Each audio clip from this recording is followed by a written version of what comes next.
Just as some fellow decides to criticize this divine lady, she promptly turns his skull into crimson mist. This winged being possesses a truly demonic personality. Suddenly popping up, she hauls folks into a rigged virtual realm, where they must brawl with beasts in endless combat cycles. Grinning, she loves seeing puny mortals perish miserably, giggling while they drop like flies in succession. However, a specific dude behaves quite differently here. Our hero Ryumin smashes beasts, clinching the top human ranking. Next, he executes a stunt so gutsy that witnesses gasped, including the holy mistress. He insists on a juicier prize for being number one. This absolutely grinds her gears, so she concocts a scheme to eliminate the annoying pest. Having already fragged one gamer, she cannot repeat that without violating heavenly laws. Thus, she proposes a quiet, one chat instead. Both wander toward a cluster of adjacent trees. During their hike, her mind stays focused on loathing these selfish, dim-witted mortals. Yet, direct murder remains strictly forbidden, as it violates the code. Besides, those celestial managers would definitely penalize her. Hence, she baits him further into woods, away from prying eyes, intending to lie that he attempted desertion, requiring some divine intervention. Reaching the perfect killing zone at last, the lady pivots, and her vision fills with a giant, oncoming knuckle. She hits the dirt hard, gaping at her spilled acre. She reels that a peasant struck her, peering upward toward his former coordinates. He vanished. Suddenly, the protagonist materializes at that female's rear, snatching that creature using its feathers plus that gullet. The man yanks those flight appendages off, playing a morbid flower game, disregarding those shrill vocalizations entirely. Since her flight pass is revoked, the boy retrieves the sharpened toothpick out of that digital backpack, plus terminates that life subscription using one typo. When the celestial carcass finally greets the pavement, rather, some virtual notification flickers. Our hero is officially the but human tasked with murdering one seraph. In exchange for this deed, that man earns the number 1 seraph slayer badge, which twice multiplies his power level against sanctified entity. He additionally secures some divine plasma, permitting the fellow entry into that spooky skeleton job. Eventually, that warrior snags the magical stone of total massacring, which elevates that entire power set using a small margin per deceased foe, lasting until this stage concludes. You probably think this guy is ridiculously buff and gutsy, courageous enough to butcher a divinity during the prologue. Actually, Ryumin resides within his 100th time loop. He is a walking encyclopedia of the apocalypse. During that previous redo, that warrior single-handedly dismantled those ultimate boss elite security guards, yet nonetheless faced a locked gateway he was unable to open. Apparently, that computer demanded some 5-person party, since the man arrived solo. Since the fellow lacked friends, that game deleted his existence. Consequently, the cycle repeats itself once more, precisely during the interval preceding that match kickoff. That attempt marks the Centennial Plus Ultimate round. While those mobs hoot plus holler during the countdown, some weird noise cuts the party short. Some anonymous speaker ridicules mankind using an unsettlingly joyful pitch, labeling those bipes comical, because they act haughty, while remaining entirely ignorant regarding impending disasters. Every bystander becomes motionless. Subsequently the group sprints toward that noise, just witnessing that incandescent lady drifting downward out of the clouds like some shiny, falling meteor. She looked down at them with a smirk, comparing the entire human race to a bunch of pathetic cage monkeys performing for her amusement. The crowd watched in stunned silence, completely mesmerized by the strange spectacle, with many convinced it was just an elaborate key projection, while others just admired the beautiful figure. Men also stared at her, although he found the display incredibly boring, having relived this precise moment for 99 years, and by now, he considered it thoroughly insulting rather than impressive. The angelic woman offered that familiar, smug smirk of hers, and proceeded to ridicule the humans for falling for her charm so easily. One particularly irritated man, believing this to be a low-budget performance, pointed directly at her and demanded to know who she was, suggesting she was part of a cheap street play with flimsy flying props, and then, in a grave error, called her floating toilet paper. Min instantly knew that man had just signed his own death warrant. Right then, her eyes began to burn with a fierce, crimson glow, and with a single, brutal motion, she sliced off the man's head in a burst of violent fury. His blood sprayed across the surrounding audience, leaving everyone frozen in terror and doused in a mixture of fear and gore. The formerly graceful figure now stood as a vindictive executioner, declaring this a justified punishment for an insignificant peasant who dared insult someone so far above his station. Speaking with a sharp voice and a chilling gaze, she warned the terrified survivors that if anyone else chose to question her authority, they too would end up just as headless. receiving no mercy whatsoever. Once the terrified crowd fell silent, she ordered them to pay close attention as she began to explain the bizarre circumstances of their current predicament. Min felt nothing but intense irritation listening to the identical speech for the umpteenth time, comparing it to the principal's mind-numbing assembly announcements that seemed to last an eternity. She announced that they would be participating in a twisted little pastime involving a total of 20 rounds, with one occurring every month. She then clarified that for this game, their spirits would be forcibly relocated to an entirely different dimension. All they had to do in that realm was complete a specific task assigned to them, and upon finishing their assignments, they would return to reality with a generous reward for their hard work. The audience remained thoroughly puzzled by the vague and incomplete instructions, wondering if completing the task truly meant their lives would be spared. Just as they began calculating their chances of making it out alive, the ethereal woman spoke up again, clarifying with a slight smile that while it might sound like survival was guaranteed by finishing the quests, there was zero actual guarantee of making it out alive. She then dropped the bombshell that only 50% of them would survive, depending solely on their performance scores and accomplishments. As hysteria immediately broke out across the crowd, with unnerving calmness, she then dropped another detail. Only humans aged between 15 and 29 would be selected, leaving everyone outside that youth bracket behind. An elderly gentleman let out a triumphant roar of laughter, shouting joyfully that he had successfully avoided the whole mess. This immediately infuriated one of Yeongmin's men, who grabbed the old man by his collar and began to pick a fight with him. Yeongmin swiftly intervened, telling his man to pipe down and try to wrap his head around the situation, unless he wanted it to literally explode, just like the previous victims. Immediately following this, the angel woman casually announced that more than 18 million contestants would be participating in this game. She then instantly began the process of sending everyone away. Each person found themselves transported to an empty, isolated location where they couldn't see anyone else. They were then instructed to build their digital persona before the full soul transfer process began. She warned them all to choose wisely, as a bad choice could have lethal consequences. He knew this was a one-shot deal, so second chances were strictly off the table. Min, sticking to tradition, selected the exact same character design he'd used in a whopping 99 previous attempts. He gave it the classic handle, Black Scythe, for what felt like the 100th time, then locked in the selection. He materialized instantly in a field covered in lush green turf. This physical form had been his identity for countless years, a familiar shell he instinctively inhabited. Frankly, it felt more authentic than any original flesh and blood body he'd ever possessed. Suddenly, the remaining contestants popped into existence, though none of them looked especially terrified. In fact, one dude was busy striking a pose and asking his buddy if he looked like a real big shot. Min saw through the charade immediately, noting how everyone had opted for maximum hotness or cuteness. Clearly, nobody with half a brain cell would realize that looking flashy just painted a bigger target on your back for an early, permanent exit. Right as Min began idly pondering the absence of the resident loudmouth, Yeongmin made his grand entrance, complete with an absurdly jacked physique that practically glowed from over-wheeling. He had once more poured all his effort into creating the most ridiculously ripped avatar possible, while everyone else was busy admiring their new forms and enjoying a temporary reprieve from tension. A woman with angelic features suddenly materialized, casually observing that the group appeared to be having a blast with their new looks. Her sudden appearance instantly turned the atmosphere sour, with panic replacing amusement as everyone realized the serious implications of what was happening. One human contestant piped up, pointing out the obvious fact that the assembly didn't exactly contain 1 million people. This prompted the angelic figure to scowl, explaining sharply that this wasn't the sole location, and many other groups were spread out with different angels before the initial round began. The stern-faced angelic woman provided a rapid summary of the rules, instructing them to simply visualize a personal information screen in their thoughts. Min immediately pulled up his own status display, feeling a familiar wave of irritation wash over him.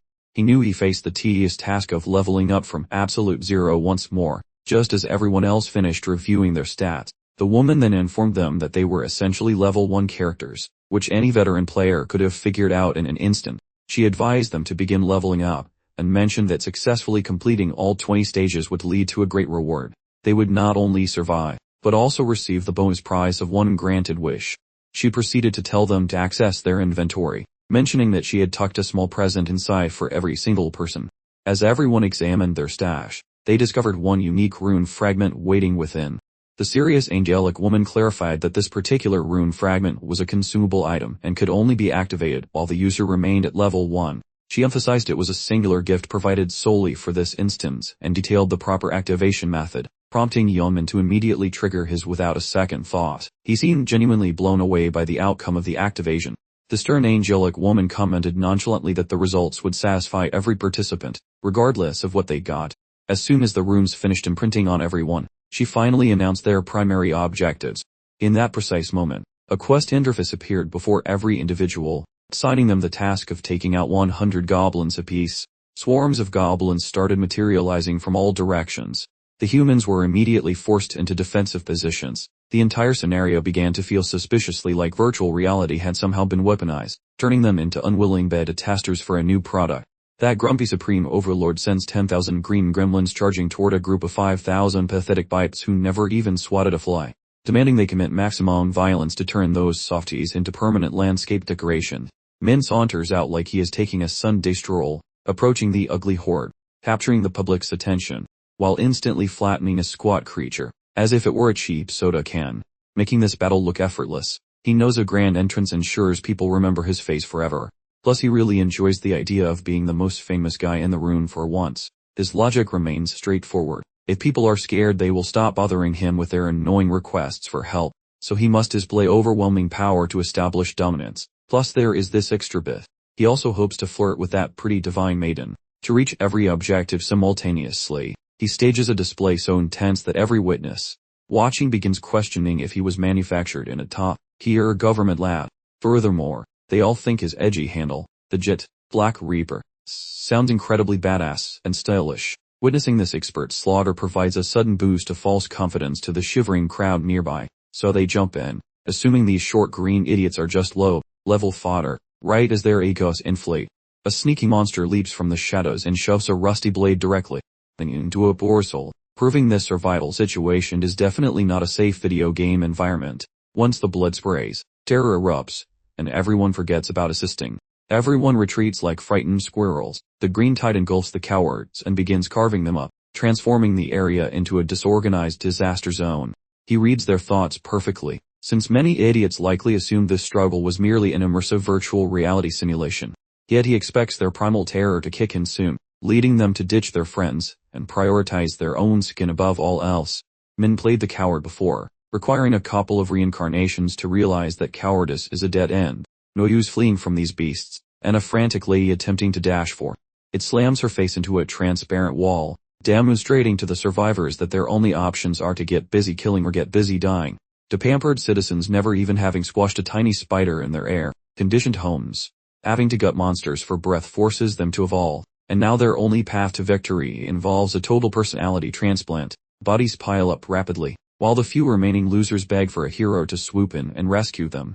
Meanwhile, the imposing angelic woman appeared to be thoroughly enjoying the gruesome spectacle. She understood that while a lone goblin was easily dispatched, a whole swarm brandishing makeshift weapons presented a serious threat. What a coincidence. She was finally starting to show some interest in our protagonist, exactly as he had calculated. The woman found it quite irritating that she could only glimpse the player's quest advancement, not their full information. She believed it was beneath her dignity, given her high standing, yet she still found observing Black Scythe thoroughly amusing. Ming kept carving through the goblins with remarkable ease, as if he were simply swatting flies. Just a fraction, roughly a quarter of his targets, remained. He increased his momentum significantly. He slaughtered them without pity, causing the remaining goblins to turn tail and flee for their miserable lives. This provided him with a much-needed moment of calm. Taking advantage of the lull, he accessed his personal status screen and realized he had successfully leveled up to 4. Leveling up granted 2 points, and many immediately poured both into speed. He recognized that in this divine system, speed boosted both movement and attack rate, and based on his prior experiences, he knew no stat was more essential in the early game. Having completed his performance to capture the angel's interest, Min determined it was time to swiftly conclude the task. He launched his weapon like a spinning top, and it returned, dispatching several monsters in one go. The few goblins left realized they were completely outmatched, and ceased their pointless struggle. Min walked over and finished the task decisively, guaranteeing every single one perished, thereby completing his assigned quest. After breezing through the opening stage without difficulty, Min paused to reconsider his recent choices. He realized his high energy performance wasn't simply an effort to catch the eye of the angelic woman. He also wanted to be the first person worldwide and locally to finalize the quest. A shimmering golden status window appeared, announcing his completion time of 10 minutes and 21 seconds, confirming his #1 spot. Min understood the first 3 finishers were granted special rewards, and securing first place meant he received a voucher for a rare base weapon plus a unique bonus crate specifically for ranking first globally. Min accessed the rewards from his local map victory and was presented with several weapon options. Reviewing the options, Min chose the stiletto, which was designated as a beginner level dagger. Immediately discarding the inferior weapon he had used to complete the previous stage, he decided to postpone opening the global reward and instead examined his status menu. Noticing that all the other surrounding players were still struggling immensely with the very same goblins, Min then examined a unique title he acquired, the Last Time Traveler, a moniker he hadn't received across his previous 90 lives. Naturally inquisitive, Min decided to try out his new magic craft, and wouldn't you know it, he gained the magnificent power to rewind time, just as the mystical symbol began etching itself directly onto his skin, like a permanent, magical tattoo. The system, however, intervened with a notification, claiming existing residual effects on his body caused the engraving attempt to fail completely. This failure didn't exactly shock Min. If the powerful rune had successfully engraved, it would have created an infinite time reversal glitch, giving him far too much power. The system chimed in again, explaining that his 100 previous regressions had unlocked a new, special title for him. Min knew tiles were basically just stupid up runes in this game, so he quickly examined the details of his shiny new acquisition. He found that it granted him a spectacular ability, a full revival after dying, but only once. Min remembered that standard revival abilities were usually reserved strictly for priests, and those only brought someone back at 30% health. His title, however, was clearly superior, offering a full 100% recovery to the user. Min was stunned by his title's power and immediately used the system's hidden feature to make sure nobody else knew about it. After checking all his new details, he started wondering if anyone else had finished the quest, specifically how that jerk young Min was doing. He quickly spotted young Min fighting alongside his group, and realized the bully would probably make it through the round 2. As the human count finally began to resemble the goblin count, the overseeing angel started getting incredibly bored with the fight. She decided to summon a whole new batch of goblins just to keep the mayhem going. In the meantime, the lifeless bodies of the humans who had died suddenly started to disappear. This left their friends and family completely devastated and crying in utter misery. The sudden, overwhelming horde of 50,000 additional goblins completely swamped the remaining humans, who desperately tried to fight back. The required number of qualifying participants crept closer and closer to the final count needed to pass. Eventually, the number passed 5,000, and all the goblins abruptly disappeared in a puff of smoke. Those who hadn't qualified for the next round were immediately bid farewell as they simply vanished into thin air, leaving nothing behind. One frantic participant shouted at the angel, claiming he only needed one last kill, but the rules were strict. Only half of the contestants were allowed to qualify in each round. The survivors who qualified for the next round were struck with fear as they watched their fallen, qualifying comrades disappear before their eyes. The big bad angel lady instructed the survivors that they ought to feel grateful for their successful survival. She urged them to increase their efforts if they had any hope of surviving the second round, before sending them away. The system flashed the rewards for all the qualifiers on screen, including the official leaderboard. Everyone received a generous 1,000 gold coins, which they could spend on items from the store, when it eventually unlocked at level 10. Thanks to the leaderboard results, everyone finally knew about our hero, which was precisely what he had intended all along. His top ranking immediately drew the angel's attention, and she couldn't help but ask how he had become so strong. She specifically wondered if he had received some sort of incredibly overpowered, breaking rune. Our black scythe laughed at her, questioning if she was truly unable to see the rune he had acquired. The angel promptly altered her stance, insisting she knew absolutely everything about the situation to preserve her fragile reputation. Min then piped up, asking the celestial being if he might also be allowed to pose a query. He grumbled that the reward he earned for finishing first was ridiculously meager for his needs. This request for a larger payout infuriated the angelic lady, who demanded Min repeat precisely what he just said.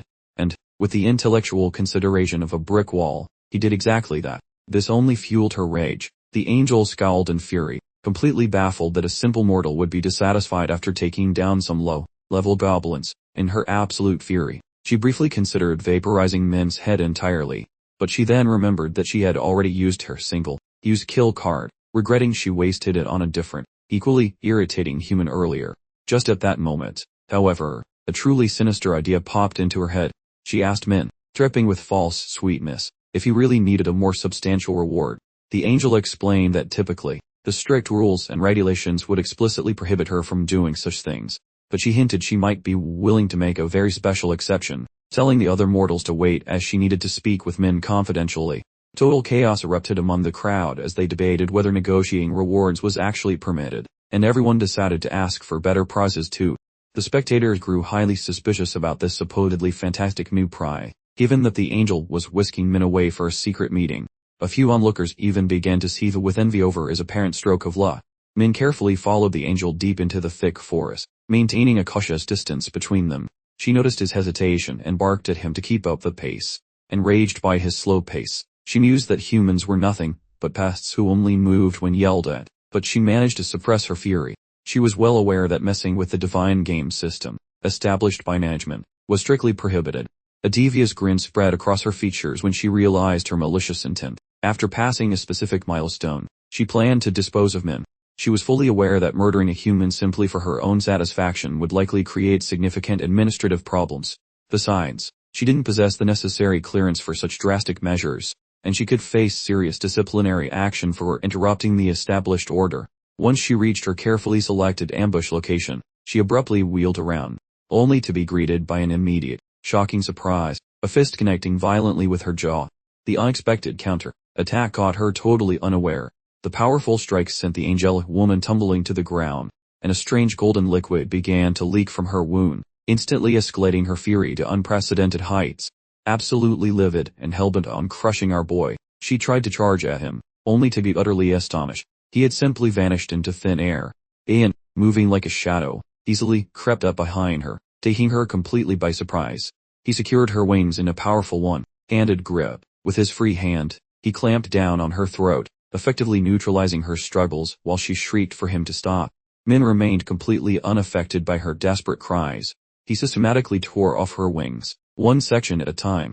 This brutal act made it clear that escaping via flight was no longer an option.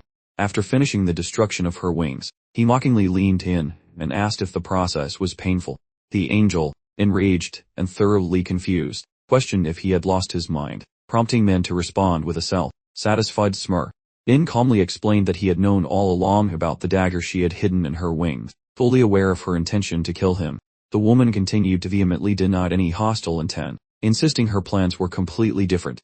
Min simply called her by her true name, Brielle, and warned her that lying would only make things worse. Brielle immediately went into hysterics, completely unable to understand how a mere human could possess her identity.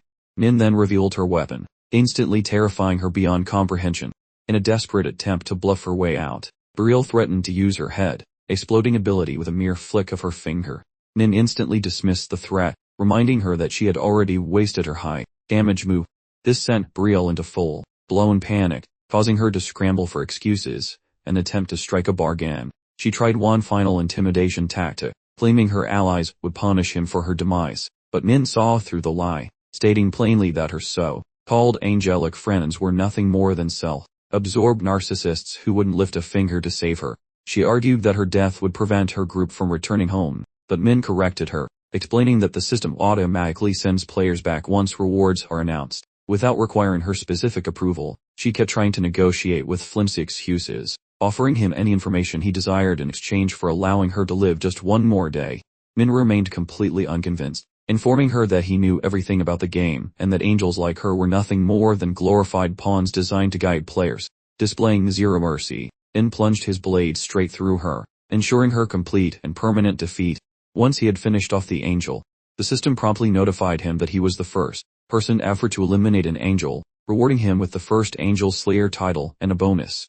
Our hero received angel blood along with the Rune of Slaughter, a familiar pattern as this wasn't his first time pulling off such a stunt. He once again achieved the first kill milestone for an angel. The rune was embedded directly into his body, and the title now doubles his stats when facing Holy Order enemies, a reward he only discovered in the 13th regression round during a massive angelic battle. Since these rewards are designed to be unique and exclusive to a single person, the system made them exceptionally distinctive. In addition to the doubled stats from the title, he also gained the rune's bonus, which increases his statistics by 1 for every enemy he eliminates, stacking up to a maximum of 100. This statistical bonus, however, vanishes completely when the subsequent round begins. Min smirked, holding up the golden angel's blood, revealing that this was his entire motive for targeting the angel from the very beginning. This particular item lets a player snag the Grim Reaper as their chosen career path, which is a major upgrade, since most people only unlock their first job at level 10 from a standard pool of 30 different options. There are multiple ways to earn a profession, typically involving either finding a very specific, rare item during a monster hunt or successfully completing a series of challenging prerequisites. However, some professions are so exclusive that they fall into the unique class category, meaning only one individual in the world can ever claim them. As you might expect, these rare professions are playing in an entirely different league compared to all the basic jobs everyone else gets. Min checked the rewards he received from the world map event and, after some thought, chose the experience boost to prepare for the next round. He understood that reaching level 10 was currently his top priority so he could finally secure himself a high-value profession. He knew deep down that this was his absolute final regression attempt. This meant he had to utilize every single resource he could get his hands on to become the strongest version of himself possible. Just then, the round ended, and every single living soul was immediately returned to their home dimension. People slowly started regaining consciousness on Earth as their souls returned, completely confused, and trying to figure out what had just happened to them. For the vast majority of them, it genuinely felt like nothing more than a weird, intense fever dream. But as they began to look around their surroundings, they noticed that their bodies had simply collapsed the moment their consciousness was yanked away into that other dimension. They checked their clocks and realized that the amount of time that passed in their dream matched exactly with the real world, which only made things feel much more unsettling. Their heads throbbed as if they had a bad hangover, and their limbs itched with an intense soreness. Young Min and his friends nervously looked around the room. They noticed that several people were still lying motionless on the ground, apparently unable to wake up from whatever horrifying experience they were trapped in. The humans began discussing what happened, slowly confirming that it wasn't just a dream after all, and that they would inevitably be pulled back in for the next round. They rushed to wake up the friends who were still passed out, but the moment they checked on them, they realized the bodies were unnervingly cold and completely still, with absolutely no breathing whatsoever. This confirmed that these unlucky people had actually, and very permanently, kicked the bucket. It was at that precise moment that the brutal, though crushing truth finally hit everyone. The ominous warning about half the people will survive wasn't some sick joke. Those who didn't make it really were gone for good. Panic spread like wildfire through the room, causing even the bully young Min to start trembling, shaken completely to his core. The sick piece of trash actually felt glad that rich or poor, everyone now started on an even playing field in this new world, so he casually told the panicking guy to just chill out and live a little. He added that the world has always been unfair anyway, using his casual vibe check to bring the free-out kid back to reality. Baldy told young Min that even though his own life might not be worth much in the grand scheme of things, he still had important goals he wanted to chase. But the crazy bully ignored Baldy, instead looking around for someone he couldn't seem to find anywhere. He wondered where Min had vanished after getting knocked unconscious, and quietly chuckled to himself. He figured a pathetic little wimp like the protagonist must have just perished in some corner without anyone noticing. Suddenly, his attention is completely diverted by a guy wearing a full suit of armor, who is just standing there, standing completely still and staring blankly into the distance. The crackhead guy quickly realizes he can also pull up the digital system to check his own personal stats. He sees his henchmen equally stunned as they verify the sudden digital reality for themselves. The entire crew needs a moment to fully grasp the fact that they can summon their own character profiles and check items from the physical world, though peeking at a rival's inventory remains strictly forbidden. The young fellow decides to experiment with his new abilities by nonchalantly grabbing a large rock and turning it into dust without effort, using just a single hand. He watched the heavy stone disintegrate into fine sand, courtesy of his newfound, ridiculous strength. The guy with the snake-like eyes flashed a goofy, idiotic grin, absolutely delighted by his massive boost in power. The following day, reports of the incident went viral faster than a cat video, making it public knowledge that a large group of people collapsed after a strange woman appeared in the sky like a low-budget flying saucer. Gossip circulated wildly about her ability to make heads explode like overfilled balloons or instantly render people comatose. As Min watches the analyst frantically trying to explain the situation, he calculates that complete pandemonium will erupt once word gets out that 50% of the comatose players are actually going to die from cardiac arrest. Among the casualties were some very famous public figures. Min understands the actual challenge begins when law enforcement realizes the survivors have become super-powered players, even if their starting stats are ridiculously weak. Eventually, however, their strength will escalate to a point where even the most heavily armed military forces cannot contain them effectively. That's precisely where Min intends to intervene, aiming to neutralize them before they become power drunk and completely destroy the entire planet, long before the ultimate confrontation even starts, and he has fully resolved to accomplish this by simply overwhelming everyone with his own sheer dominance. Still, this time around, he realizes he must be cunning, gathering the 4 strongest players to his cause if he hopes to make it through the final showdown alive. Despite all that, there's actually a far more pressing issue demanding his immediate attention. Returning to his humble apartment, Min walks into the kitchen and feels a pang of guilt, knowing his younger sibling ate only a lonely cup of instant noodles for supper. As usual, he gently turns the doorknob and takes a careful peek inside, making sure not to wake the sleeping little fellow. Min feels a sense of relief, realizing one finally managed to find peaceful sleep even without his older sibling present. After all, though he looks like a walking skyscraper, the lanky boy is merely a 7th-grade kid living only with his older brother. This has been their reality since their parents tragically died in an automobile accident. He gently puts pressure on the gas covering one's clearly injured hand. A heavy sensation of regret and sorrow washed over Min, and he immediately made a decision. He turned on the lights and informed his younger sibling that they needed to leave immediately. One asks sleepily why he's being forced to get out of bed at this hour, but the older brother yanks the covers completely off, sternly instructing him to drag his lazy backside out of bed and get dressed because they have places to go, some extremely serious business to handle, and he would detail the whole complicated fiasco once they were out the door. The younger sibling muttered that if this was simply another one of Min's aimless early morning strolls, he was absolutely not participating. Min abruptly lowered his voice to a grave whisper, informing him that chaos was about to erupt, meaning this was the worst possible moment for hitting the snooze button again. His younger brother furrowed his brow, questioning if the New Year's party Min attended had gone horribly wrong, to which Min simply replied he would cover all the details once they started walking. The 2 siblings continued their trek down a particularly quiet side street. One pondered deeply about what on earth could have caused his big brother to suddenly become so high, strong and grim. Our main character then suggested one turn on the news, as apparently, the world had been busy falling apart while one was peacefully sleeping through it all. One's mouth fell open in disbelief when he saw the absolutely bonkers headlines describing some angel abducting teenagers and transporting them to a different dimension. Min finally confessed that he himself had been among those unfortunate souls, explaining he barely scraped by the first mission with his life intact. His younger sibling immediately began to hyperventilate, desperately demanding reassurance that Min was actually okay and unharmed. The panic was especially pronounced because of their parents' previous accident. Min represented the very last family member one had left remaining in this world. He recalled vividly how absolutely shattered he had felt during that entire period. Yet, despite everything, his big brother constantly managed to remain resilient, creating the illusion that their parents were somehow still present with them in spirit. However, there was a breaking point for everyone, and even his brother might not be able to withstand the trauma of suddenly being forced to hunt over 100 dangerous creatures.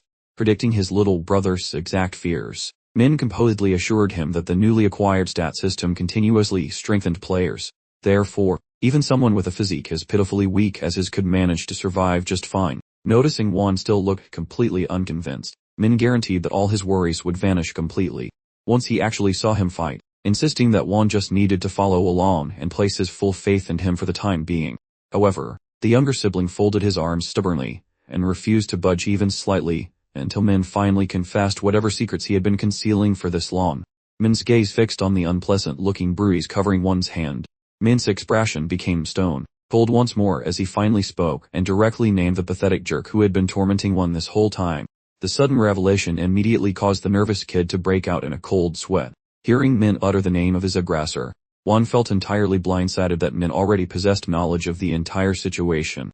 He turned towards his brother, asking if Min truly understood everything right from the start. Guilt slammed into him with the force of a freight train since he had worked so hard to keep it concealed, not wanting to pile more issues onto Min, who already had enough on his plate.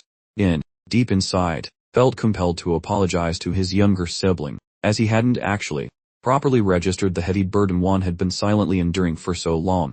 Min learned a painful lesson during his previous go-around, finding out the hard way exactly how rotten things could get. Min was just settling in for a quick snooze when his brother mentioned he was heading out for a leisurely stroll around the block. Sometime later, a phone call interrupted his peace, and Min answered in a less pleasant mood, assuming it was just a minor inconvenience. The woman on the other end, however, delivered a brutal dose of reality, shattering his calm when she explained exactly what had happened. She told him he needed to rush to the hospital right away. The devastating truth was that Juan had been viciously attacked by his tormentor that very night, and the beating had cost him his eyesight permanently. Min was overwhelmed by a pathetic sense of weakness in that moment, as the realization of his utter helplessness struck him like a high-speed collision. Which is precisely why, in this new life, Min was absolutely determined to ensure his little brother never, ever had to experience that kind of suffering again. At the same precise moment, things were unfolding in a very unpleasant back alley. The character named Tae-ju sent a smaller student flying into the brick wall with a vicious kick, demanding to know where the missing 2001 payment was. The bully started screaming as the nerd remained prone on the ground, utterly motionless like a glitching video game character. The basketball-shaped menace kept relentlessly kicking the helpless victim again and again. Even his loyal henchmen started to look genuinely alarmed by the sheer level of brutality he was displaying, standing there frozen in shock by his ruthless exhibition. The large bully started whining that he couldn't buy a bike big enough for his enormous physique without first getting a hold of the nerd's missing funds. He turned to one of his subordinates and asked for ideas on who else they could squeeze some cash out of. They brainstormed for a moment until Forehead Guy suddenly offered a suggestion, telling him to summon the extremely tall, skinny kid who wore curly hair. The mere mental image of Juan's purposely unlucky face brought a wide grin to Taeju's face, and he casually announced that his New Year's resolution was simply to start the year by pummeling that particular kid. The lackeys continued to promote their brilliant plan to extract cash from Juan. Thaddy quickly shut down that suggestion, reminding them all that the kid was effectively a perpetually empty wallet wrapped in rags, and that every time he had previously administered a beating, the shack dweller never seemed to possess a single cent of actual currency. Just as Fatty mentioned the fact that Juan lived with his brother, he noticed a pair of approaching figures, and to his great satisfaction, it was his favorite punching bag, Juan, accompanied by the much bigger brother. The unexpected appearance made the round bully and his collection of lackeys grin in excited anticipation. He laughed, commenting that while people usually say the devil appears when you speak his name, he had received an unexpected gift instead. With no further preamble, the crazy bully went ballistic, unleashing a stream of colorful curses at Juan. This caused Juan to immediately begin shaking in fear as he quickly stammered out an apology, but Min remained completely unfazed, delivering a cold, hard glare that promised a swift end to Fatty's reign. Taeju simply smirked, internally celebrating the fact that Min had just delivered a brand new punching bag right into his grasp. He then turned to Juan and questioned exactly who he had brought along to save his pathetic self. Before Juan could stutter out an answer, the intimidating older brother stepped forward and introduced himself. The revelation caused Fatty's grin to grow even wider as he told Juan that bringing Min along was a terrible mistake, and his brother was now going to pay dearly for interfering. But Lardman took a moment to calculate the situation and decided it was best to send his lackeys in first to measure exactly what this new guy was capable of. The initial opponent finds our hero's height so ridiculously short that he nearly collapses in hysterical laughter. But our guy quickly responds to this disrespect by planting a solid knuckle sandwich straight onto the adversary's unpleasant face. This punch drops the foe instantly, leaving him in a stunned heat, causing the knockoff popstar to immediately launch a wild, desperate counter attack with everything he has left. The aggressive swing tears through the air with considerable speed, but our protagonist merely steps aside to casually evade the blow. Min connects with a retaliatory hit so powerful that the poor guy sails into a distant pile of containers, openly whimpering for his mother. Meanwhile, at exactly the same moment, Baldy and Taeju's last available henchmen crumple to the floor. They are curled up and trembling in agony after having been defeated by just a single strike each. Watching the chaos unfold, the large, round individual begins to visibly shake and struggles desperately to maintain his composure. He attempts to convince himself that his brother simply picked up some boxing basics during his free time, trying to appear unfazed. Thaddy scoffs, claiming it's impossible for a person built like a noodle to generate enough force to actually hurt him. With absolute confidence, he advances toward Min, adopting the dramatic posture of a JoJo villain, towering over our hero. He smugly declares that those amateur boxing lessons probably failed to mention how significant a height advantage can be in a real brawl. Min, however, simply chuckles at the sight of the generously proportioned cutting board, asking the man if he ever bothers to keep up with the news. Seeing Min smirk in such a challenging situation thoroughly infuriates Fatty, causing him to instantly throw a punch. He fully intends to teach our protagonist a lesson he won't soon forget, but our hero easily dodges the wild jab, forcing the bulky individual to stumble around like an oversized bulldog as he fails to land a single hit. Min transforms every evasion into a stylish display of movement and skill, Fatty's heart rate climbs dangerously high from the sudden exertion, pushing him perilously close to suffering a heart attack. He wears himself out from moving so much, all while completely confused about why he can't manage to connect with his opponent. Having grown completely exasperated with Big Smoke's clumsy tantrum, Min decides to finish the show by delivering one devastating punch that knocks Taeju out cold, then reiterates that he clearly wouldn't have dared challenge him if he actually read the news. As the bulky adversary struggles desperately to retain consciousness, he immediately charges back at Min, only to receive another severe beating. This time Min executes a seamless maneuver, completely vanishing from sight like a ninja. He reappears directly behind the portly figure, landing a precise jab straight into his large, wobbling double chin, clutching his jaw in pain. The large man starts cursing at our hero, until he suddenly freezes mid-sentence. He nearly collapses in shock upon realizing that the punch has successfully dislodged one of his teeth. This discovery ignites his rage more intensely than an overweight gamer losing a Fortnite match, causing him to immediately launch a wild, desperate, and ultimately hopeless final attempt to defeat our protagonist. As always, Min responds. Min shows absolutely zero mercy and begins relentlessly pounding that massive, elon-sized skull with Taeju absorbs so many blows that his knees were starting to resemble gel. His cowardly entourage kept their distance, holding their breath like they were playing hide and seek, probably needing a change of underwear. The discount antagonist, however, grew enraged, deluding himself into thinking his opponent's winning streak was purely due to an unfair head start. He calculated that just one well-aimed, sloppy strike would send the slender opponent soaring through the air like a discarded toy. Consequently, he attempted his signature one-hit wonder technique, channeling all his remaining energy into a final devastating strike, hoping to flatten our hero instantly. Instead, Min effortlessly turned the aggressor's forward momentum against him, launching the big guy like a human projectile right back where he came from. Watching the bulky fellow attempt to move by dragging himself across the pavement like a particularly sluggish grub, the older brother loomed above him, nonchalantly inquiring if receiving pain felt quite different from inflicting it. Considering his previous enjoyment, the memories of watching the protagonist suffer countless beatings in previous timelines flashed through Min's mind, fueling his resolve. Instead of fighting back, Taeju abruptly performed a complete character pivot and began pleading for forgiveness. He trembled on the floor, perfectly mimicking the terror of the very children he once tormented. Min advanced steadily, extending a hand toward the aggressor, who shut his eyes tightly and prepared for the inevitable. After a deliberate pause for dramatic effect, the hero then flashed a broad smile and informed him directly that his greatest error wasn't simply existing, but rather having the audacity to target the wrong person. Immediately afterward, Taeju required a brief moment to comprehend the sharp cracking sound reverberating through his eardrums. He soon deduced that the noise originated from his own hand, currently being contorted into a shape resembling a particularly mangled vegetable.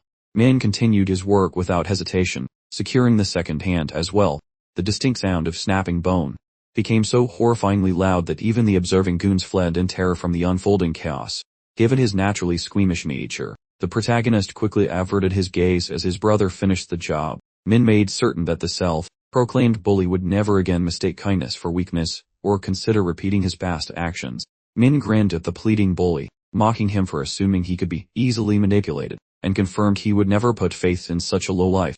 He therefore took measures to guarantee Taeju could never again harm an innocent individual, implementing actions that would definitely be deemed inappropriate and violate Mo's community standards.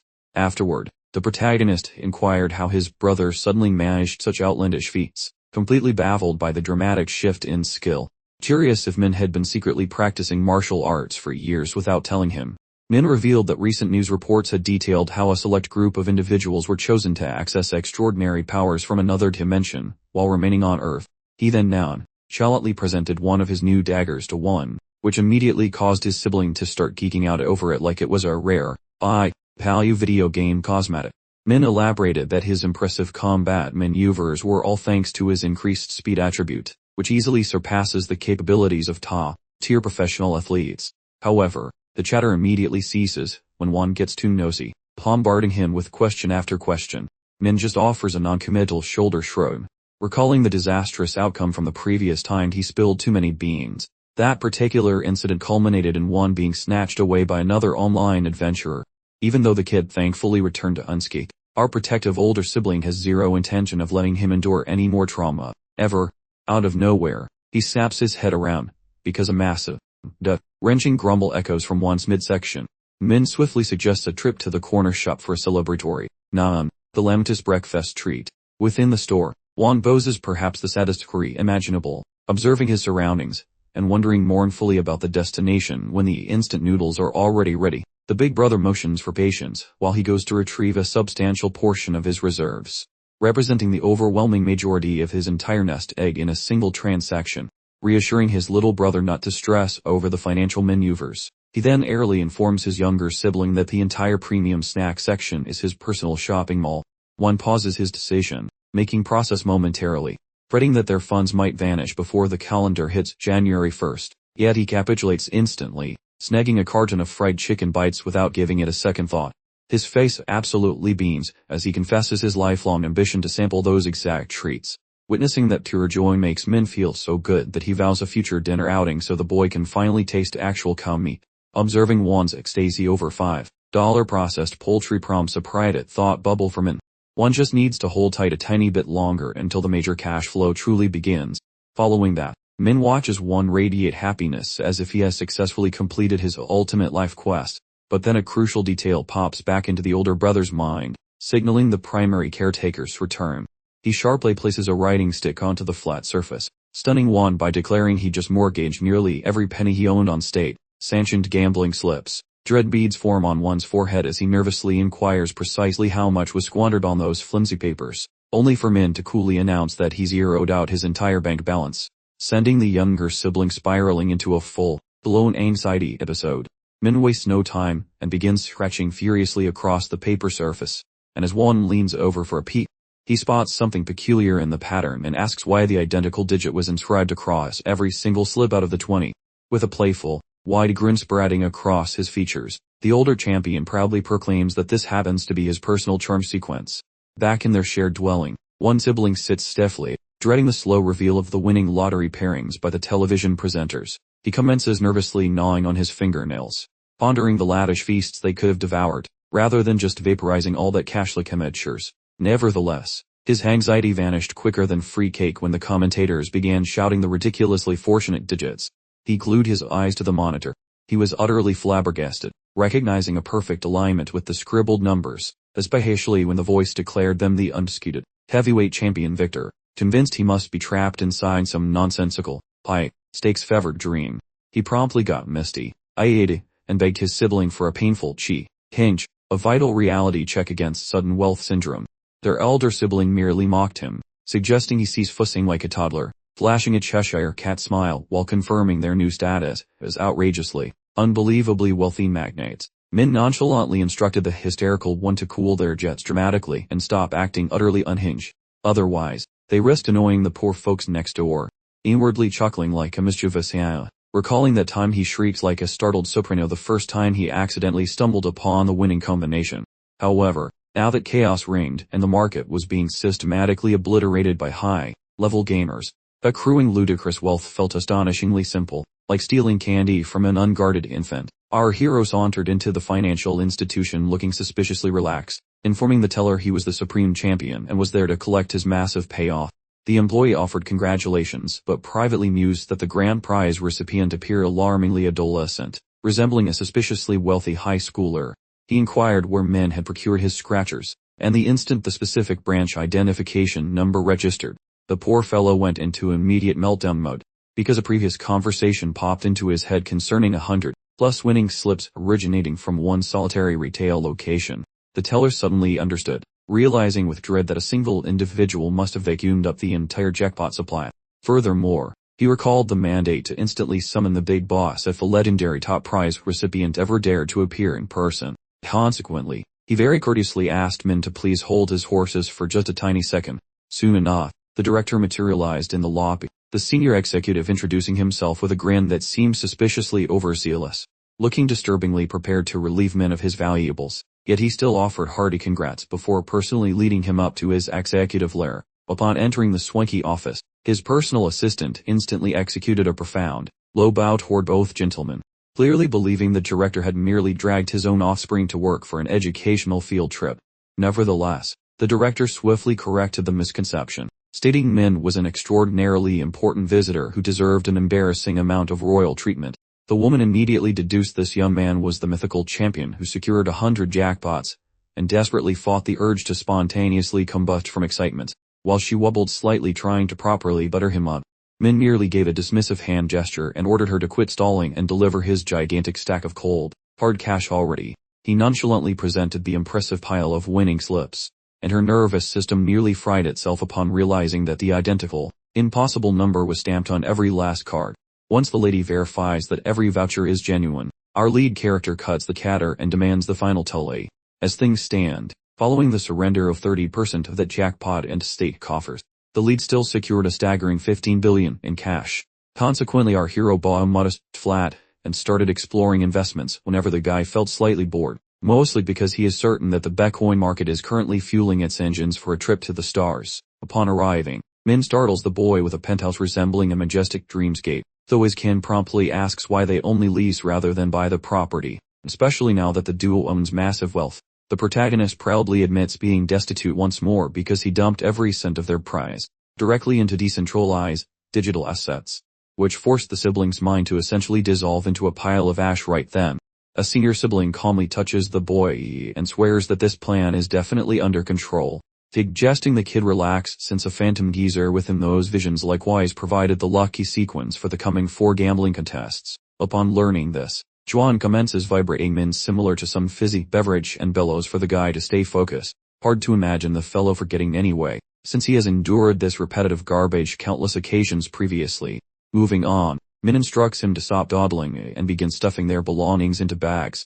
As the pair are relocating to their fresh residence right this second, simultaneously in a different urban sector, watchers observe a combatant shattering a stone structure, as though he were some massive immoral monster. While the dude arrogantly believes he is a genius for investing every stat point into raw physical power, our subject remains entirely unique among the group, solely because he wields a supernatural crest of potency that magnifies a warrior's brawn and grants him the ego to think he could beat up every famous boxer on earth. Squeezing his giant hands together, he concludes that it is high time to see what these muscles can actually break. He arrives at the protagonist's former flat and starts pounding the wood, shouting for Min to quit acting like a terrified mouse. Upon receiving no answer, he speculates that the fellow might have expired in a gutter, plus simply recalling the haughty, dismissive face Min previously showed causes the brute's temper to explode. This madman keeps striking the portal like some savage, intending to splinter the wood and deliver a beating, but it eventually dawns on him that perhaps the target is missing. That lunatic next roars that should any quiet sound emanate from the interior, he will breach the entrance with the intensity of a paramilitary assault team. Precisely then, a senior citizen emerges and questions why the man is lingering near another person's residence. However, that weirdo exhibits no manners and commands the pensioner to vanish, because this property is not his. The aged Shen, looking decidedly unimpressed, quipped with ease that he, in fact, was the building's actual owner, subsequently inquiring with polished manners if perhaps he was scheduled to rendezvous with an acquaintance there. After agonizingly coaxing his final 2 active brain cells into a brief collaboration, the frantic fellow fabricated a story about being Min's lost pal, and then pleaded with the property manager to unlock the entrance, citing extreme anxiety over his dear companion whom he hadn't seen in what felt like an eternity. Nevertheless, the elderly gentleman left him completely flummoxed, standing there while delivering his explanation that the previous resident, a student, had quietly vacated the premises a few days prior, leaving no forwarding address whatsoever, thoroughly vexing the young chaps beyond any reasonable measure. Switching scenes now, over to the newly acquired luxury residence. One individual is utterly astounded by the plethora of extravagant amenities their plush new abode boasts, and subsequently begins behaving like a complete simpleton who just wandered in from some desolate backwater hamlet. The instant their feet crossed the threshold into the palatial new living space, he instantly grilled his sibling about the actual monthly tariff for this enormous flat, clearly sized for a small army, to which Min nonchalantly declared the cost was a mere $2 million a month. One person's spirit nearly exited its mortal coil right there, recalling how he'd nearly melted down over a paltry $5,000 purchase of fried poultry pieces. He urgently counseled Min to cease squandering funds like a lunatic, and to seek a significantly more economical dwelling arrangement. But our elder sibling countered that the premium protection this establishment guarantees is absolutely vital for their current situation, primarily because residents inexplicably sink into a profound slumber on the very first day of every month, which renders them utterly defenseless against everything, ranging from sudden meteorological fury to assassins dispatched by jealous rivals. Min keenly understands based on painful lessons learned, that all the might accumulated in the other dimension is useless when you re-unconscious in the real world. Having laid out all the facts, he then posed the query to his brother regarding his opinion of their new dwelling, and one was genuinely pleased with the place, although that happy expression rapidly dissolved as he started apologizing profusely to Min for wasting his precious time and energy on someone as useless as himself when he already shoulders a mountain of high-stakes troubles within the other realm. Our senior brother just chuckled heartily at this, delivering a robust, friendly thump upon his sibling's back, and then playfully inquired if the cheeky young rascal truly believed he wouldn't return after the subsequent adventure cycle. Following that exchange, he instructed his younger kin to finally unwind and partake of the deluxe dining establishment situated right in their building, while he dealt with some urgent notifications. He smirked at the torrent of irate tirades and furious messages that young men had evidently sent, but he dismissed the frantic warnings without a single moment's hesitation because, no matter how loudly the younger brother might shout, Min is practically untouchable now, operating as the formidable Black Sai. Ushering in the following sunrise, Min emerged from his room only to observe his younger brother completely packed and prepared to depart for some destination. One cheerfully announced that he was heading out to retrieve some specially ordered sweet rice cakes at commission. This total shock leaves Min baffled, because his younger sibling never showed such initiative throughout nearly 100 past reincarnated timelines. Wondering about the motivation, the man inquires. +1 clarifies his plan to show kindness toward local residents following their very recent arrival. Viewing this as a fine habit, feeling immense joy for the kid, the elder sibling proposes a joint walk for protection, even if the youngster attempts to encourage resting, because the youth, reaching the initial residence entry, they buzz the intercom and the boy vibrantly informs a grandmotherly voice that he brought some delicious traditional snacks for her. The elderly tenant expresses her gratitude for the treats and hopes the pair enjoys a fantastic afternoon. Following that interaction, they continue their tour of the floor, until stopping at the final luxury unit remaining. Throughout their stroll, the elder sibling explains how every resident here occupies a high-end estate, meaning they are likely tycoon moguls or famous stars. The boy pushes the final button, yet nobody answers the chime. Consequently, the pair pivots to depart just as the siblings freeze in disbelief as a stunning lady wearing metallic silk approaches, recognizing her as the superstar icon known as Erin Seo. One is utterly dazed by her magnificent aura, while Min stays totally cold like a boss as they attempt to give the snacks. A massive security guard intervenes and begins barking questions at the duo, aiming to confirm those guys are not obsessive creepers. The hero kills that bouncer's shrewd energy with a freezing look, and calmly clarifies he is no lowly street worshipper, stating he just joined the neighborhood and brought a simple offering. Upon this revelation, the bouncer chills out, but immediately rejects the snack because gorgeous women like Erin cannot ruin their bodies with sugary treats. Once he unlatches the entrance to their home, he courteously gestures for the starlet to step inside.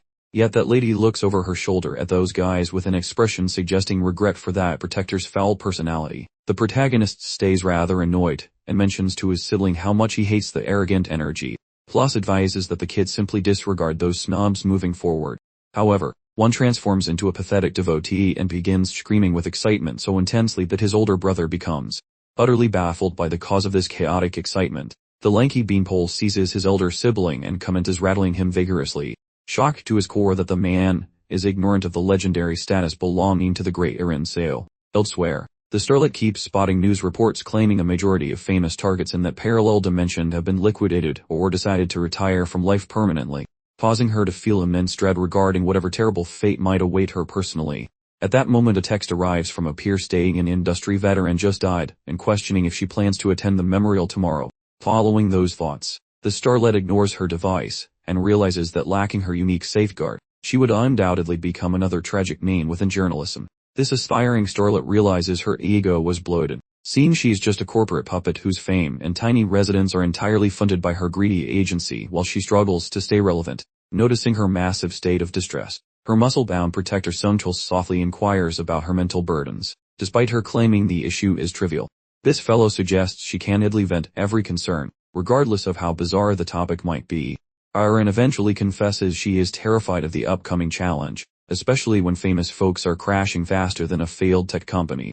He suggests she cool her jets since he is her permanent shadow, as Sunchul notes her brain is spiraling, and she must rely on his strength to survive the chaos. She flashes a warm grin, recalling how she thought he was a total creep when the bosses first hired him to watch her, yet he effectively triumphed her absolute loyalty within minutes. mostly because he prevented her from being kicked out like garbage during the initial stage. Seonchul vows his constant presence shall safeguard her throughout every coming danger, which sparks a glowing warmth deep within her soul.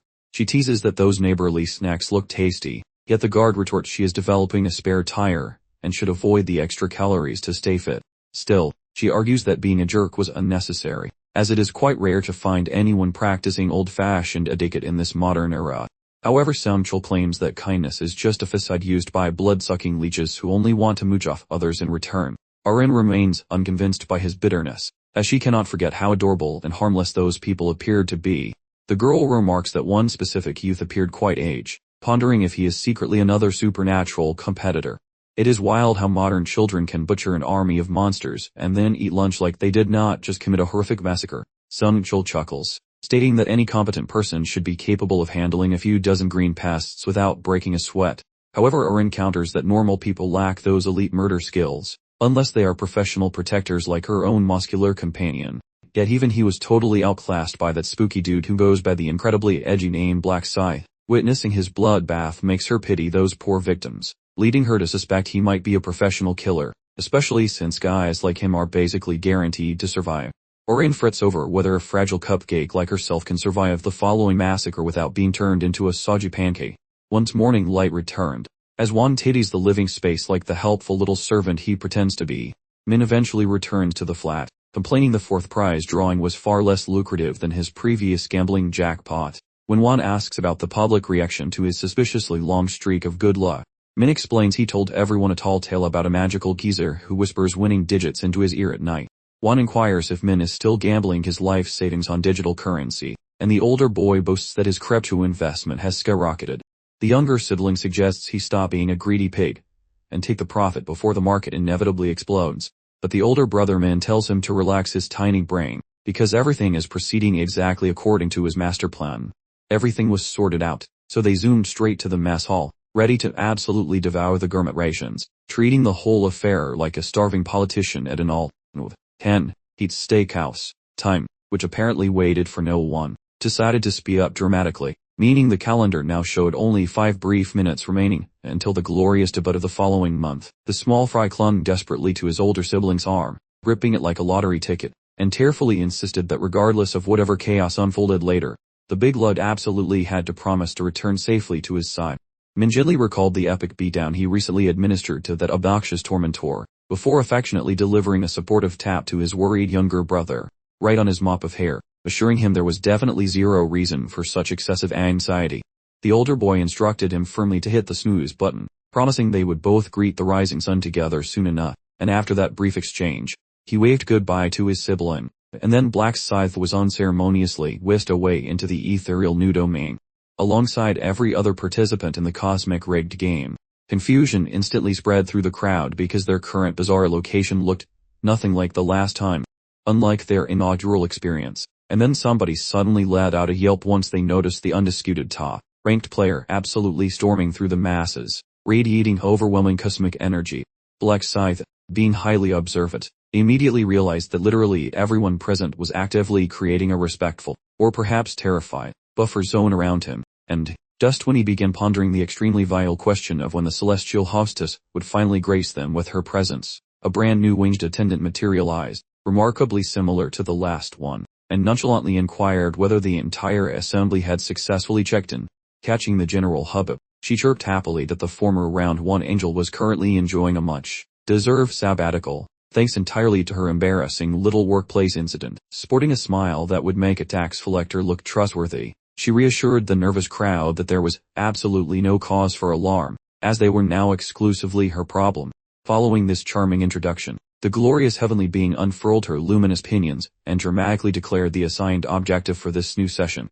Immediately, brightly illuminated mission displays descended gently right into the faces of every single participant, every single one detailing the critical task of appointing a designated regional representative within the tight constraints of the next 3 hours. Every participant gawked at the instructions, completely blindsided, since the majority were anticipating an immediate and brutal monster brawl. But when one person realized that the total count of living participants wouldn't change after this ordeal, a massive wave of celebratory relief swept across the entire gathering. The spectacularly grand celestial messenger observed their collective bewilderment, and kindly chose to elaborate on the exact mechanics governing this particular stage. She verified the emerging theory they were all whispering about, that for once, nobody would be required to punch a monster in the face. Instead, she clarified that the group's sole responsibility was to democratically appoint a high-ranking chieftain from their current roster. The winged harbinger then sweetened the pot by assuring them that the newly selected leader would instantly receive god-like power, capable of dictating whether someone should tragically off themselves or simply slither across the floor like an earthworm. And while she appeared ridiculously delighted by this terrible influence, the players exchanged glances, debating internally whether her exuberance was perhaps a huge red flag. With her powerful aura practically radiating vitamin T, she formally stated that once the 3-hour countdown had elapsed, everyone would finally be permitted to submit their ballot, emphasizing that the whole point was simply selecting the big cheese. A cautious individual with strikingly vibrant azure hair piped up, wondering aloud if perhaps there was a secret, nasty catch they hadn't been informed about yet.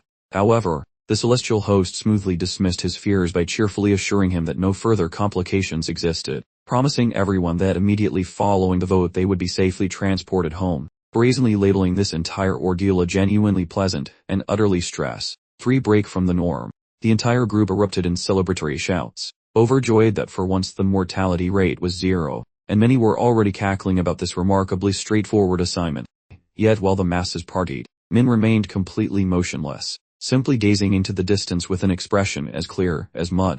After bestowing a deeply unsettling, cryptic smirk upon the crowd, the angel commanded them to finalize their choice before the deadline expired, before instantaneously dissolving into a brilliant flash of godly luminescence, leaving behind only a large, ticking countdown clock. The contestants kept up their enthusiastic merrymaking, absolutely ecstatic that the hardest part of the mission was choosing one name, and realizing they all had an outside chance of becoming the dictatorial overlord themselves. Just then, Min grinds his molars like a faulty garbage disposal, itching to throw hands at anything that breathes.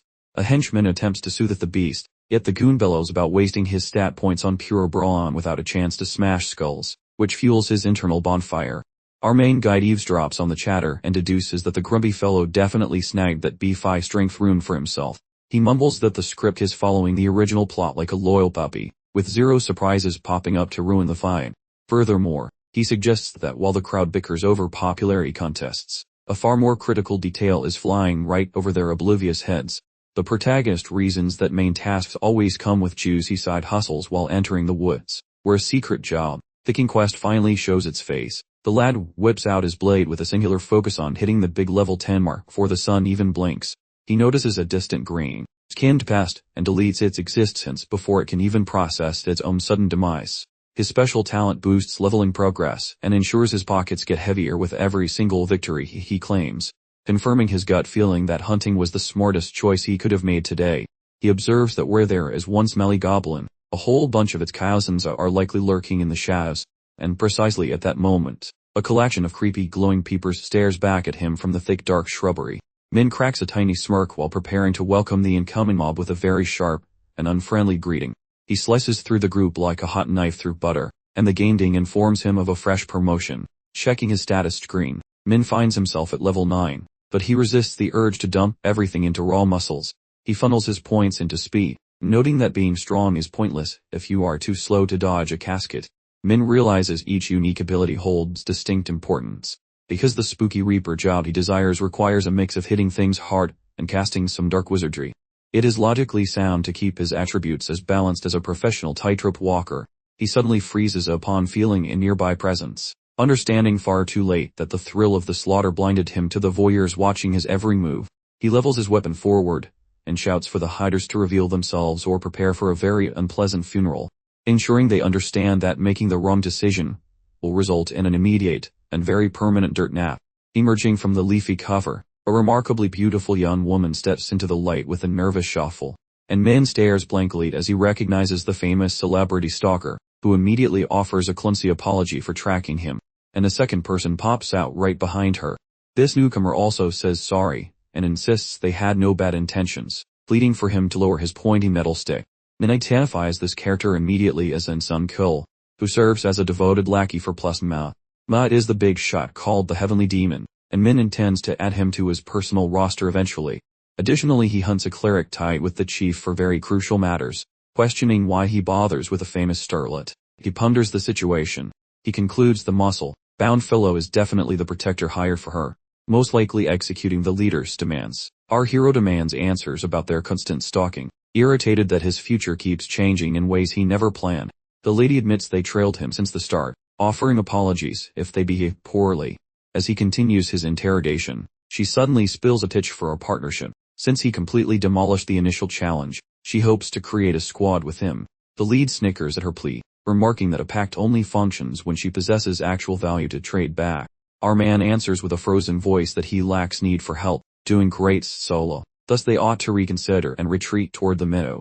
The main character pivots and treks further into the woods, insisting with a sharp tone that their presence is entirely unnecessary. The guard grumbles regarding our hero's punchable ego while the woman collapses onto the soil, paralyzed just by standing within his aura. The woman shouts instantly that his vanguard rank is definitely authentic, boozing that spicy alpha energy, though her bodyguard remains utterly bored by the entire spectacle. The starlet feels crushed because her beauty had zero impact. However, the guard takes a moment to scold her, mentioning he warned her that lone types hate parties, then continues bashing her for wasting time chasing a person who refuses to join. She never expected to encounter savage beasts inside such a calm-looking zone, so she resolves to slay them alongside her hired escort. Far inside the thicket, a terrified green runt frantically scans the vicinity, entirely ignorant of the hero, while the man plummets downward with a stealthy kill straight out of a stealth video game, while he remains grumpy regarding partnership offers, certain they would merely hinder his speed. While effortlessly putting that goblin into a permanent coma, the holographic screen flashes his rising body count. At that tiny second of quiet, vanishes as growling, dog-faced monsters start wiggling their way out of the dense shrubbery. The guy stares in shock at the massive crowd of enemies, suspecting that the goddess of fortune finally decided to bless him. Those ugly mutts rush forward, eager to turn him into a chew toy. Yet he never bats an eye, treading through the pack of beasts as if they were fragile wet napkins. Beastly remains drop like party streamers while the game notification pings, declaring he has reached the glorious rank of 10. Soaked in monster gore, our protagonist stares at the shimmering alert, smirking since it validates that he finally secured the specific job he truly coveted. Digital alert spam his face like annoying pop-up ads for level gains and fresh talents, but Min stays locked onto that quest screen like a cat on a laser. Thanks to his Groundhog Day lifestyle, he recalls the following task, so when the game demands a class promotion relic, he stays cooler than a penguin's toes. While regular noobs are wandering around like blind mice, Min stands tall because he knows the secret handshakes required to nab that legendary loot. Muscle-bound fighters must crank their brawn to 10 and delete 30 creeps from existence before the hour timer hits 0, where he is the angry axe. Swingers have to brawl for 60 straight minutes while bleeding out like a leaky faucet. Conversely, the sneaky stab types need to poke monsters in the kidneys to qualify, proving that your lifestyle choices determine your final career path. During his previous attempts at Lai, Min just whacked mobs aimlessly, which doomed him to a boring existence as a lowly beast tracker. However, after tasting the overpowered soul-stealing magic of the death god, he decided that being a generic archer was totally yesterday. Min chugs the angelic plasma to kickstart his professional evolution, and the computer starts screaming about how there are no refunds or exchanges for this soul-binding choice. Yet without a single flinch, our protagonist smashes the confirm button instantly, sparking a massive flashbang of divine energy as the software validates his new job status, and as a victory prize, our main man snags the Soul Harvester sigil, which glues a pile of ridiculous stat buffs directly onto his physical form. The game gives him a sinister farm tool for reaping souls plus a half-off coupon for any single mall purchase. Wait, there is more. He climbs up to the trainee tier, which sits at the second to bottom rung of the ladder, and gains access to a special move known as the expiration date mark, including the legal right to swing around that massive edgy curved blade. Min knows that failing to get a job means being a perpetual immature, so his reckless sprint actually worked, and for being the first person to land a promotion, Min banks a fat pile of cash, and a rare stalking ability, allowing him to creep on anyone's location if he remembers their face. Our young fellow resolves to try out his new surveillance tech by targeting that super dramatic security guard named Young Manhwa, the dude he spotted before. The interface chirps happily as it highlights a neon heap's path for men to walk along, while also revealing the precise mileage separating him from his victim. It seems fishy that the girl and her boss are only 2 football fields away, meaning they likely stalked him into the brush, so a grumpy Min decides to go give them a piece of his mind. Deep in the greenery, that strange pair is busy sprinting away from some unseen terror. yet Aaron flops onto the dirt like a dead fish, out of breath and lacking any will to keep moving. She begins screeching at Sung Chul, who desperately tries to haul her up before the bad guys turn them into Swiss cheese. He tries to give her a pep talk while hoisting her up, but she just moans about her projectile-induced injury stinging like 1,000 wasps. The Muscleman suggests that their actual physical forms might stay safe provided they do not end up as digital roadkill. Aaron recovers her composure, choosing to continue her desperate sprint immediately. Suddenly some hideous screech pierces silence, shouting names like a caffeinated banshee. The petrified duo halts, rotating their bodies while observing a gang of hooligans approach. As that loser Yeonmin heads the pack, Sung Chul internally insults the theater queen because she burned daylight, preparing for an upcoming rumble since no other options exist anymore. Yeonmin delivers particularly weak and very pathetic insults, ridiculing our protector like some ancient fossil who mistakenly believes he might survive this uneven beatdown. Sung Chul attempts some verbal gymnastics, insisting those two are pure as freshly fallen snow, though Yeonmin shrugs, admitting the pair really are guiltless regarding any actual crimes. This admission leaves the duo feeling genuinely baffled. Those hooligans clarify their motivation, admitting they just want to grab the stunning woman for themselves. Miraculously, the meathead activates his lone remaining neuron, realizing the creeps target the girl instead of him. These hoodlums start leaking saliva while staring her down like a fresh snack. Identity matters little to these lowlifes who just want a prize, leaving poor Aaron frozen in absolute terror. Yeonmin arrogantly suggests the guard should scurry away safely, provided he abandons the lady this instant. That fellow wavers, understanding that abandoning the girl earlier was smarter since preserving his pulse matters way more than acting like some brave martyr who wants to die. However, a nagging suspicion lingers that his employer would murder him for being such a coward. Plus specific terror provides sufficient motivation for gambling his entire existence. Yeonmin continues spewing trash talk, itching for a brawl. Yet the protector tries one final logical plea, mentioning that kidnapping is generally frowned upon by the law. Those criminals explode with fits of giggles. Then the lead meathead inquires which statutes govern this wasteland besides who Sung Chul might eventually notify. Yeonmin sneers again, asking how anyone could find evidence or locate his crew in this dump. Such annoyance stings Sung Chul, although he secretly understands the villain has a fairly valid point. Because words failed miserably, he prepares to throw hands, yet a distraction occurs before his fist can fly. Some mysterious silhouette appearing far away grabs our hero's attention, ruining his concentration. Yeonmin emerges while lounging against a trump, clearly attempting to exhibit some main character energy. This unexpected arrival leaves the whole group feeling startled. Black Scythe strolls forward at a snail pace, asking what kind of mess he just found. Yeonmin attempts answering. However, Min mutes him while investigating why those two look so incredibly troubled. Sung Chul rapidly clarifies those hoodlums are hunting Aaron, while pleading for Min's aid, vowing to settle this debt eventually. The lead character eyes Yeonmin, whose brow begins dripping like a faulty kitchen tap, inquiring whether those rumors are accurate, but Yeonmin attempts a weak dismissal, advising the hero to poke his nose elsewhere. Yet our main man remains totally unimpressed, shimmering with a creepy fight. He announces that these two chumps are actually his besties. Those ruffians gawk at the dark flames trembling, although Yeonmin still finds the gall to pipe up. Flaunting a massive reaping tool, he frostily declares that deserting allies during a crisis is simply unacceptable. Yeonmin is shaking in his boots, curious how the lead actor intends to resolve this messy drama.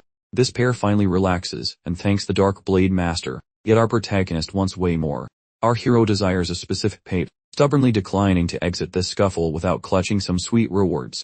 He reckons that bailing out Mess' humble assistant could be beneficial. Scoring major political capital might pave the way for a very profitable bromance in the near future. Additionally, our protagonist always despised those ruffians, thus pummeling them serves as a pleasant benefit, essentially hitting multiple dummies with a single swing, while the villains lose their minds watching him approach, while shouting hollow warnings for the warrior to freeze. The fighter pauses for a split second, grinning wickedly, while inquiring if they are just loud dogs without any actual teeth. Yeonmin suddenly understands he is totally outclassed by the main character. Pondering his slaughter of garden variety pests for the gold medal, he assumes merely witless morons might attempt combat against such a terrifying person. The hero mocks the group again, insisting they finally quit lying through their teeth. The bully hopes that our protagonist might actually show mercy. However, the combatant mentions thinking about it provided they squirm like maggots while sobbing for forgiveness. The beefy dude has trouble understanding the current situation, recognizing that the warrior is simply messing around, insisting on a submissive pose as his comrades plus Aaron witness the event. Yeonmin considers tucking tail and running despite his ego, but then a remarkably stupid thought pops into his thick skull. persuading himself that physical drills produced enough power for flattening the hero similar to an aluminum container. He feels a wave of totally fake bravery. Then he shouts a rude comment, telling the hero to get ready for a world of pain. Angry and red, Yeonmin stomps forward, suggesting the loser scram before he gets roasted like a rotisserie chicken. The big guy lunges in, believing he might bridge the distance sufficiently for striking the leading man directly upon his arrogant mob. Yeonmin truly thought one solid connection would send Blackside the packing for good. He was practically savoring the taste of sweet victory, before it even arrived. But the surprise hit hard when Min suddenly sheathed his weapon, then asked Yeonmin quite casually exactly what his next brilliant move would be. Min began to poke fun, explaining that using his weapon would result in an immediate victory, so he decided to level the playing field for poor Yeonmin. The muscle-bound idiot just blinked and offered a baffled smirk. That grin vanished faster than a free pizza. However, when Min disappeared entirely from his field of vision, our hero charged forward at incredible velocity, heading directly for Yeonmin. The big guy smirked confidently, convinced that an unarmed brawl would definitely favor his massive physique. The brute unleashed a chaotic, massive haymaker, only to discover something truly shocking. Min dodged the sloppy blow with casual ease, before Yeonmin could even process what was happening. He suddenly doubled over in agony as Min landed a perfectly placed knee strike to his midsection, which sent him sailing backward through the air. The completely clueless thug groaned in severe discomfort, desperately trying to regain his footing. But even in pain, he managed to hurl a colorful insult in Min's direction. Completely unfazed by the language, Blackscythe sauntered out to the goon and punished the foul mouth with a particularly brutal, merciless kick right to the face. The thoroughly unfair assault continued without mercy as Min grabbed the unfortunate goon firmly by his collar, delivering a series of echoing slaps, leaving Yeonmin completely bewildered and unable to comprehend how Min could strike with such immense force. The sudden realization dawned on him that Min wasn't just matching his strength, he might actually surpass it entirely. Despite Min clearly lacking the strength rune, Yeonmin was left pondering how the boy acquired such power as he crumpled to the floor, completely pulverized. Min stood tall, gazing down at the mess he had created. However, his brief moment of contemplation was quickly ruined by the remaining goons preparing to initiate a surprise attack. One of the henchmen let fly with a powerful arrow, prompting Eren to shriek for Min to dodge it. Despite his overwhelming power, our protagonist easily sidestepped the projectile, leaving the panicked thug scrambling desperately to load another shot. He weaved deftly from side to side, performing a perfect dance around every incoming arrow. Min instantly closed the distance between them. Upon reaching the archer, he looked him dead in the eye, and praised his shooting ability, but then advised him to quickly start praying to whatever deity he believed in, because his good fortune had expired the second he decided to mess with Min. Without a second thought, our boy unleashed his scythe, cleanly dismembering the archer with a precise slash that sent a horrifying shriek echoing through the air. The remaining thugs began to panic, yet still made the monumentally stupid error of challenging him after witnessing their comrade's demise. One fool dared to sprint at Min with a knife, loudly promising like a complete lunatic that he would end the boy's existence. Min, however, remained completely relaxed and unperturbed by the thug's empty threats and wild ranting. Moving with zero effort, he triggers the mark of fatality while swinging that oversized gardening tool. A homicidal twinkle sparkles in his gaze as the sharp edge carves through oxygen. The goon has no time to blink before the steel mows right through his pins like soft margarine, dropping him onto the dirt like a falling brick while his companion stands there vibrating in pure terror. Hysteria grips the unlucky fellow as he views his detached stumps, but he cannot even finish a single thought. Our main man lunges forward with his harvester held aloft, keeping his pointy stake ready for more action. The protagonist casually inquires if this loser is truly prepared to handle the fallout of his dumb life choices. Another rapid chop follows immediately, yanking the dude's limb right off and turning him into a noisy heap of agony. Our hero inspects the messy work and gives a satisfied nod, happy his blade ignored that cheap armor like it was wet cardboard. These rejects are sprawled across the floor while the big boss looms over their pathetic, weeping forms. Musing that this pathetic little scuffle felt about as challenging as a gentle stroll through a flower garden. Although these villains are totally wrecked, the nightmare continues as he walks closer, intending to haunt their dreams, until they are too scared to even glance in his general direction. Having been completely dismantled, the goons begin whining for mercy and asking for a timeout, honestly terrified they might actually meet the Reaper today. However, he tells them to grow a pair, while cleaning his blade, causing a guy to twitch just by standing nearby. Finally, our protagonist determines he has finished playing with the sad circus rejects and shifts his focus to that coward trying to wiggle away like a slimy worm. Our hero zaps his gaze over there, and shouts that concealment is useless, since sprinting away won't help him escape his inevitable appointment with a sharp edge. The Dark Reaper swings his metal once more to prune the crook's other limb, making him howl like a wounded animal, looking chillier than a freezer. He mocks the guy for being a baby about some minor boos that are nothing compared to the hurt these absolute jerks inflicted on everyone else before. He offers no oxygen breaks or time to think, simply detaching the next appendage like he is trimming a backyard hedge. The pair remains stuck in place, totally mesmerized by the bloody car wreck unfolding right before their eyeballs. Mentally, the bodyguard can barely fathom how savage this guy is for bullying people who already threw in the towel, though some folks would probably label his behavior as totally nuts. His steady and intense vibe shocks the guard, making him realize this kid is probably just as scary as his own employer. The protector wakes up from his daze when the hero checks in to see if the group is doing okay. The hired muscle expresses his gratitude again for the squad, and the Reaper tells them to forget about these bums, noting they are too broken to wiggle, so their only job left is to cast a ball out eventually. The pair dips their noggins to show real thanks, yet Aran nervously wonders what happens if those goons expire in solitude. The warrior proposes ignoring their fate while assuming the girl is excessively mushy and sweet for safety. The man ponders her worry for those villains and suspects she just wants an award for acting like a total saint. Sung Chul breaks the silence, lifting his limb to query the whole group.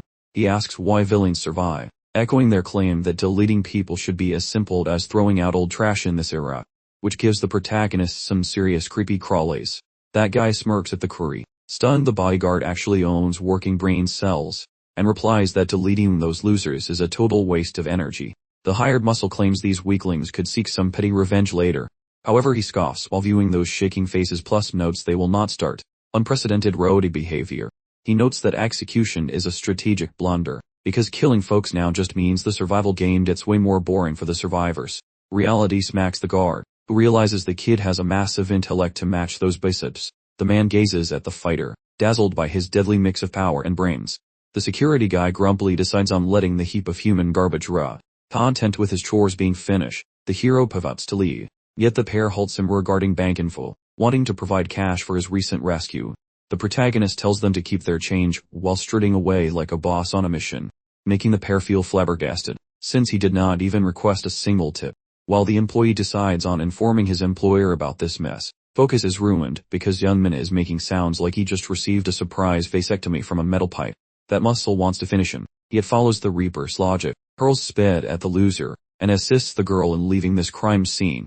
Back at the center, a mob is losing its collective mind while fighting for the crown, as shouting matches turn into very creative name-calling, with looming fistfights forcing bored bystanders into jumping in, acting like unpaid daycare workers for angry adults. Some random gamers try to grab that brief opportunity, stating they might be superior bosses, who do not cry when situations get spacey. Plus one fellow actually claims an elderly father works as a major player in national government.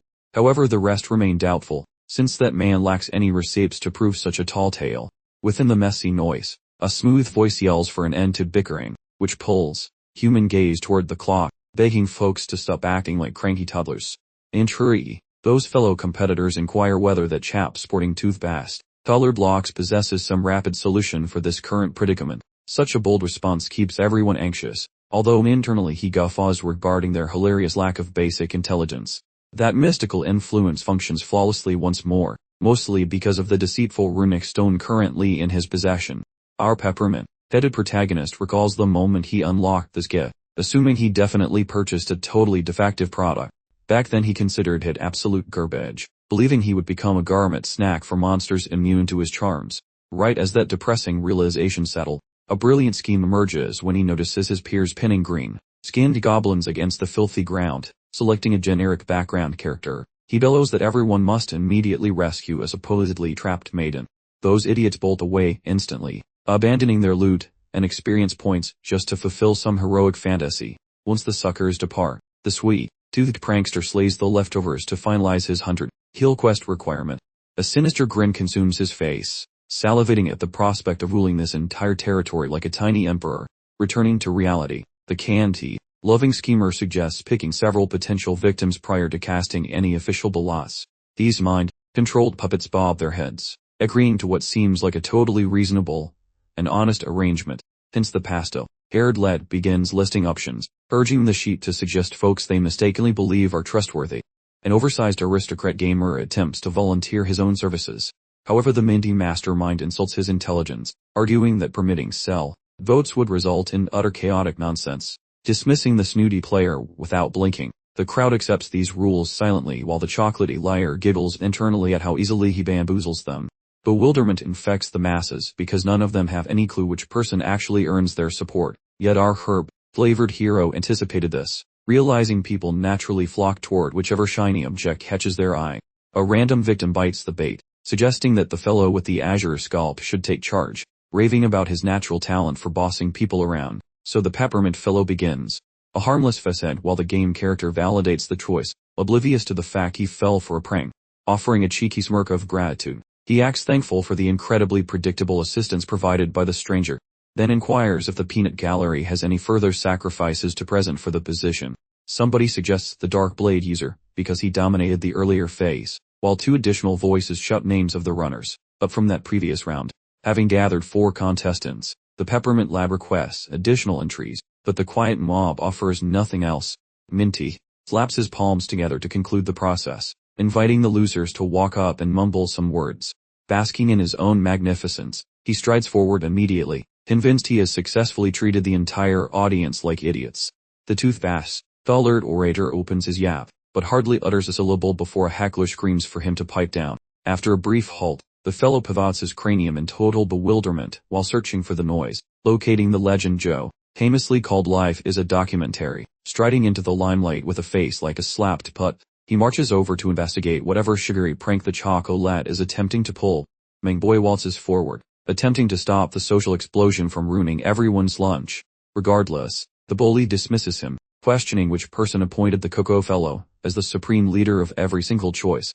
Sheer terror consumes the sugar-themed warrior, suspecting his spirit was just transparently audited, yet he hopes such insight was merely a fluke. Continuing the roast, the thug points a finger at the mountain of tall tales that the liar is currently stacking. Yet the Cocoa King retaliates, insulting the brute's family tree and his total lack of etiquette in polite society. Praying his magic mojo actually wakes up today, the green kid tries one last time to lower the room temperature. Instead he accidentally pokes the bear, causing the documentary dude to lose his cool and offer a free ticket to the afterlife. Motionless from intense dread, the man understands his special powers are currently functioning like a chocolate teapot during a heatwave. That thug disregards him like garbage, scowling at the audience while yelling that everyone must support his candidacy or face grim consequences. Yet Midboy retorts, labeling him a certified moron. He claims no one with 2 brain cells would follow a thug, then suggests the brute scurry home to his mommy. During a brief pause, the thug goes quiet, then suddenly lunges forward to give the chocolate guy a very permanent, very sharp red smile across the neck. Peppermint Man tries speaking, yet massive hemorrhaging blocks any sounds while he clutches his neck, as the murderer jeers that resistance proved fatal. As the defenseless gamer gradually begins to entering oblivion before colliding with soil, the murderous filmmaker confronts the group, announcing this penalty for any person failing to comply with instructions. Chaos erupts, as the audience gazes at the human chocolate puddle, screeching at the killer as if he has noticed his hands are covered in red. He remains completely unbothered, raising his sharp toothpick and challenging any brave soul to come and get a matching necklace. A local background character fails the eye test by yapping, providing the scary filmmaker the perfect reason to start the cameras rolling again. Sporting a smile that would terrify a shark, he sprints ahead, deleting a couple of loudmouths who still had the audacity to use their vocal cords in his presence. Redecorating the room in shades of crimson, his expression turns into pure nightmare fuel as he enjoys the absolute freedom of being the top predator. Such anarchy represents a tropical holiday for the man, a sandbox providing total freedom to commit atrocities.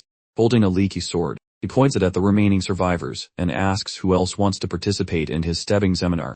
Consequently, the assembled group remains immobile, caught in a state of terror that prevents any resistance. This thug muses silently that nobody would risk opposing his bid for power, certain that success is guaranteed. And once victorious, a final goal remains: obliterate Black Scythe like a cheap piece of plastic, believing that removing Min ensures his ascent to the peak goes unchallenged. Elsewhere, Min is busy farming experience and evaporating beasts, milking his buffs for all they were worth until a digital chime announces his arrival at level 16. Nevertheless, the gloomy perfectionist feels dissatisfied, as progression stagnates despite slaughtering hundreds of enemies per hour, yielding just a minor 6-step increase. At least dispatching the tiny monsters had become significantly less difficult now that he possessed both the Reaper's Scythe and the Butcher's Rune. Min checked his status display, noting with a raised eyebrow that exactly 3 hours had evaporated during the session. Therefore, he concluded it was high time to make his exit, but just before he could even take a single step, a brilliant golden light suddenly illuminated the air directly above him, conveniently solving his transportation issue. The phenomenon instantly zapped all participants back to the original staging area. Tom Fu and Aaron, surveying the devastation, were left totally traumatized by the complete and utter chaos created by the infamous Jungsik Joe.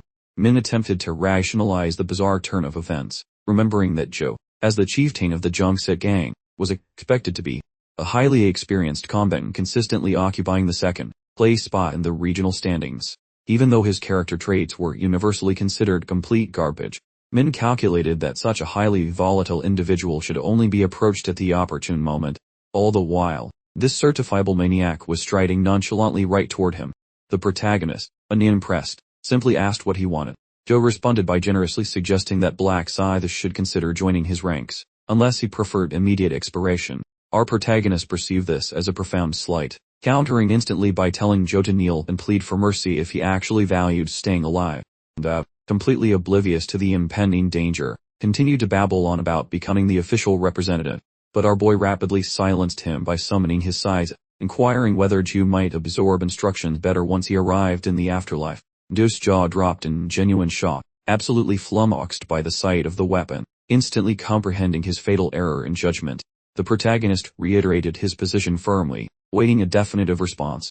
However, the belligerent thug refused to yield, remaining obstinate. He boasted that the Jungsik gang leader kneels for exactly 0 people and proceeded to throw down a formal challenge. Our boy silently acknowledged the sheer audacity, but knew he needed to de-escalate, avoiding drawing excessive attention to himself at this time, particularly important given his need to secure enough votes for future plans. He opted to let Chu seize the representative position, allowing him to pull the strings from the shadows during the subsequent round. Precisely at that juncture, the angel arrived on the scene, causing all eyes to instinctively turn toward her arrival. Min seized the opportunity to lean in and murmur to the thug that he had received an unexpected stroke of good fortune, this time around, suggesting he watch his own back if he didn't want to end up dying a truly idiotic death later.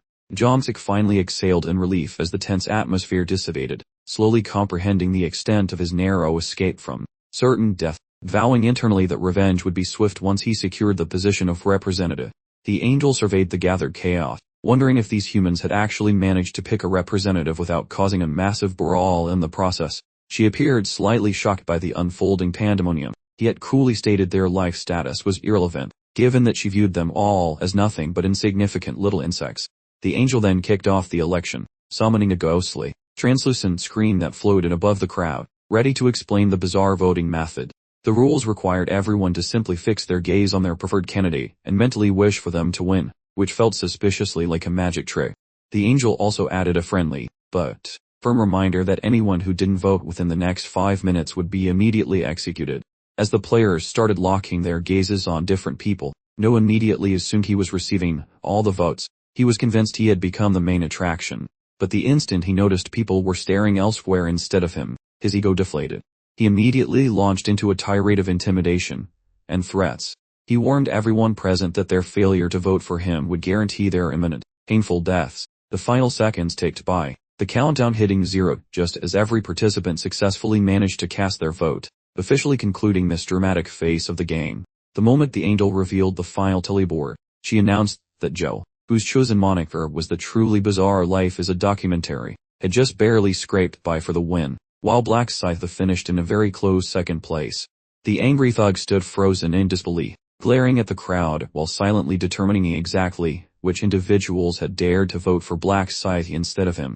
The angel wasted no time in finishing up, officially designating Joe as the new representative for their local map. She handed over the command right ability that let him control 10 other players, and Joe responded with a smug, wicked grin. He immediately began fantasizing about exacting revenge using his brand new authority, a classic mistake. His grand plans were immediately dashed when he finally got around to reading the fine print, and discovered the ability only lasted 10 turns. It also only let him issue 1 command at a time and, worst of all, was completely useless against anyone who had already unlocked a profession. The angel decided to drop yet another bombshell on the group, revealing that the map actually contained a hidden quest that allowed players to unlock a profession before the voting even began. The crowd looked utterly confused, prompting the angel to clarify that the side quest would only appear once a player managed to reach level 10. The players immediately started whining, claiming they never had a chance to level up because the area was completely devoid of monsters. The angel, looking thoroughly disappointed, simply informed them that the forest had actually been crawling with monsters the entire time. She did offer a bit of comfort by mentioning that only 8 people in the entire world had actually managed to complete that hidden quest. She then mentioned, almost casually, that a single person from their local group had somehow managed to unlock a profession. She pulled up the side quest results, revealing Black Scythe's identity, who once again ranked first both locally and worldwide, earning the terrifying profession of Reaper. The entire crowd spun around to stare at the protagonist in utter shock, while he casually struck a dramatic pose for their benefit. He was taking advantage of the opportunity to absorb some precious aura from their stunned reactions.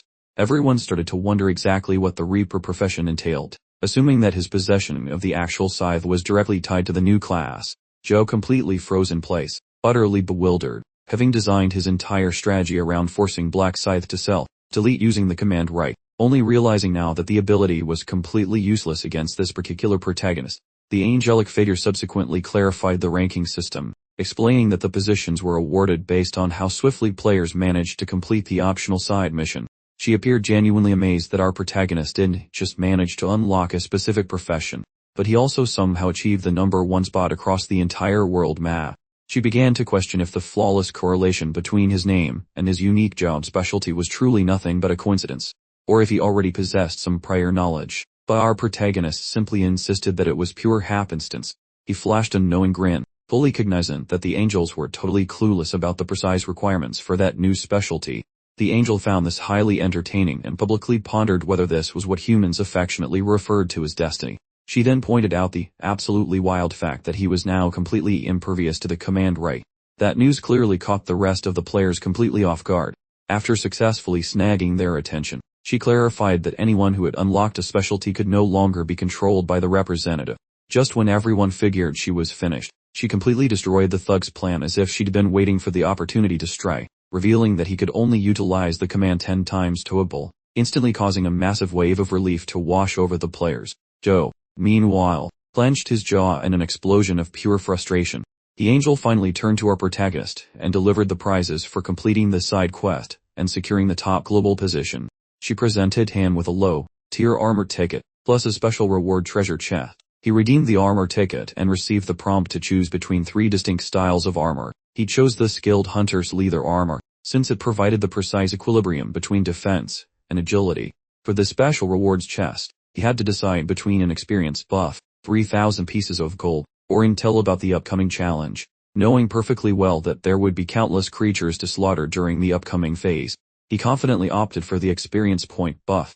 Now that all the rewards were distributed, the angel proceeded to send every single player back into reality, making a casual announcement that the next round promised significantly more fun. Young Min suddenly woke up in his bed, completely rattled by the ordeal, only to notice that his arms and legs were, thankfully, completely intact and present. He let out a long sigh of relief, understanding that the damage sustained in the game would not transfer to reality, provided he actually survived them in the virtual space. He grit his teeth and made a solemn oath to never engage with Black Scythe again, refusing to even share the same vicinity with the terrifying protagonist. Back inside the hotel, Sung Chul offered praise to Erin for successfully navigating the challenges. Although she acknowledged being more of a burden, she sincerely thanked him for keeping her safe. He maintained his composure, informing her that he was merely performing his professional duties. Erin then mentioned her wish to thank Black Scythe for saving them, but admitted she was completely clueless about how to make contact. The dude claims discovering the Reaper is harder than finding a quiet Tyler because his real name is hidden. And since he never shared a bank route for his bonus cash, he clearly loves playing hide and seek. Maybe he suspects his secret life could be busted by following those digital crumbs. The fellow suggests that tossing a legendary loot box at him during the next stage might be a cool gift, which the lady supports. So the guy wishes her sweet dreams, and then exits. And within a single heartbeat, he enters the metal box, phoning that leader Meh. He wonders why the big boss is still away, but the man says his liver demanded a cocktail. The assistant cheers for his buddy becoming a spooky dark night. Then the boss asks about their progress, and the man admits that he and the girl stalled at level 8 after getting their butts kicked. The boss gets interested when the worker mentions reporting some drama, and checks if he has a moment. After learning the gossip involves that edgy reaper, the leader demands he visit the fancy lodge to spill all the tea. Min spies from afar, while watching the target, jump inside the whip and zoom away, instantly realizing that the driver is speeding toward the boss. Recently, he utilized his searching talent to pinpoint where the employee was hiding, and the magical screen confirmed that the prey was quite nearby. However, the space between them begins to expand like a balloon. The observer concludes that the target is zooming, speculating if he plans on visiting the leader. Min decides to tail him, and witness the drama with his own eyeballs. Inside the suite, Ma brags about how the dark maid job is perfect for his sneaky side projects. But he understands that handling the boring paperwork must come first. Sitting down, he ponders about that mysterious slasher, curious what kind of report involves such a guy. Fearing the worst, he assumes the protagonist smacked his employee and swears to start a riot. To him, hitting his assistant is a personal slap, so he vows to crush any rival, and just then, the employee Seon Chol taps on the wooden portal, and the boss allows his entry. They trade greetings, with the worker claiming he is doing great, mostly because of the leader. Ma retorts that he is playing on an entirely separate field. The subordinate pours on the praise, claiming his aura provides massive inspiration, but the superior catches the act, and tells him to part. That lack he continues, offering hollow cheers, since the man did not perish, which the chief ignores, only for the guy to desperately toast his class, labeling it pure flu. The employee argues that serendipity relies on the individual, and mentions that grabbing global silver is nearly impossible, adding that serving him is a peak privilege. But the leader interrupts the fluff, ordering his worker to quit with the bootlicking, while betting that this fellow is definitely fishing for some major favor.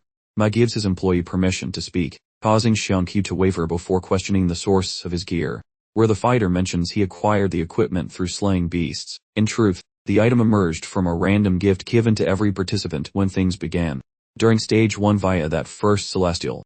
At that moment, he discovered the option to become a shadowy warrior upon hitting double digits. Ma knows he hit the jackpot early, yet he remains wary. He realizes sharing sensitive secrets is foolish, because comrades can betray one another instantly. The chief pivots topics, inquiring about those wounds, and if that shadow blade guy was the culprit, performing the foul deed. His manager clarifies the situation, stating they are actually in debt to the mysterious savior. The boss grows curious, as his aide details the chaotic mess. That manager describes some punks targeting the Lei, almost ending 2 lives, until the Reaper figure arrived for the rescue. The associate mentions that regardless of health, her sanity would crumble, effectively ending any chance at future work. Realizing he almost lost his top aide, and his income, the man goes silent for a bit. Finally, he asks about the thugs, wondering if they were sent to the afterlife. But the assistant notes that the warrior spared them, explaining that murder was seen as a waste which would jeopardize their next mission. The man worries those criminals might return to cause more headaches later, but he confesses the protector rescued the pair, meaning even Seomet is now obligated. He wants to reward the hero, but learns the mysterious fighter refused any payment and vanished. The leader figures out the guy is hiding his face by rejecting loot, proving he is super careful. He tells his aide to pass on greetings later and keep tabs on the hooded figure, offering assistance, mainly since the boss loathes being in anyone's debt. Right when he was halfway out the door, Ma abruptly stopped, spun around, and demanded to know the identities of their attackers. Stepping out into the hotel lobby, our protagonist paused for a second to size up the scene, feeling smug about how easily the manager had accidentally delivered Kyung Rokma right to his doorstep. He discreetly made his exit to keep things low profile, but couldn't shake off how strange it was that Ma ran a whole human trafficking business right out of his personal residence. As he strolled back to his ride, he congratulated himself on being firmly in control of the situation. It was all thanks to his brother's obsession with giving out free rice cakes, which somehow led to him bumping into Aaron and the manager. He planned to leverage his connection as the manager's neighbor to totally manipulate Ma and earn his trust. He still hadn't figured out if Ma deserved a spot on the roster for round 20, keeping that decision hanging in the balance. He remembered Ma's Dark Knight rune, a ridiculously overpowered ability that felt less like a feature, and more like a cheat code for winning early. Runes usually flowed separately from professions, but this one locked Met into the role, forcing him to charge up some special energy called Dark Mana to activate his signature Dark Aura ability. He noted that gathering the necessary Dark Aura was highly unconventional and suspiciously well suited to Ma's specific brand of psychopathy. This led him to seriously consider whether a loose cannon like Ma was really the best person to have on the team.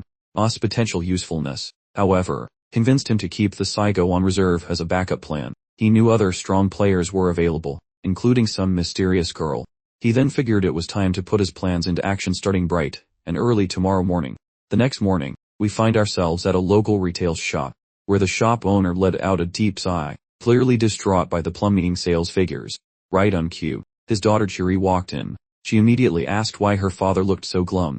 He explained that Nado was stealing all their business because the government couldn't decide how to handle all these players suddenly getting superpowers, which left him worrying about how to keep a roof over their heads. But Chiri quickly assured him that she'd step in and help out after graduation, perhaps even picking up a part-time job to ease the financial burden.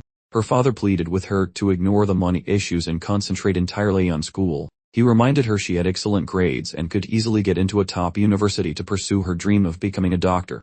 Chiri confessed that she abandoned her dream years ago, realizing their current predicament made it impossible. Her father's eyes welled up with tears, as he finally grasped that money was the root cause, and he dreaded what Chiri would ultimately be forced to do.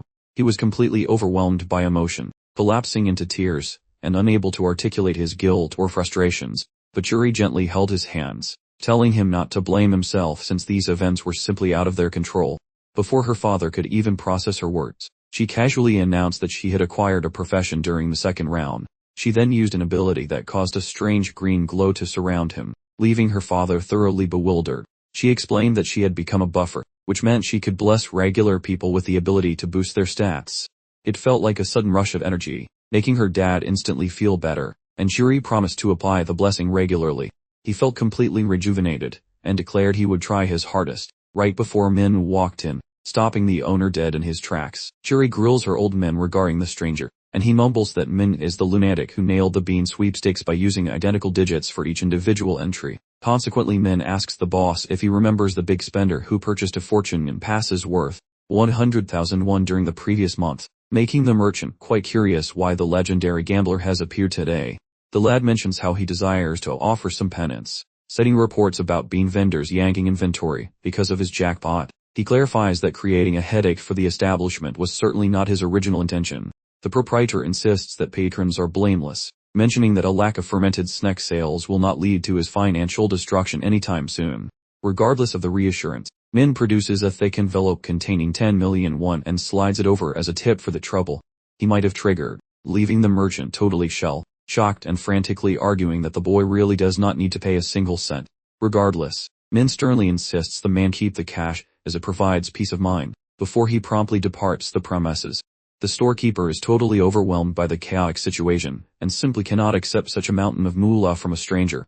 The girl offers to sprint toward the lad to return his cash, while her father provides a nod of approval. She bolts outside and eventually tracks him down, hollering his name like she was chasing a runaway bus. Sadly, Min acts totally clueless. She mentions they share the same classroom, but the boy lies about having a terrible memory for people, even though he recognizes her perfectly well. The lad knows she is the merchant's kin who happens to possess those handy support skills.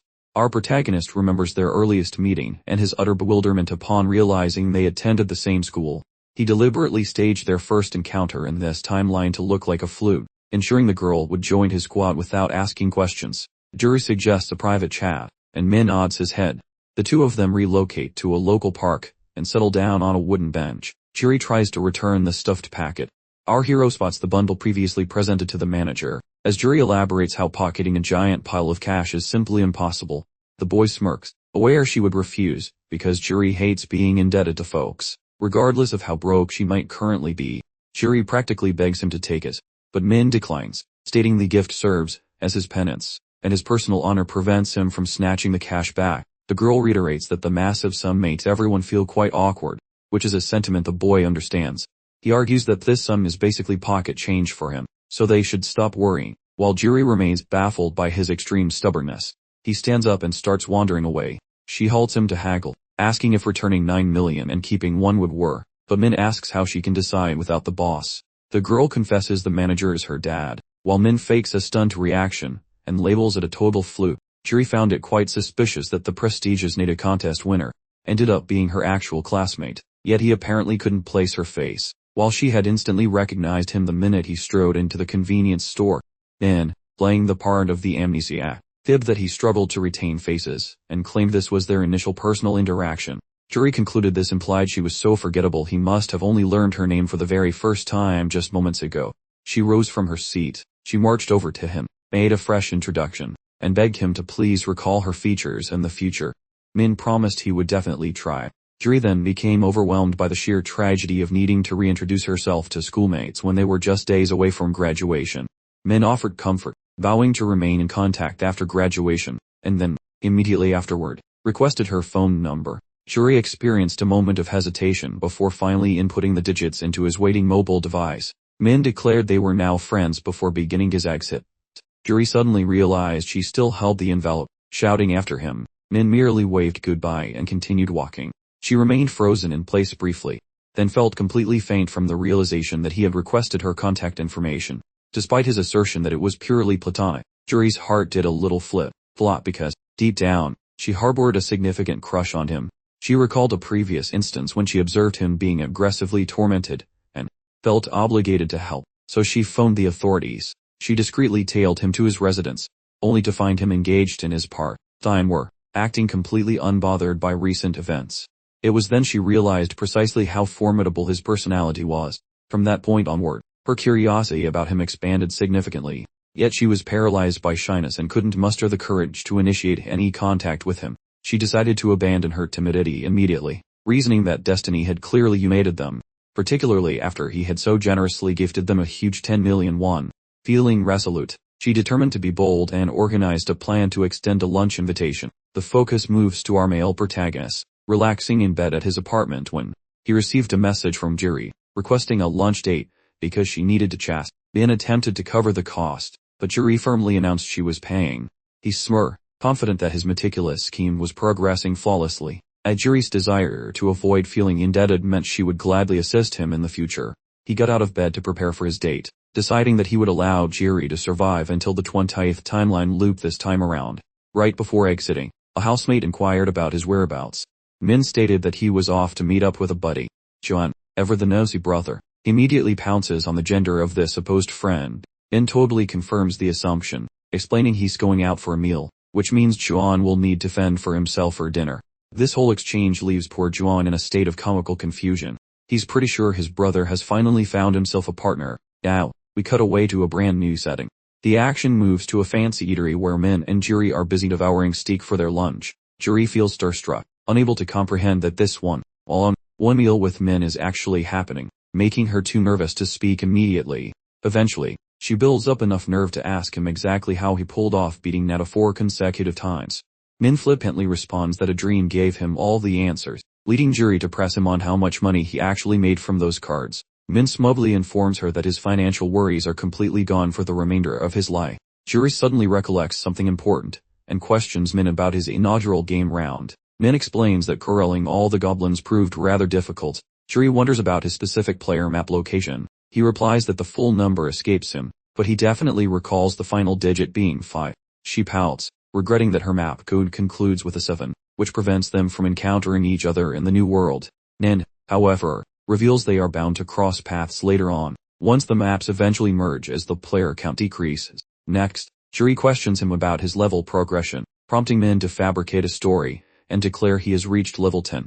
Jury lights up, excitedly announcing she's level 10 as well. After asking his profession, he admits he hasn't obtained one, but Jury claims great fortune in having landed the buff for profession. Min feigns ignorance and inquires if her ability functions just like a character buff in a video game, despite already possessing complete knowledge of its mechanisms. Jury tells him her skill, Bless, has the power to increase any person's stats, then asks Min if he'd like her to activate it on him. Min accepts, and Jury immediately amplifies his attributes by a stunning 50% for 3 hours, completely blowing Min's mind. Min admires the new numbers, calculating that the effect will increase significantly once Jury reaches the top level. Her skill will actually become twice as potent. The real reason Min asked for the boost was because he had obtained a mysterious gold pouch from the last match, granting wealth based on the luck attribute. Consequently, more luck translates directly to a greater influx of cash. Min expresses his deep appreciation to Jury for the powerful stat boost. She responds by promising to provide the buff whenever he requests it. Min finally asks about the main purpose of their meeting, and Jury explains her father wanted to personally thank him for the significant financial contribution. Juri also makes a solemn vow to reimburse the money as soon as circumstances allow. Min quickly calms her worries, letting her know that repaying the funds is completely unnecessary. Instead, she attempts to compensate him for his generosity by giving him a unique item she found during the last challenge. Juri passes over a curious, purple-colored crystal. Once outside the eatery, they bid farewell and wish each other good fortune for the upcoming round. Afterward, Min wanders into a nearby public lawn and unzips his digital hoarder stash. Shockingly, the shiny rock Juri handed over is actually a magical battery, basically grade, a premium loot. This took him by storm, so he reckons that the labels really undersell its true worth, and gamers want to actually grasp its immense value until they finally hit level 20. This stone lets users glue its power onto their pointy killing sticks, providing various magical upgrades. 7 distinct flavors of gems exist, including ruby, garrot, lemon, lime, sapphire, indigo, and grade. Every pebble does something unique. Crimson hurts more, apricot adds muscle, gold improves fortune, emerald makes legs faster, azure sharpens brains, cobalt softens enemy blows, and violet, the super rare one, jacks up every single attribute. Serendipity is currently peaking, and then recalls his karma points are already jacked by temporary magic. Thus he figures moving quickly is vital before gambling on that mystery money bag. He retrieves a plastic container of squirmy larvae, intending to squash them to trigger his massacre sigil, which grows his attributes slightly per murder, so he mashes the bugs again, observing his numbers double instantly, which catapults his serendipity score from 15 up to 45. Post squashing, he accesses his stash, retrieves that chance ace coin bag, plus encages the item, hoping to score maybe 3 to 6,000 shiny bucks, but he gets totally bamboozled by the actual loot draw. A digital bell rings as Min tears into the prize and glitches out briefly. Dropped after discovering a fat 10,000 gold bundle tucked inside. He is totally smacked because during his previous existences he never earned such cash. Because of this windfall, his gold total hits 16,000, potentially buying some prestigious loot. A specific armor piece he desires arrives in 14 days, however, so he decides to hoard his riches, eventually returning to his residence. Min enters and finds his sibling hypnotized by mobile clips, wasting life away like an expert. Juan spotted him immediately, and launched into a full interrogation regarding the supposed date. Min was equally blindsided by the accusation, quickly moving to shut down the rumor and emphatically stating there was absolutely zero romantic entanglement with that woman. Attempting a tactical retreat from the awkward topic, he quickly diverted the discussion by inquiring if Juan had managed to grab any food. His brother beamed like he'd just won a medal, proudly declaring he had single-handedly annihilated a delicious cup of instant noodles. Min attempted to convince Juan to broaden his culinary horizons and eat something new for a change, but his brother remained fiercely faithful to his beloved snack, a commitment far stronger than his ex's, claiming it was exactly what he had been pining for lately. The conversation soon triggered flashbacks to the penniless era where they struggled through everything, waiting for destiny to finally cut them a break. While pondering the past, Min suddenly recalled he hadn't glanced at his crypto portfolio in ages. He knew a market collapse was imminent, so he decided to liquidate his assets and invest the proceeds into finally getting his driver's license. Sometime later, Min took his place to start the computerized exam for his license, letting out a long, bored sigh as the process felt agonizingly predictable. Having repeated it in countless previous timelines, he answered every single question effortlessly, moving through the test like a hot knife through butter. Min finished the exam in record time, rising from his seat as if ready to leave immediately. The monitor observed his departure, likely assuming he was just another beginner quitting in frustration. However, the supervisor's expression turned to stone when the computer unexpectedly broadcasted Min's almost flawless test results. Because all the information was essentially hardwired into his brain, Min secured his driving license in less than 4 days, barely exerting himself in the process. This new development prompted a minor existential crisis for our hero. Reflecting on all his regressions, he calculated that he should realistically be a wrinkled old man by this point. The instant he received the brand new license, Min immediately zeroed in on his dream vehicle, a limited edition Lamborghini so extravagant it would make even the most boastful influencers green with envy. He questioned the dealer about the wait time for delivery, who informed him it would take approximately 4 weeks. Without hesitation, Min finalized the purchase, prompting the salesman to react like he'd just hit the jackpot, instantly flooding him with enthusiastic congratulations. A fortnight passed, marking the perfect timing for Min to offload his cryptocurrency and skillfully sidestep the impending market collapse. Juan noticed his brother's peculiar smirk and inquired if he had suddenly stumbled upon a massive fortune. Min, meanwhile, remained completely unbothered. Min calmly mentioned that he had liquidated all his digital assets for a staggering sum of 300 billion. This revelation caused Juan to almost projectile spit his drink across the room in total disbelief. Juan could only stare blankly, completely confused about how their small investment had somehow achieved such massive gains. Yet, for Min, it was simply business as usual. Juan recalled cautioning his brother against putting all his eggs in one basket and truly couldn't believe the outcome of this specific gamble. Min responded that he hadn't anticipated it either, and simply managed to set a new personal best completely by chance. His naive younger brother inquired if Min intended to withdraw all the funds, feeling a small sense of peace when Min confirmed this casually. The newfound tranquility, however, was incredibly short-lived. Juan almost dropped his coffee cup completely when Min nonchalantly revealed that he was considering venturing into stock trading next. Juan instantly became agitated again, clearly skeptical that his brother possessed even the slightest knowledge of the financial market. Min simply instructed him to relax and have faith in the old man's uncanny abilities and dream card, which he once again brandished confidently. The easily fooled younger brother actually bought it and inquired about a particular stock. Min was considering, slowly regaining composure and choosing to trust his brother's judgment, just for this single instance. Our protagonist, meanwhile, completely understood exactly why Juan was so distressed. Furthermore, he totally remembers those prior existences weren't just for looks, giving him complete faith in the enterprise he's gearing up to put his chips on. This particular enterprise, folks, is Chuma Consulting Stocks, currently managing a truly hopping pile of 900 billion won. Even if it appears as mundane as toast right now, Min is hip to the fact that this venture will explode like a firecracker when the fourth phase kicks off, so he doesn't pause for breath before tossing every last cent he owns into the pot. With this bold stroke, he aims to secure enough ownership to utterly derail those future gatherings, and more crucially, pile up a skyscraper of riches and influence along the way. Our main man nonchalantly launches his massive 280 billion right into those shares, while his poor sibling just stands there muttering please to every deity imaginable that they won't be sleeping rough on the streets again. Having tidied up that little financial maneuver, Min can finally redirect his attention toward the specific treasure he needs from that shop in the quest. Later on that evening, tucked into bed while waiting for the clock to strike 12, he decides to log into the Quest Emporium and peruse the available gadgets and newfound proficiencies. Although the majority of the merchandise looks dreadfully pedestrian, there are still pathways to uncover the genuine gems, especially by watching out for the daily exclusive item that materializes.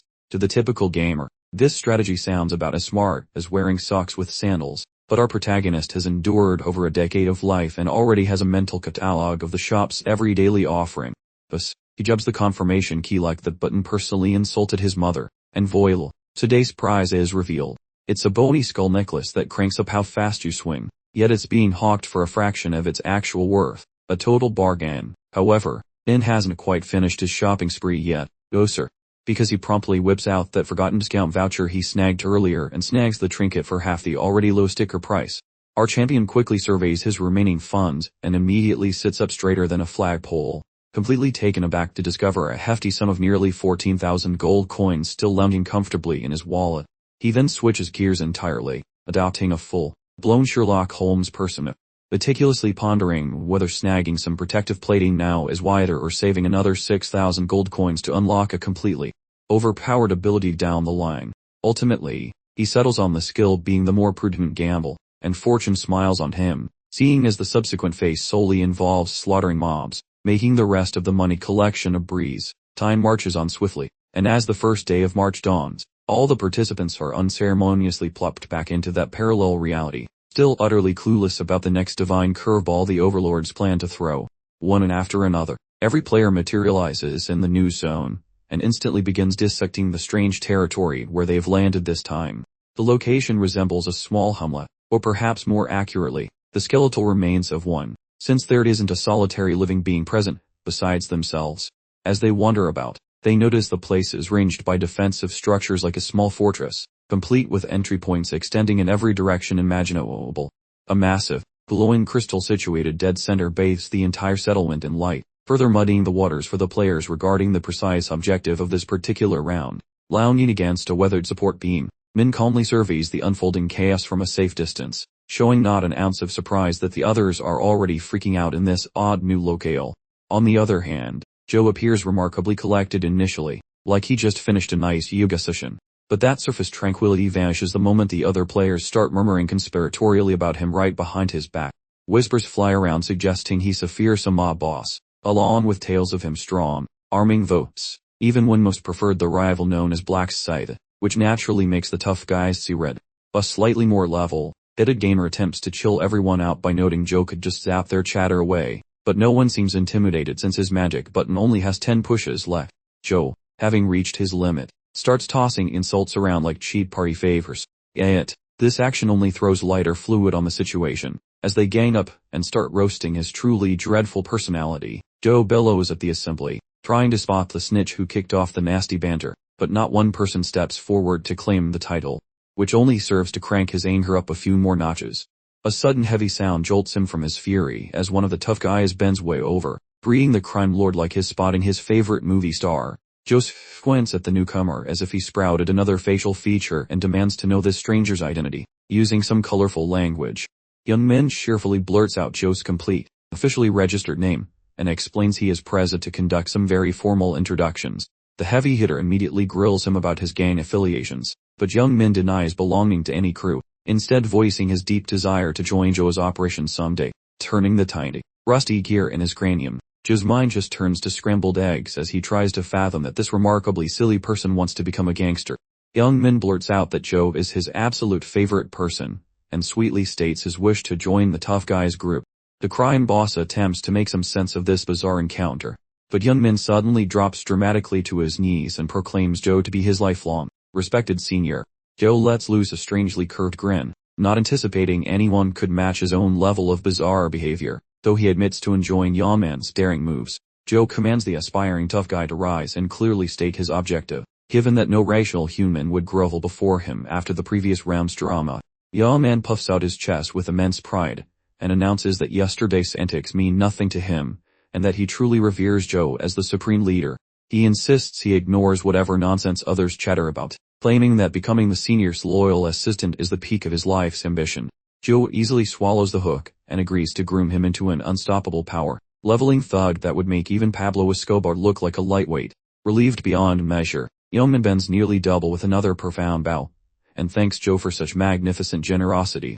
The remaining participants watch in stunned silence as Young Min cozies up to such a notorious heavy, judging him completely bonkers, while Min glances sideways at the unfolding scene, pleased that the script is running just as it did before. With a flash of dazzling light, the celestial messenger descends, hovering over the group, and calls out to address them all.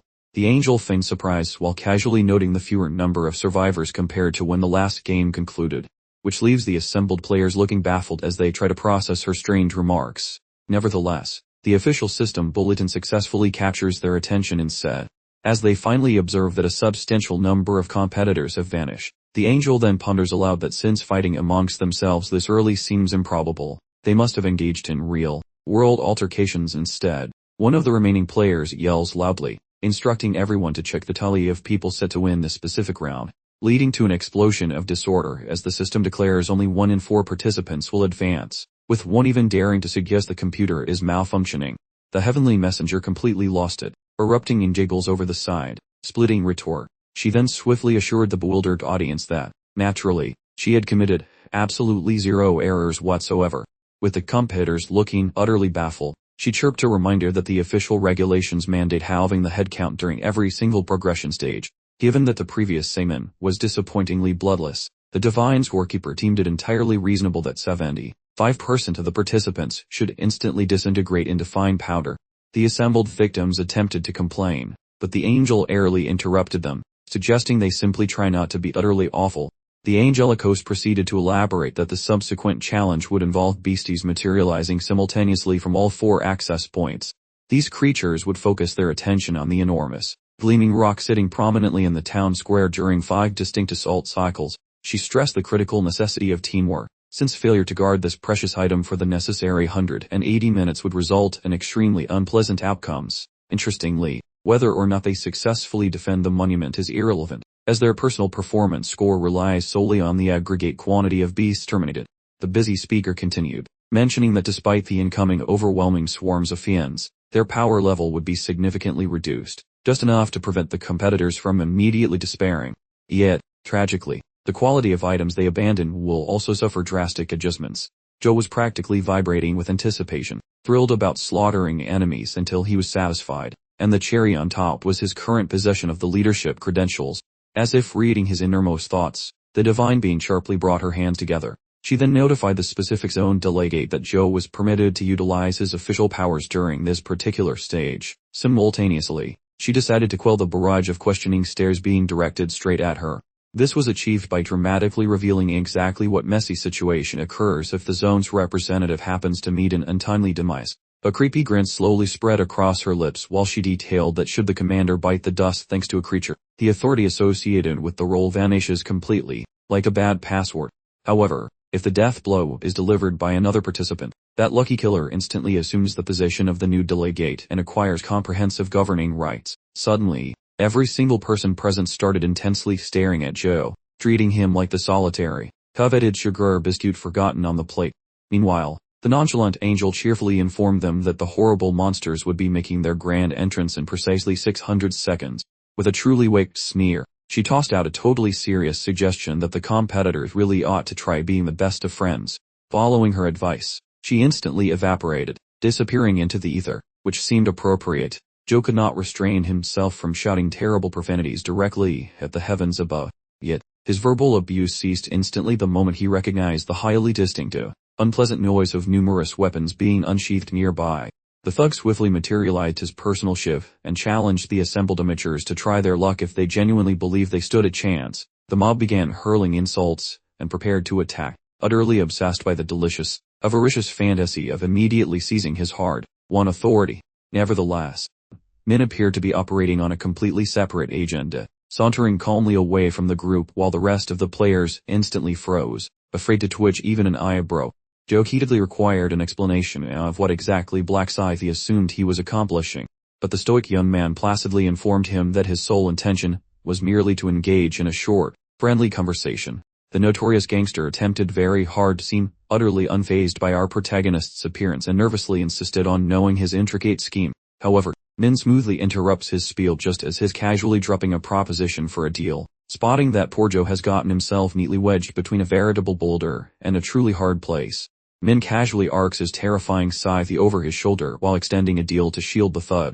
Joe can only stare blankly, completely bewildered, as Min calmly reiterates his offer to keep him safe from the other competitors, and the assembled onlookers are gaping in utter shock, barely processing the fact they might have to duke it out with Black Scythe. The rest of the competitors immediately start trading hushed thoughts about their actual odds of seeing tomorrow, while Joe struggles to comprehend that our main guy's reputation packs such a punch, actually contemplating accepting the arrangement. Employing his brain, absent though it may be, he figures there's a hidden cost, and elects to challenge Min about it. Our star player quite nonchalantly lays out the terms, stipulating that Joe must instantly comply with his every single directive without even a peep of dissent. Joe is dumbfounded, realizing that despite being the zone's official leader, Min is essentially asking him to hand out over the keys, and play the part of a rather obedient little lapdog. The gangster demands to know the logic behind such an absurd request. Yet our chat maintains a stony silence. Joe tries to pry further, but Min refuses to budge an inch, just telling him to surrender already. The gangster's irritation starts to bubble up as he seriously contemplates telling this guy no deal. But the horrifying notion of being neatly folded like a dishcloth by our boy's wicked sharp scythe creeps into his thoughts. Min jolts him back to reality, urging him to make a swift choice, because the waiting contestants are getting quite restless.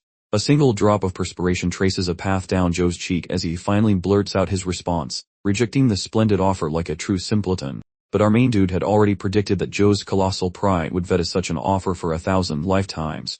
Everyone else wastes no time in mocking his abysmal judgment and how his ego is too massive to settle for anything less than first place. The gathered opponents raise their chosen implements, clearly eager to impart a truly memorable, painful lesson to the gangster. While Min is quite pleased that the status quo remains unchanged and decides to sprinkle a bit more drama into the proceedings.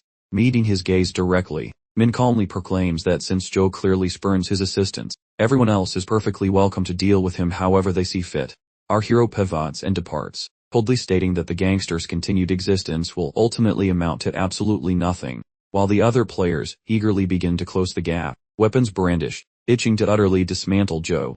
Grubby holds his small blade tightly, genuinely starting to question if he made the wisest choice. Right before things spiral into true mayhem, Joe gets an 11-hour reprieve from the game's system itself, which announces that the dreaded stampede is moments away from commencing, sending everybody scrambling into their battle formations surrounding the central crystal object. Joe understands he cannot risk a brawl with a puss of players wanting his hide, and besides, this whole scenario wasn't supposed to be a cooperative effort anyway. The gangster spies been heading toward a somewhat remote section, and, fueled by curiosity, chooses to follow discreetly. He quietly trails our protagonist, wondering if the plan is to tackle the approaching horde of monsters entirely on his own. But that brief period of quiet vanishes quickly as loud, savage growls suddenly saturate the air, sending a cold tremor of alarm through the assembled players. The system casually drops the bombshell that they'll be facing a whopping 10,000 goblins, which sends a shiver of sheer terror right into everyone's marrow. The criminal thug instantly sprints toward higher ground, but he's utterly perplexed by the situation. Specifically, Plex sees this ridiculous level of chill completely threw him off. Observing closely, Joe sees a ridiculous number of goblins squeezing through the narrow gate opening, a horrifying sight that would make any veteran player need a new pair of pants. Joe, watching from the balcony, smugly decides Min is just full of empty promises and will definitely end up running away like a scared little kid. The vicious goblins quickly start flooding through the entryway, yet our protagonist stands firm, cutting through the horde like butter and dropping monsters non-stop. Refusing to give them a second, Min charges right in, moving rapidly past. In utter disbelief, completely baffled by how insanely overpowered the hero truly is, the goblins try to surround him for a tactical edge, but they fail hilariously because his massive area attacks are impossible to escape. Joe watches and wonders if this kind of raw power is something you unlock with higher levels. Getting seriously annoyed, the thug decides to stop cowering like a wimp and jump in to kill monsters for a level boost. Since all the other players are currently preoccupied with the creature horde, Joe figures he might as well take advantage of the mayhem and farm some quick EE points. The other participants are completely consumed protecting the massive artifact, as they systematically eliminate goblins, while Joe covertly sneaks in to participate, quickly spotting a small group of monsters, and locks onto them instantly, and begins destroying the helpless creatures. Joe grins malevolently, perfectly anticipating the monster attacks thanks to his special rune. But his confident moment vanishes immediately as an arrow whizzes past his face and clips his earlobe. The criminal thug instantly loses his temper and frantically searches for the source.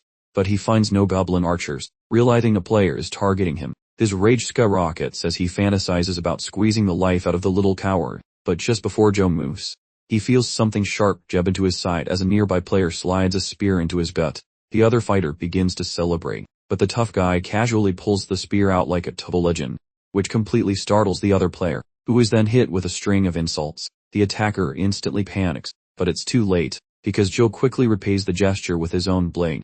As he starts wildly swinging his surprisingly tiny sword, another projectile whizzes close to his head. He spots the hiding, yellow-bellied archer.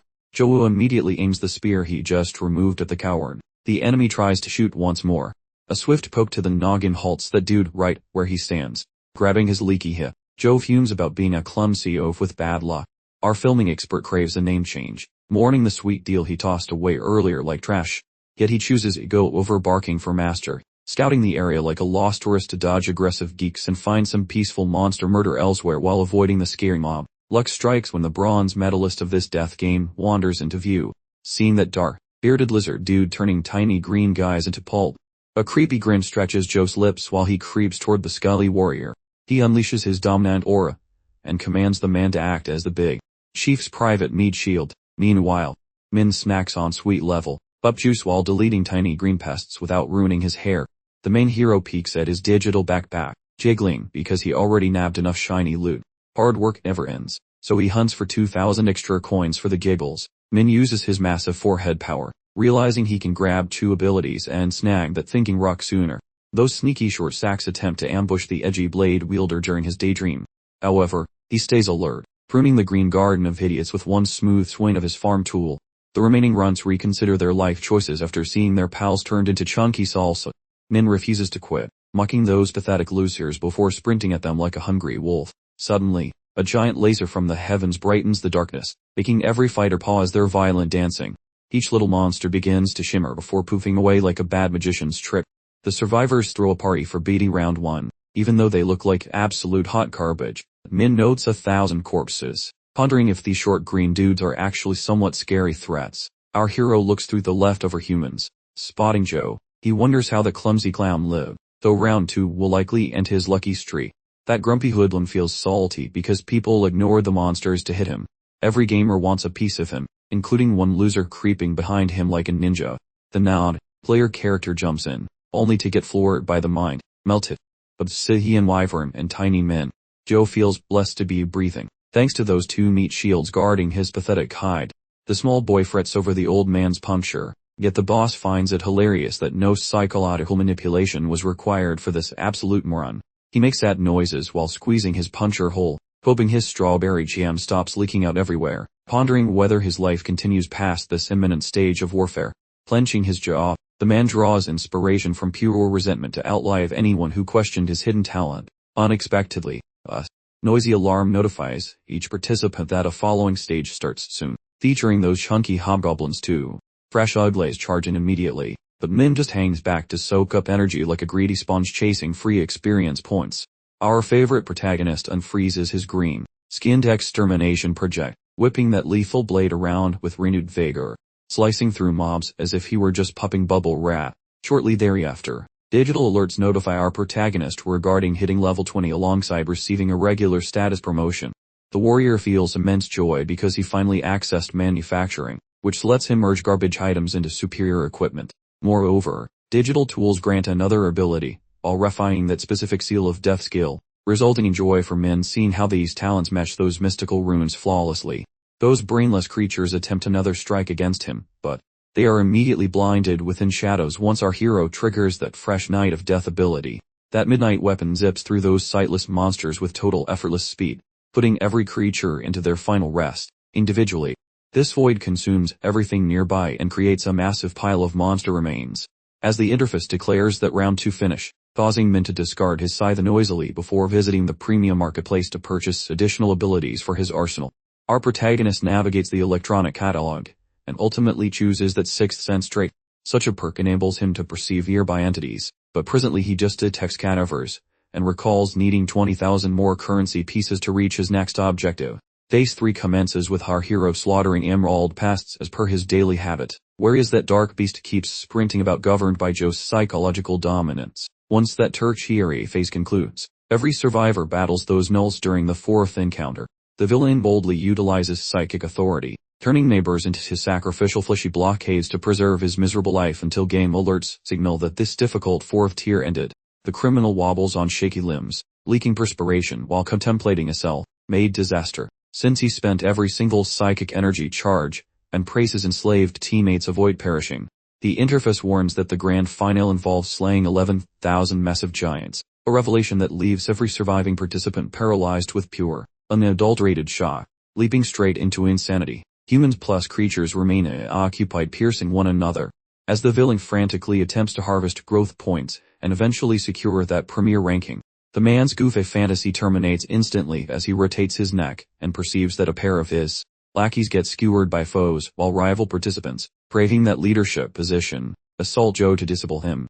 The villain panics, shoving his mindless puppets into danger, while screeching at them to perform better and insulting the brave rivals for striking. When the face is nearly complete, text, end. Some pointy sticks find their marks in undead skulls, letting the gamers swarm with their pointy toys. Consequently he loses his mind and opts for a frantic exit to stay breathing, while the squad hunts him down, declining to allow that criminal a getaway, as Joseph sprints toward a portal with his heart pounding. The fellow cameraman notices the protagonist recovering from the mayhem, while the mobster scampers over and pleads to be a lackey, for a bit of safety, but the main guy stays quiet, eventually giving the beggar a lethal look, and rejecting him instantly. Reflection makes the man go white, as the lead tells him that refusing an invitation once kills all future chances, then departs, delaying nothing. The poor soul attempts a pursuit, despite his confusion, but the hero states he dislikes people who waste opportunities. The fellow insults his own brain for skipping that deal earlier, realizing he is now stuck in a very tight spot. The crowd observes that his safety net vanish, making the scared guy tremble like a leaf in a thunderstorm. Our film enthusiast looks on in horror, as the gang mocks him, claiming his future is just a tragic reality show. Believing the end is near, The loser prepares for the final blow as the mob surrounds him to finish the job. However, a shout rings out as a junior arrives to help his elders, making the target feel relieved enough to drop his defenses briefly, only for his young protege to clock him with a nasty right hook, sending the old man tumbling like a bag of heavy laundry, grabbing his shattered face while howling in pain. He sees the kid smiling like a demon while telling him to pray, though the thug still tries to mutter garbage, yet the youth shuts him up with a fresh fist. The student holds him tight and keeps smacking the soul out of his body with rapid strikes, while the observer, witness watches the carnage in shock, his mouth too broken to talk as his pathetic history plays in his mind. The teenager stands up looking scary and crushes the guy, effectively canceling his membership to the world of the living. He starts giggling when the game names him the boss, instantly imagining all the chaotic joy he can finally experience. He once with a famous idol, mocking his fallen senior, while expressing gratitude for the stolen power and blaming the loser, claiming this mess is purely the result of the old man being a chicken. Then the fresh chief turns around, pretending every single event was part of a grand design, which leaves the observers absolutely confused and scratching their heads.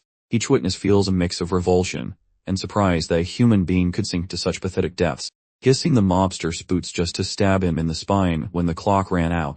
The gamers get furious that such a snake is now the boss, and plan to evict him from existence immediately. The kid anticipated this reaction though, and sprints directly toward our main character to find some safety. Just as the hero pivots to see the commotion, the little brat screams that he is the one in charge now, but the lead actor looks totally bored. This hoodlum tries recycling that cheesy proposition he pitched to Joe, vowing to become Min's personal doormat. Our genius villain assumes Joe got dumped for being a spent battery, while he thinks his own juice is still fresh enough to make rejection impossible.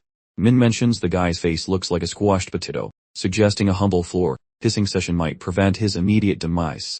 That mobster looks baffled because he gets viewed as stale garbage. Although our hero notes a slithering coward desperately requires assistance, the protagonist demands another round of genuflection, which really grinds his rusty gears. However, seeing that furious crowd nearby, itching to shred his skin forces him to choke on his ego and hit the dirt immediately. This goon begs Dark Lord Black Scythe for pity and protection, while Min yawns, having enjoyed mocking this loser countless times previously. Nevertheless, he confesses that even a stinky heap of refuse could potentially serve a minor purpose. The edgy Reaper adopts the stray pet, prompting the lackey to spam grateful emotes while thanking his new lord for the kindness. Min suggests the idiot stop the theatrics, then strolls directly toward the massive group, looming before the competitors makes them leak nervous puddles, terrified of facing our protagonist in actual combat. A random guy proposes a grouped-up battle, yet retracts it fast after his buddy mentions the green skin slaughter, so the mob schemes as Min tosses a suggestion forward, claiming they should play nice and vanish otherwise they might taste his sharp steel. Our leader recommends the exit strategy, otherwise he could accidentally confuse these mortals with the ugly beasts he usually slays. That terrifying warning causes every gamer to shudder violently, leading to a slow and steady withdrawal, refusing to donate their souls to a cause that is completely hopeless. The crony stares in amazement at the sheer weight of our protagonist's aura, feeling satisfied about jumping ship despite that bumpy initial introduction. The lead guy scans his surroundings and realizes this current stage is finishing without much drama, because the beasties are nearly extinct.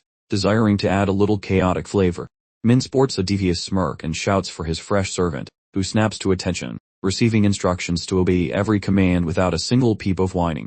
Our main man nonchalantly declares he is burning through every instruction to force a total demolition of that big glowing rock. The dim-witted henchman asks what that treasure actually does, just as the realization punches his face. Regarding the divine messenger's warning that breaking the shiny bauble would trigger a total catastrophe, still, the criminal frets regarding the logic behind exhausting every single directive, begging for some shred of reasoning. The henchman pleads for a single leftover slot, yet our hero refuses to budge, leading to total submission while his leader manages those naming rights personally. The mysterious figure known as Black Scythe began reading the list of all selected participants. Bowman did a classic cartoon double take as he spotted an extremely familiar pattern among the names. Almost every name on the roster belonged to his own group of buddies, leaving him to suspect a truly awful prank. His supposed friends immediately started questioning his intentions, but the thug just gave a half-hearted apology, insisting it was simply business, nothing personal. Yeoman activated his mind manipulation abilities, and commanded the controlled players to lay into the artifact. This triggered immediate chaos as the system alerted all remaining players that their essential lifeline was under attack. The zombie Like players started pummeling the artifact with their weapons while the horrified survivors screamed for them to stop.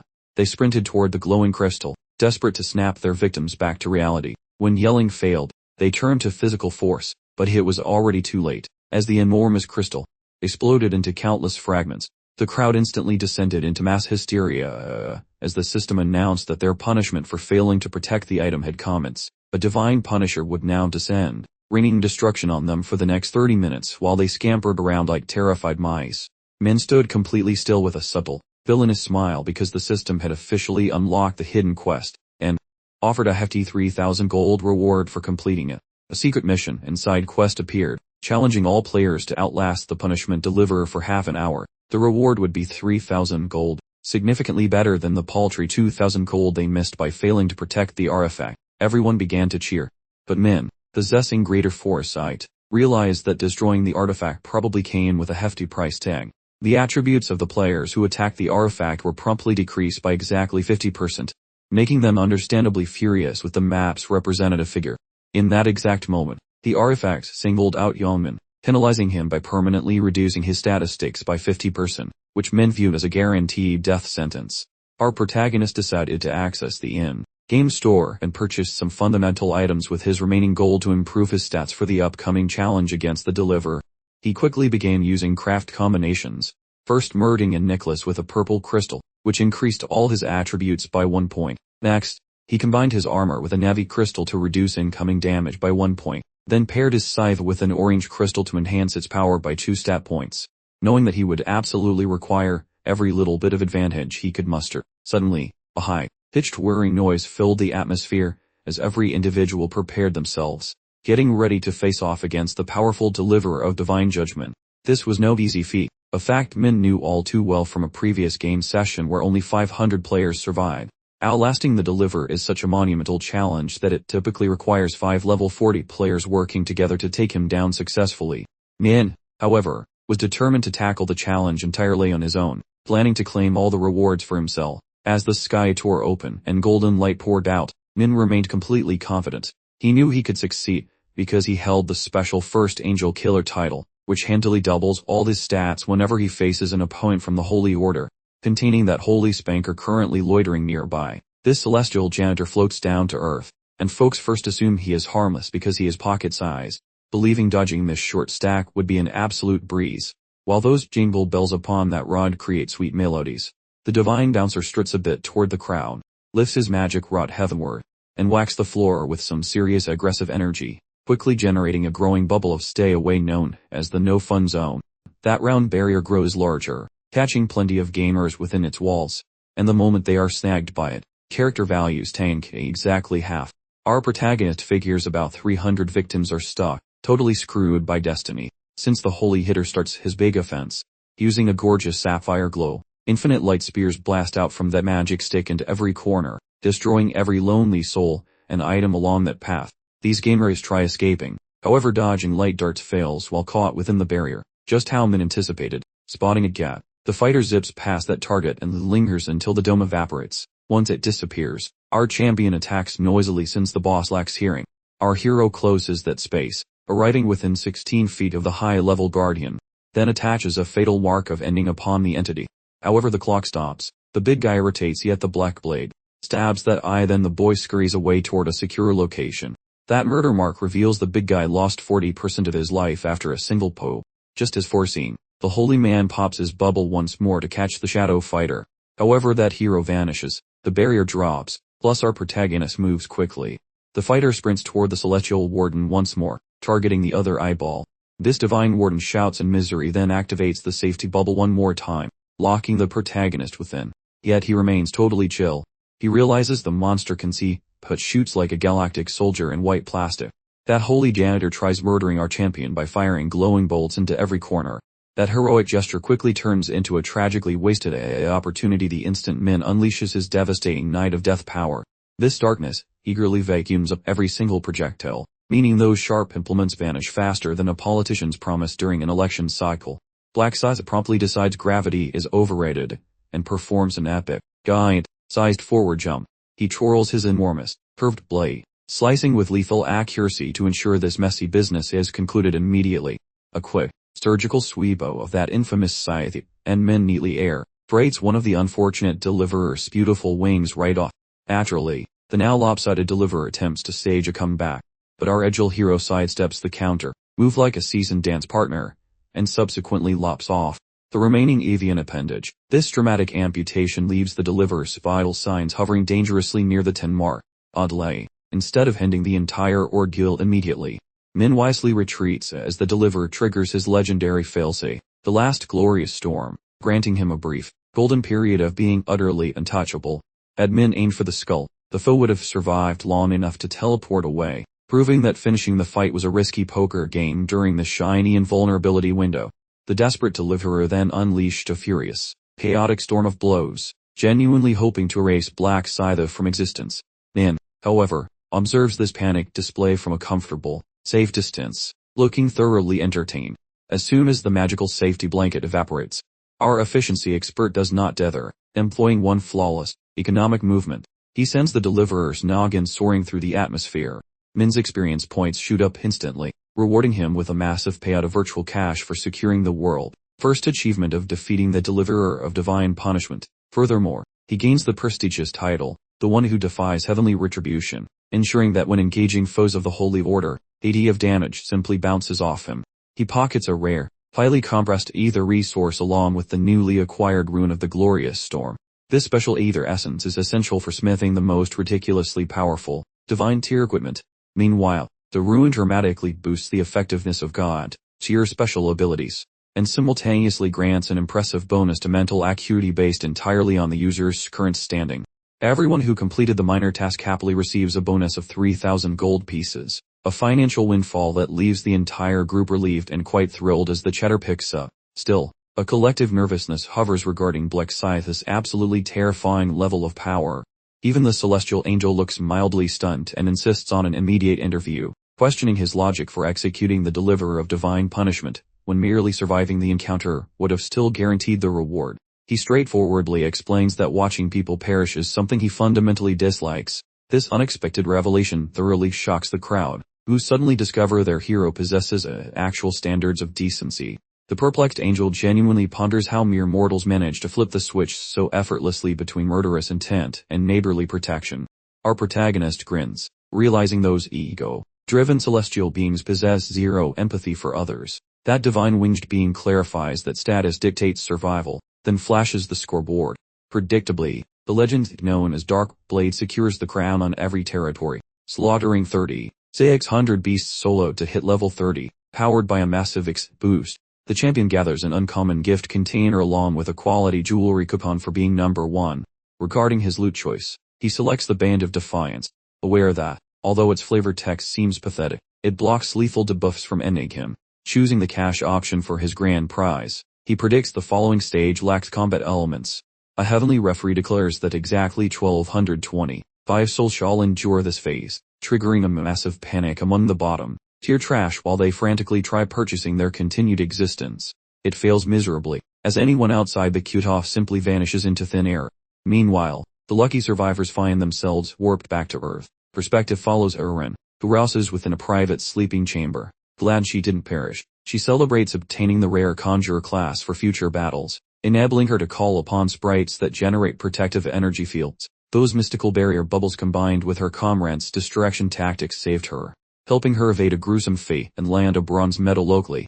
She obtains a violet gem for placing third, pondering if Dark Blade might like this shiny trinket. In another location, that failure erupts into a massive fit of rage, smashing light fixtures and shouting insults, cursing that main character regarding those crippled power levels. He feels stupid for commanding his squad to destroy the relic, until his smartphone vibrates. Spotting the contact name, he realizes his life just hit rock bottom. He answers, and a former friend's voice immediately bellows through the speaker, screaming about how he abused authority and manipulated his own buddies into an early grave. The coward tries explaining himself, claiming that Dark Blade would have ended him otherwise. However, the furious voice insists he ought to have perished personally rather than abandoning his comrades to their doom. This failure moans regarding permanent stat reduction, whereas the insulted fighter roars that diminished attributes offer no justification for forsaking comrades, mentioning that zero issues would have emerged if he hadn't sought authority by becoming group representative originally. An enraged combatant brands him a traitor, and prior to that snake replying, a former ally forbids future contact were approaching his presence inside the secondary world, promising to end his life. Seething in fury, Yunmin, still in full delusion mode, insists he is the wronged party and tries calling his friends to help him commit murder, but no one on his contact list bothers to answer. In a fit of petty fury, he hurls his mobile phone onto the soft bed. He grumbles that he doesn't need friends, declaring life to be a solitary grind, despite just having begged them for assistance. He clenches his jaw, simmering over Sun Wan's death threat, and vows to slaughter him, and absolutely everyone else if he ever gets the chance. The perspective shifts to the hotel, where manager Sun Chul gives Ma an account of the most recent round of events. Both men agree that the round was challenging, though Sun Chul points out that the monsters being weakened made the difficulty a little more manageable. Ma inquired about their stats, and Sun Chul reported he was a level 11 knight while Aaron was also level 11, working as a summoner. This information clearly took Ma by surprise. Sun Chul explained that Aaron had summoned a ferret, which created shields for their protection, allowing them to hunt creatures safely. Out of the blue, Ma suggested Sun Chul should try a bond with Aaron and even pursue a romantic relationship if he felt like it. The suggestion made him visibly uneasy, but Ma justified it by saying proximity would make discovering Aaron's vulnerabilities far easier. He found Sun Chul's thoroughly bewildered expression quite amusing. Ma added that Xiong Qi, of course, was free to reject this proposal if he wished. Xiong Qi replied that the actress probably wouldn't be interested in him, given that she never spoke to him informally. Ma then got straight to the point and asked Xiong Qi for the rest of his report. The manager apologized for being unable to personally thank Black Society or offer any meaningful assistance to the hero. He detailed how the hero defeated the divine punishment deliverer almost instantly, as if he possessed a detailed guide to its weak points. He concluded that Black Society appeared entirely self-sufficient and required no help whatsoever.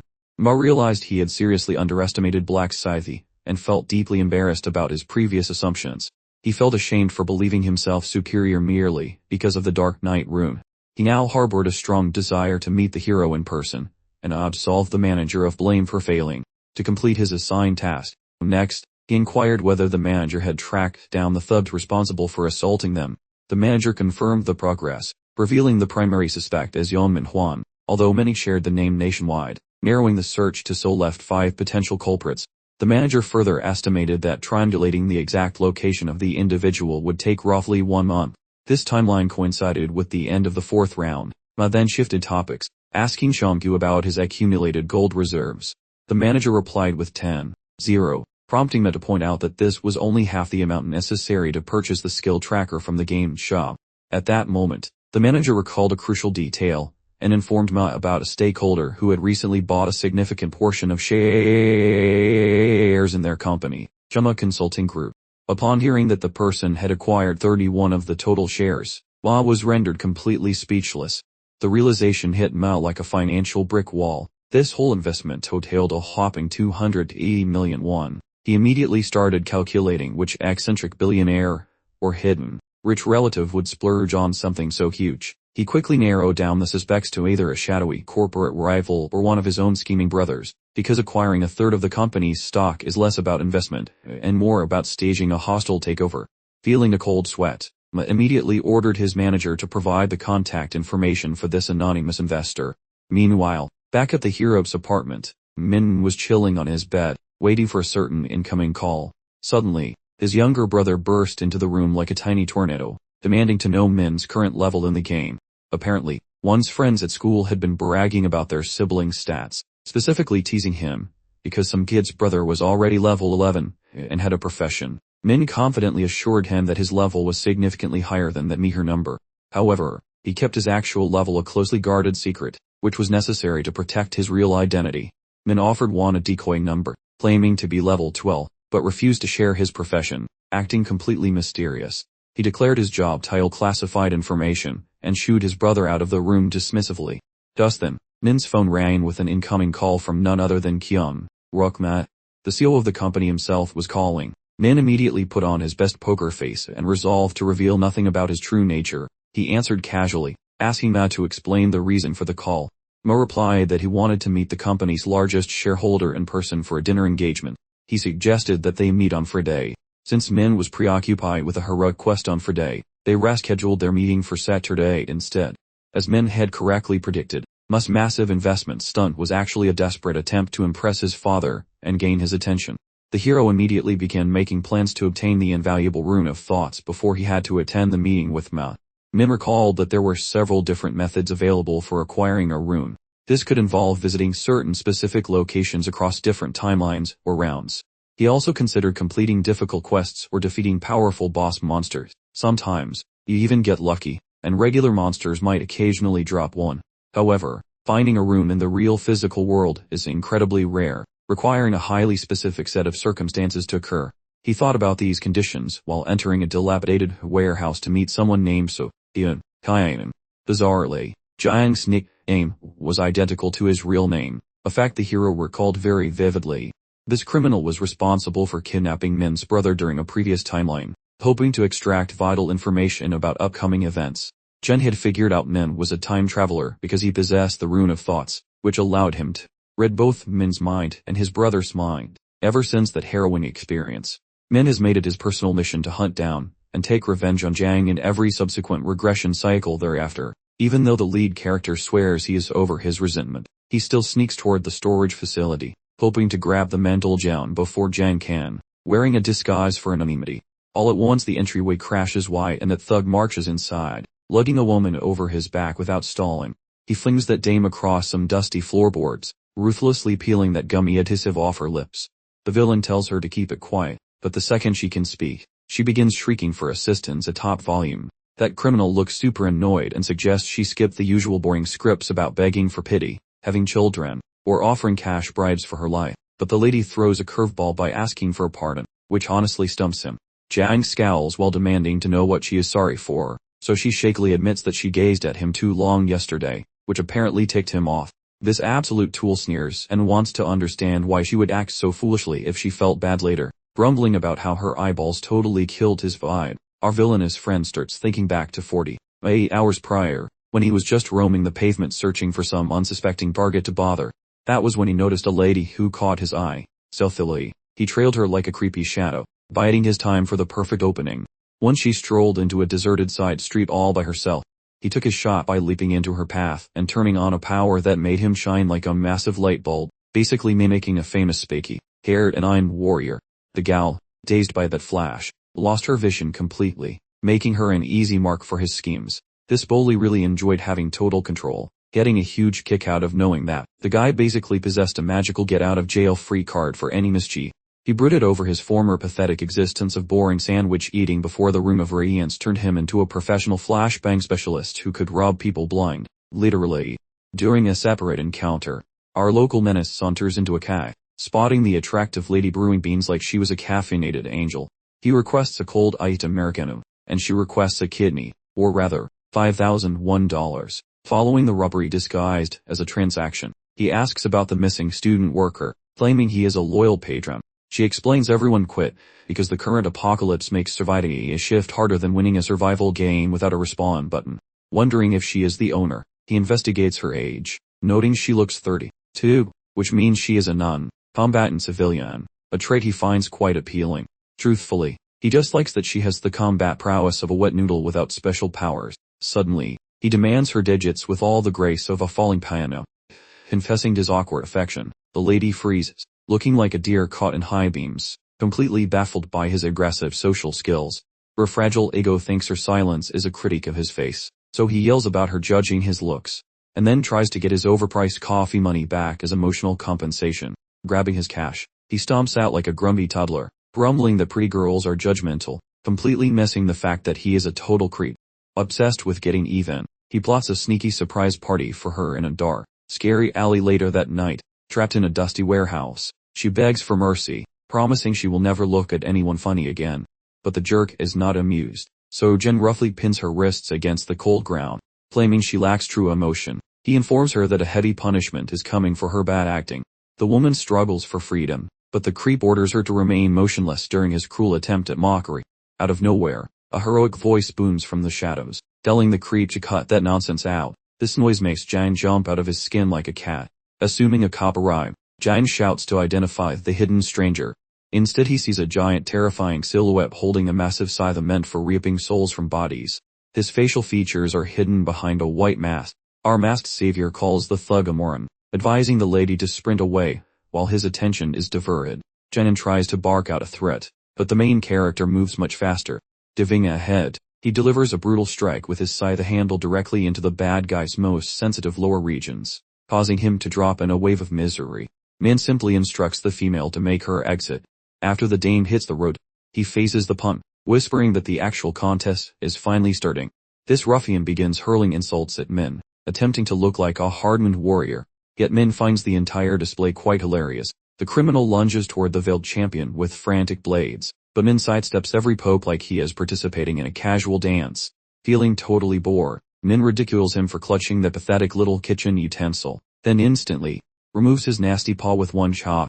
The bandit quivers, vibrating with sheer agony. Min stoops down, inquiring if the boo stings, while mentioning that the festivities are only starting. As Min promptly deletes a second limb, the villain Jiang realizes the Reaper is knocking on his front door. Frantic for air, the crook attempts his flashy light trick to dazzle Min, hoping to scramble away like a cockroach. To his absolute shock, the trick fails completely.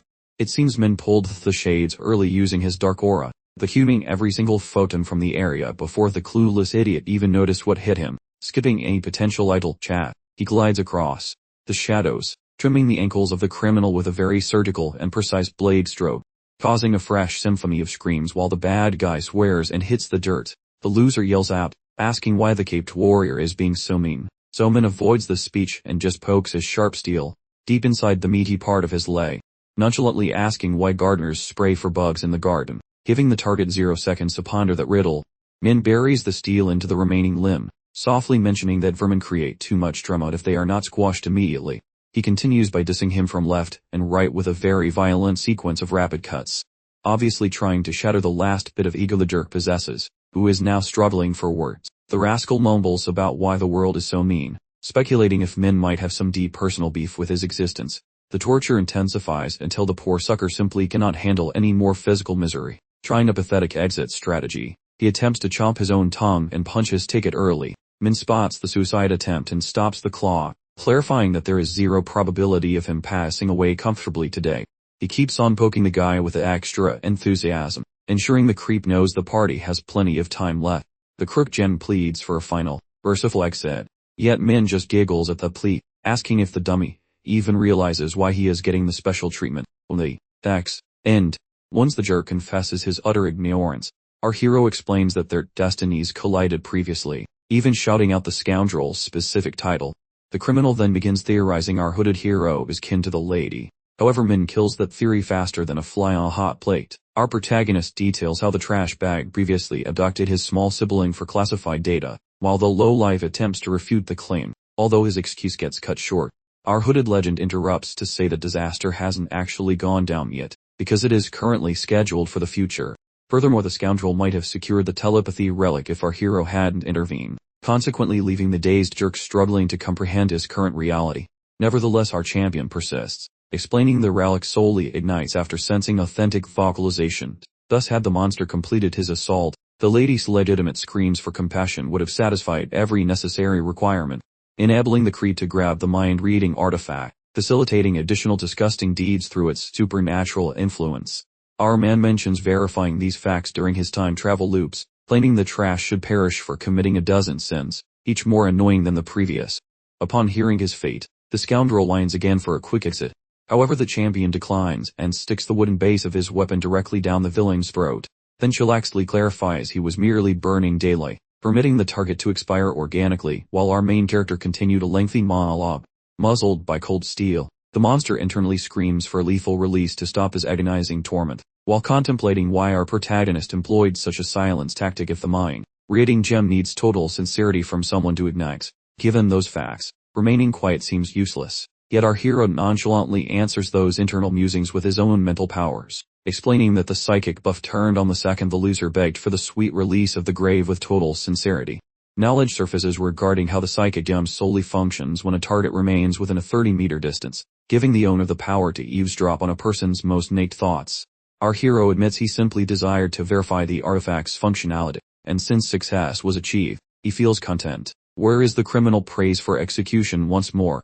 The champion declines the application for early retirement again, proclaiming that cosmic balance demands a predator who broke numerous people to finally ingest a hearty serving of total anguish.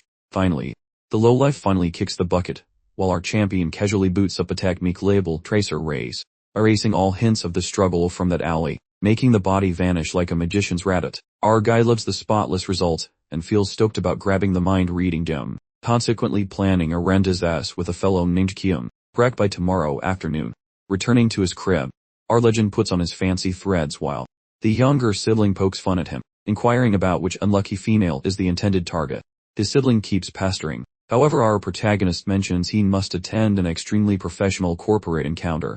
This update induces a panic attack since the boy fears failing commercially and sleeping under a bridge once more. Seeing his sibling actually cares, the protagonist beams a charming look back at him. Then Min offers a cocky smirk and vows to dish the gossip later if his scheme pays off. He questions if the kid thinks he lacks talent, making one huff, but Min tells him to relax and play nice by chilling at home for a bit. Goosebumps crawl over him while thinking about those overpowered jerks harassing people in reality, especially since some criminals just walked out of jail. The main character confirms his hunch that the system gives zero flips whether a player is a saint or a career criminal. He assumes it is logically impossible for the current world to remain peaceful indefinitely, remembering how earlier timelines featured players trying to turn regular folks into pets and rule the entire planet. The Black Scythe vows to prevent this tragic running of events and prepares to get absolutely serious about the mission. Prior to departing, Min suggests his sibling keep out of trouble, though one is clearly more obsessed with the suspicious corporate drama. The dude advises patience and nags his brother to consume actual food rather than surviving on processed trash from the corner shop. Eventually, the legend stops in front of a massive skyscraper resort, fully expecting the big boss to choose such a fancy spot. Kyun, Prokma secretly owns this establishment, but that classified fact is strictly for his relatives and not the general public. The young man approaches the reception area, prepared to weaponize this classified intel to get exactly what he wants today, which requires him to behave like a complete idiot and pretend to be a total love-struck moron with zero wits. Immediately, he transforms into a brainless wealthy brat draining his father's bank account while clumsily inquiring about his scheduled appointment. The front desk lady verifies the details and guides him toward the waiting area while mentioning the head onco will appear shortly. Min maintains his moronic persona, staring at the roof tiles with a jaw-dropped expression like a toddler seeing a magic trick. As a random person starts talking nearby, he rises and feels a wave of shock upon spotting Sunchul walking in rather than the expected corporate kingpin. The pair stands still as Sunchul identifies the well-known Mog instantly, while Min smoothly pretends he is just a nearby resident from their building, making that security guard dip his head fast to say sorry for his past attitude, even if the guy finds it hard to accept a kid having such massive wealth. Sensing that the situation might become uncomfortably serious soon, Min retreats into his stupid routine, and even greets the guard as the actual director to really ham it up. Looking at the flip side, Sunchul resolves the mess by explaining that he is only acting as the temporary supervisor during this time. He gestures toward a closed chamber and suggests the protagonist chill inside there for a short while. As soon as he leaves, he begins messaging the owner frantically, alluring him that this fresh investor could be concealing some shady business, and the muscle wonders if Ryu Min is harboring a dark mystery or is merely a hollow doll for a scarier villain. In the interim, the lead sports a cheeky grin because he anticipated Ma would use such a pathetic ruse, knowing a high flyer would never arrive late to a crucial negotiation. The entrance finally creaks wide, and the actual boss enters to say hello, followed by his devoted assistant who clings to him like a ghost. Once the sweaty palm gripping ritual concludes and the group occupies their respective chair, Ma executes a sneaky status play by allowing his subordinate to linger, clearly praying this tactic helps him dominate the social leaderboard. He signals the waiters to unleash the feast, whispering that he hopes the guest finds the garment spread somewhat tolerable today. Every inch of the tabletop becomes occupied by incredibly lavish delicacies, and our hero immediately commences gorging himself while perfectly performing his brainless wealthy brat act. The boss offers a fake grin during the praise, yet the subordinate whispers to his superior that this particular fellow feels quite fishy. Eventually, the leader feels certain that a rival dispatched the kid to ruin everything, so he starts cataloging enemies in his mind. The host directs a sneaky peek toward the guest, lazily inquiring about how many years he has lived, and the youngster simply answers 20. The CEO's pupils dilate in total shock, and he tries to giggle past the awkwardness, making a goofy remark about them being peers.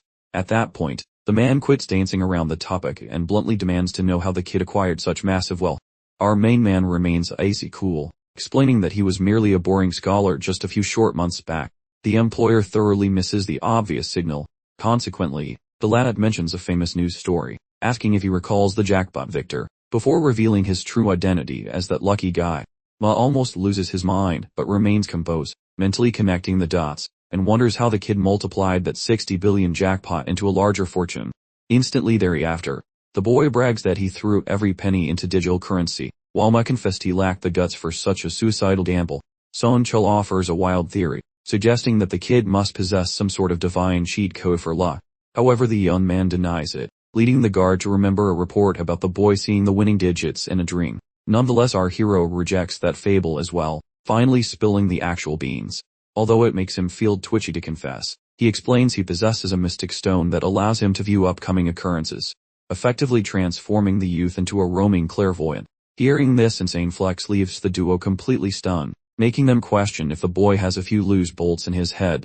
The executive asks for the absolute truth, and our hero argues he has zero motive for deception. Yet Ma stays doubtful and requests immediate proof of some future incident. The protagonist could easily reveal the secrets of tomorrow, but chooses to be cautious and keeps his mouth shut for now. Then mentions that his mystical foresight operates with a mind of its own, refusing to trigger whenever he specifically demands it. This explanation actually makes sense to Ma, because such a broken ability would be too ridiculous if it were fully under control. Nonetheless, a light bulb flickers on inside his skull, prompting the man to ask why the youth acquired such a massive pile of equity. At that moment, the protagonist nonchalantly claims it is because the enterprise shall skyrocket in value quite shortly. Hearing about his firm's inevitable success sends a jolt through Ma, shattering his composure, as he realizes this could finally earn him some respect from his old man. The man rapidly recovers his composure, internally scolding himself for such a pathetic slip. Min continued to press his point, humorously adding that achieving real success would require them to completely demolish the existing company and rebuild it from the ground up. Seonchul absolutely lost his cool at such an outlandish proposal, reacting by slamming his hand flat against the table surface. Fortunately, Ma quickly intervened, keeping him under control. The protagonist stood firm in his conviction, retorting that exposing his supernatural rune abilities was an enormous risk with serious potential for blowback. However, he took the plunge because he holds the majority shares and genuinely desires to see the corporation reach truly spectacular levels of success. He flipped the script completely by demanding to know why a sane individual would choose to invest 280 billion in a seemingly ordinary business venture. He emphasized that without his involvement, their future prospects were heading straight down the drain. Both men remained unconvinced by his outlandish assertions. Bin then brazenly inquired of Seonchul whether he truly believed their shared apartment complex was merely a coincidence. Ma's curiosity was piqued, prompting him to ask about the subject of their conversation.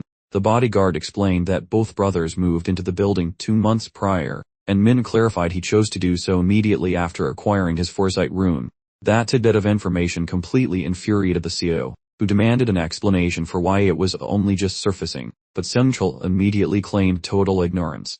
After some deep thought, Ma concluded that the investment and apartment move only added up if Min possessed genuine foresight, though finding it difficult to believe he also knew about Ma's secret link to the actress. Even considering all the surrounding circumstances, the evidence wasn't quite enough to completely persuade Ma's shrewd intellect. Consequently, Min began speaking. He started discussing his family history and explained how this hotel project was apparently part of his grand plan to finally gain his father's approval. That revelation caused the bodyguard to leap to his feet in sheer frustration, yelling and demanding to know who exactly sent him, but Ma remained composed and ordered him to quiet down. That command immediately quieted Seonchul. He regained his composure before informing Min that even with that information, it didn't prove anything, as those details were common knowledge within their family. At this point, Seonchul also began to suspect Min was just a puppet for someone else, but he decided to play along, and replied that even if he agreed to completely change his entire industry, pulling off such a feat would be utterly impossible. Of course, just like any typical human being, he genuinely wanted to see his company truly thrive and succeed. However, our protagonist's offer simply seemed far too good to be true, so he politely thanked the young man for his generous investment, and proposed they revisit this conversation during the upcoming shareholder meeting. Ma stood to close the discussion, but our protagonist quickly interrupted, urging him to slow down and seriously reconsider things. He advised Ma to carefully consider if his planned actions were truly the wisest decision for the future. He decided to take a huge risk by revealing a crucial tidbit of information concerning the upcoming round of events. Ma instantly perked up, sinking back into his chair. Energized by the information he had just been told, Min flashed a confident grin and asked if that piece of new knowledge was enough to finally persuade both men that his supernatural abilities were truly legitimate. Once the meeting concluded, Song Cheol offered apologies for his previous outburst of temper. Ma simply brushes it aside, acting as if the entire thing is just a silly, harmless trifle. The bodyguard formally requests permission to speak candidly, admitting that Min gives him a weird vibe. He claims Min's intentions feel shady because there's absolutely zero logical reason for him to be helping their group. Ma speculates that Min is only doing this because he's hoping to grab an even bigger stack of cash. Song Cheol shakes his head dismissively, refusing to believe that this whole thing is purely about simple greed. He warns that placing any form of trust in a guy like that carries far too much risk. Regardless, Ma refuses to risk missing a big opportunity if Min turns out to be telling the truth. He considers it potentially smarter to keep Min as a strategic ally rather than an opponent. Keeping a guy like him nearby might actually be their golden ticket to surviving these deadly challenges. Ma tells his anxious right-hand man that they simply need to chill out, wait for the next step, and see what happens next. Min strides away, certain that when the next round begins, his new friends will have no choice but to finally believe him. Even though he held back all the juicy details, he only gave them a brief mention that the quest would require the contestants to battle each other. He's absolutely positive that after the final battle finishes, they'll start treating him like a messiah and understand that turning a prophet into an enemy is extremely bad business. Mission accomplished. Min realizes it's the perfect time to leverage his new prophet status to go visit a specific individual. Meanwhile, a young woman dashes toward the crosswalk area. She starts getting frustrated as she waits for the traffic light to turn green. Her eyes immediately shift to a very flashy sports car parked directly in front of the corner market. Juri nearly sputters her insult, but she stops short when the window lowers, and she spots Min behind the wheel. When the pedestrian light switches green, she rushes across and demands to know if the fancy car is really his. Yan, seizing the moment, offers to give her a ride. She completely throws modesty aside and agrees immediately. He mentions that he's never actually driven this car before and is only giving it a quick test spin. Intrigued, Juri asks how much it cost, and Min casually mentions the price tag of roughly 900 million, as if it were pocket change. Her jaw drops in disbelief because she realizes that with that much cash, she could have opened a handful of new businesses. Min reminds her he won the lottery, so the price tag barely made a dent in his newfound wealth. His simple statement hits Juri like a freight train, making the painful gap between their financial situations painfully clear. She begins to feel incredibly awkward and flustered, because the entire encounter suddenly feels much too much like a date. The tension builds when Min leans in and says he has something serious to confess to her. Juri's heart executed a perfect backflip right out of her ribcage, but our hero quickly added that he wasn't confessing to a romance novel, just some serious business. Juri might have executed a dramatic escape, diving headfirst right out of the window if he didn't clarify. Once her heartbeat stabilized, Juri questioned Min's meaning, prompting our guy to admit that his dream about lottery numbers was a total fabrication and a blatant lie. He confessed the truth. He got the numbers from his foresight ability, which unfortunately also branded him with the highly inaccurate nickname of the Prophet. Juri's excitement peaked, and she offered massive congratulations to our protagonist for snagging such a ludicrously powerful skill. She was deeply touched that he considered her trustworthy enough to share his highly classified secret. Min quickly reminded her that she had spilled the beans about her own abilities first, so it was only fair. Juri instantly brightened, launching into an animated and enthusiastic description of her personal power rune. She detailed how her defensive stats skyrocket proportionally to the sheer number of other players nearby. Now that she had finally shared her secret, she felt significantly less burdened and lighter. She asked why Min suddenly chose this moment for the big reveal. He explained it had been stressing him out, and he worried about being dismissed as crazy. After giving her the full rundown on the horrors scheduled for the fourth tournament round, Juri let out an audible gasp and utter shock, struggling desperately to absorb the terrifying details. With a completely humorless expression, our protagonist gave her a grim warning: trust absolutely no one once the competition commences. Juri felt flattered that her attractive classmate cared so deeply, feeling uniquely special for being the first girl to hear this highly personal secret. As she slyly looked his way, her thoughts began to spiral, wondering if perhaps he harbored similar romantic feelings for her. Meanwhile, Min returned to his apartment building. Min checked his feed, and was stunned by the revelation that Juri apparently had a massive crush on him. He concluded this new information would be extremely useful, making her recruitment to his faction far easier and more efficient. Having finalized all his preparations, Min decided to officially conclude his busy day, feeling satisfied that he had successfully tackled every major problem that arose this month. The calendar pages flipped rapidly until March 31st suddenly appeared. Our protagonist thought strategically, making sure to visit the item shop before the looming transfer to the next stage. He bought a pair of dark shadow gloves, which provided a beneficial invisibility perk and complemented his other abilities nicely. A sudden knock on the apartment door diverted his focus as his older brother appeared to visit. The purpose was to remind Min that the impending quest was about to begin. Min's brother looked visibly worried about his younger sibling's safety. Min simply told his brother to reserve judgment and wait for the results. The brother mentioned Min's prophetic abilities, demanding his safe return. Min jokingly told him to watch his language as he drifted off to sleep. All players were instantly transported into the alternate world, prompting Min to immediately clutch his head in profound frustration. Fumbling with his quest window, he saw with sinking dread that the pesky penalty was still active on his profile. Cursing his past betrayal of Joe, he worried about the fourth round, anticipating that greedy players would once again single him out as an easy target. Scanning the surroundings with discomfort, he began to question the nature of this strange place, which made him feel like a helpless lab rat. Amidst the throng, he spotted Black Scythe, and immediately cursed him for the mess he was in. Convinced the man had foreseen this whole situation, he was still baffled by how easily the divine creature died, yet remained frustrated by his inability to adequately pummel Min. Nevertheless, the current priority was determining how he could possibly manage to survive. Therefore, he shouted toward our protagonist, begging for assistance. The thug questioned our main character about the status of their arrangement, specifically if he still had protection. Min simply dismissed the thug, explaining that he no longer needed that kind of henchman by his side. Black Scythe countered by saying that Min had lost command rights, adding that everyone possessed a class now regardless. Min started sweating, as our hero casually declared him to be a ticking time bomb who was no longer useful.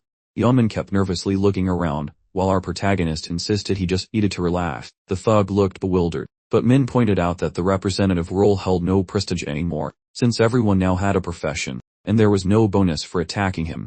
The pieces finally clicked into place for the gangster, and Min's statements suddenly became clear. His internal pondering was cut short when he saw a certain couple walking towards them, causing his face to turn bright red. Aaron stepped toward Min and offered agreeing, while the bodyguard asked if our protagonist recognized them, making Min wonder why they were here. Sung Chil extended his thanks once more for saving them from the large brute. However, Min quickly became offended and moved closer to the group, eager to start a brawl. Min pushed him back with one hand, letting the pair know that assisting them a single time was plenty. The bodyguard tried again, proposing a reward and an introduction to his CEO, but Black Scythe waved him away dismissively, leaving the bodyguard without a better option. Aaron quickly offered a purple crystal and implored our hero to accept it. Min examined the high-quality crystal with a look of astonishment. The actress explained that offering the crystal felt like a better apology than simply apologizing again. He accepted the thoughtful gift, deciding to craft something useful from it later once he returned. Aaron nervously eyed him, completely unsure if the present met with his approval. Meanwhile, Min effortlessly rid her mind, fully aware that she had no real understanding of the crystal's immense worth. Immediately after, our protagonist detected young man's thoughts as well, discovering the guy also possessed magical abilities, crystal, and was stunned that he had somehow acquired a reinforced black crystal so early in the game. Such a treasure was extremely rare, and the gangster had just accidentally revealed that he possessed one. Aaron attempts to play the hero by offering his services as a personal bodyguard for our protagonist. She excitedly explains that her new character class grants her the ability to conjure tiny, magical sprites. Min politely declined the offer, gently reminding her that he was quite capable of handling himself without assistance. Despite this polite refusal, Aaron couldn't help but feel a little deflated.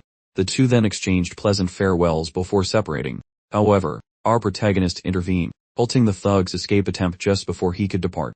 Min began his psychological assault, convincing young man to reconsider by noting that a useless role doesn't prevent becoming a prime target. He suggested to the criminal that despite most people having classes, the power was still effective against a handful of select individuals, but young man wasn't buying it. Min countered by posing the rhetorical question of whether anyone truly had a reason to go after him immediately. The criminal took the psychological bait, immediately showing signs of anxiety.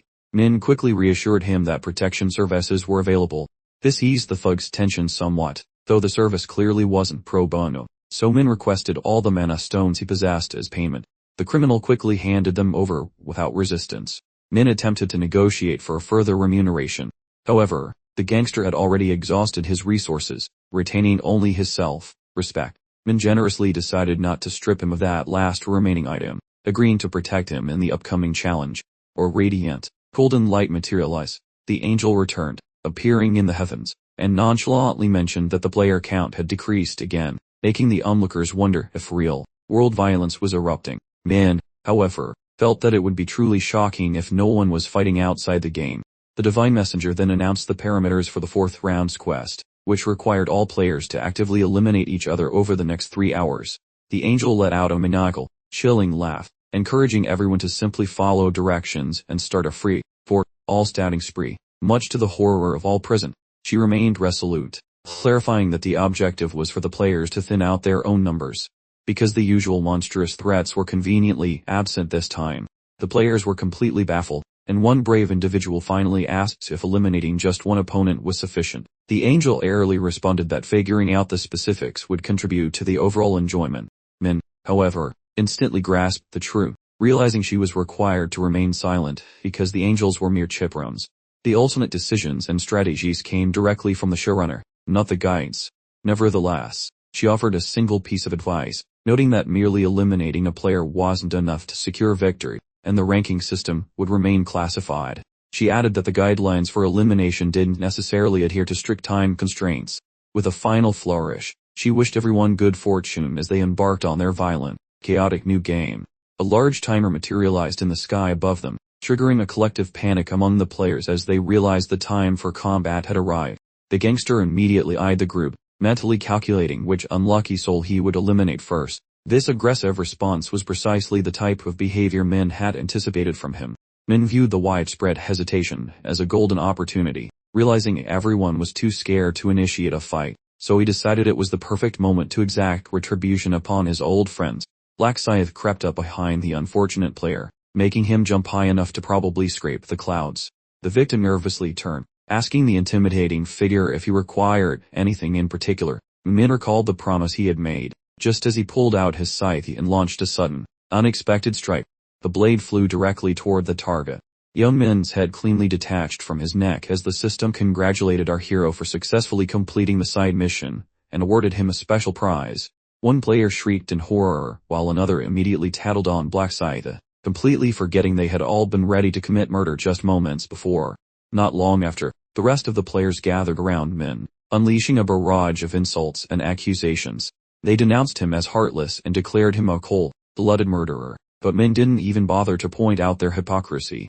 After all, he had definitely offed quite a few individuals in the past, though always with a perfectly justifiable motive. Furthermore, the entire point of this game session was literally based on killing other people. Despite all this, everyone pretended to be morally superior, when in reality, they just wanted to steal Black Scythe's newfound power. Their performative indignation caused our hero to barely stifle a chuckle.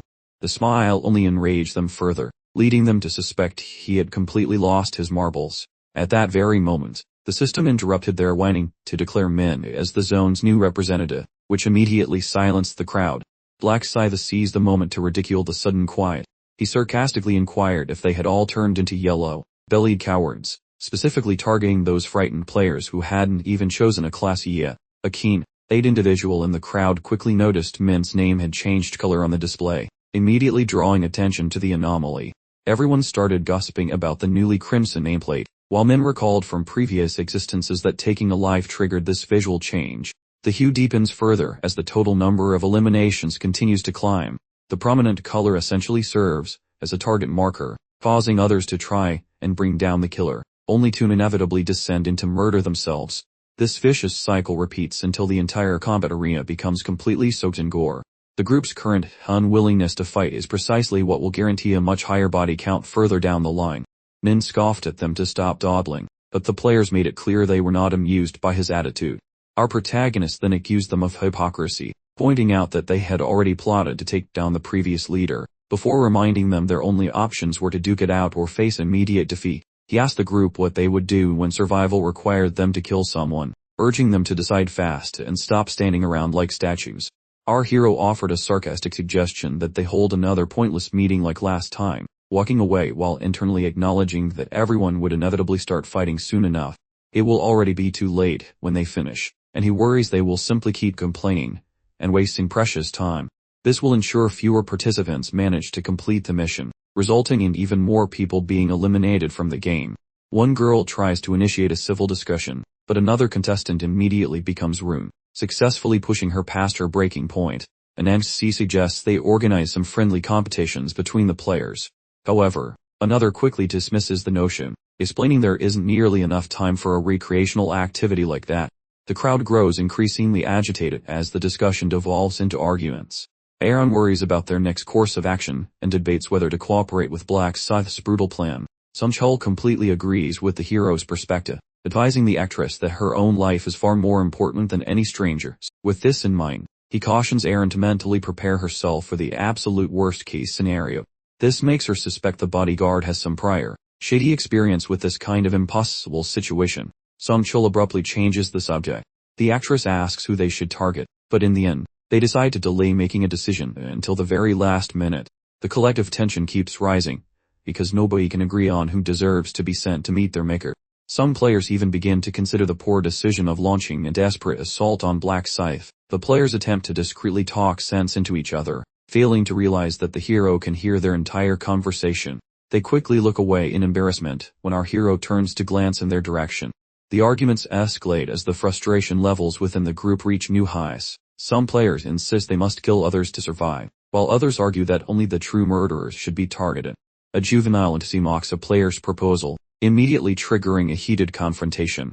The two start shouting at each other until another NPC joins in just to taunt them, telling the pair to stop flirting and start fighting for real already. This tactic backfires immediately, as the arguing pair turn their collective fury onto the instigator instead. Suddenly, all three individuals simultaneously pull out their weapons. Nin shakes his head in disappointment, concluding that everyone here is all bark and no actual bite. Amid all this pandemonium, one player finally notices something strange when Yang Min suddenly sits up.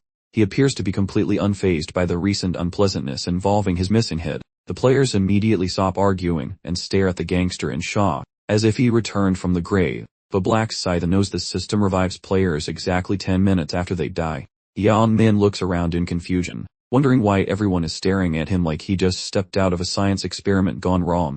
He also has no recollection of how he ended up in that particular spot. The revelation throws the crowd into even greater turmoil as they realize the system actually includes a resurrection feature for dead players, because the hidden reality finally leaked everywhere.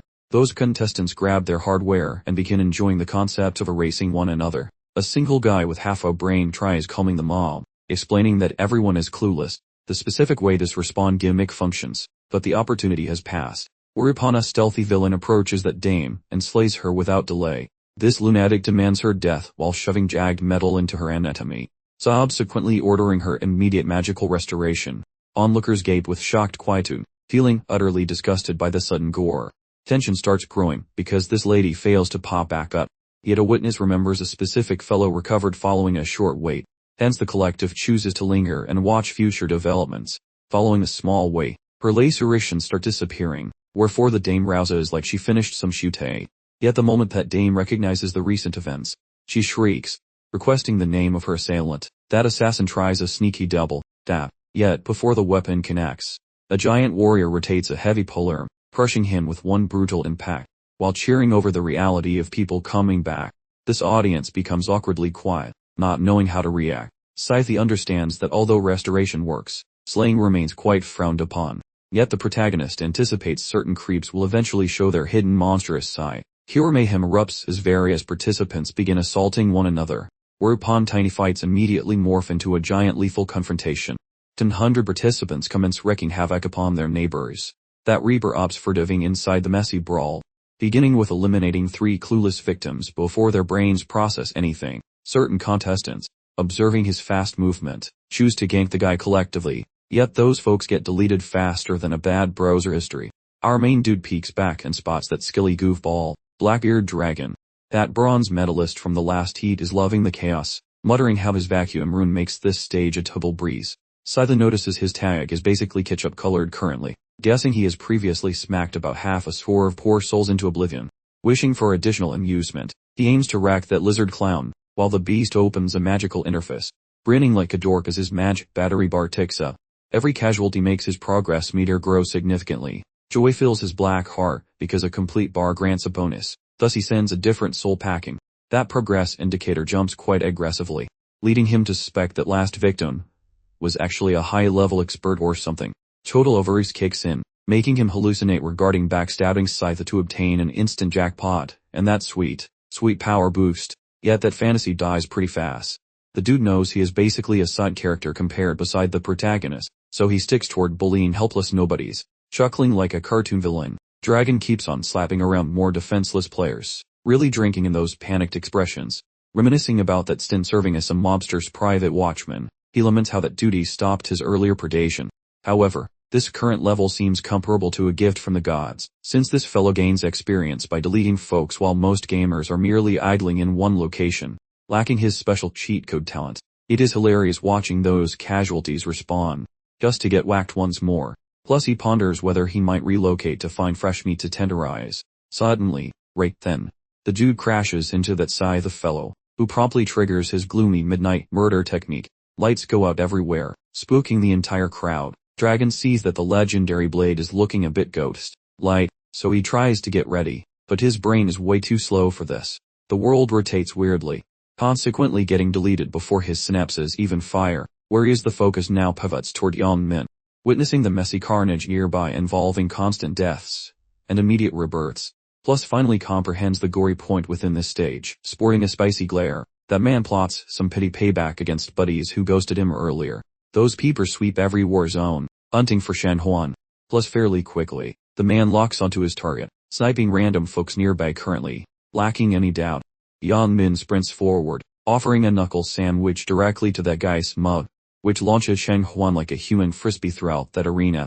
Yeon-min wanders over, looking frosty, plus snatches his victim's laundry at the neck, challenging that guy to end his life provided the man has the guts. Then, ignoring any reply, he delivers meaty wallopes upon Huan, every hit packing more wallop than any previous thud, before the scuffle concludes, yielding Shen Huan napping quite permanently atop that dusty floor. Having manually deleted that pound using his own mitts, Yeon-min looms above the static corpse. He checks the bloodbath, seeking his remaining duo of traitors, knowing they are hiding nearby. Plus his feet will not quit until they pay for such flaky behavior. Aaron sinks into her brain, thinking if Hades existed, such might mimic this chaotic area, a site in which folks just want to stab stuff and break things. Seonchul spots her panicked, yells her name, and checks her vibe, so she vents about the messy storm inside her noggin. Seonchul fears provided Aaron loses those marbles, that girl's job is toast, making him a total failure towards the seal lady who wants her kept intact. Right then, some random camper creeps behind Aaron's back, yanks that ponytail, plus unsheaths a pointy shiv to finish her. Seonchul moves like crazed lightning, parrying that blade using his steel, making it do a backflip. The man adjusts his hold, thereafter poking that steel deep into the creep's wing, commanding the guy quit. Seonchul mandates Aaron finalize that specific lethal task, plus even if the girl shakes while blubbering briefly, Aaron snaps into focus, then promptly cancels that stranger's subscription. Following that, she is totally rattled, whereas Seonchul stays chill, happy she actually did what she was told. Aaron, shaking like a leaf, wonders how much more misery is left, plus Seonchul notes 60 minutes remain.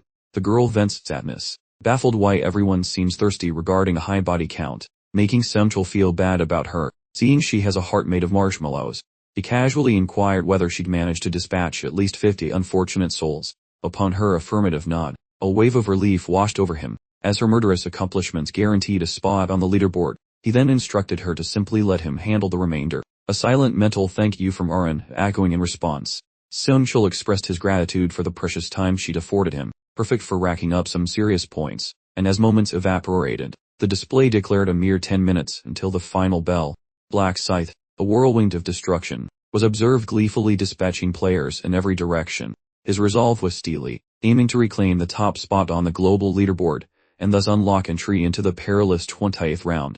His primary ambition involved accumulating maximum power before inevitably confronting the game's ultimate, formidable antagonist. Remaining completely clueless as to the true extent of their formidable capabilities, he relentlessly pursued a small cluster of digital adversaries, just as one unfortunate soul mentally resigned himself to his virtual demise.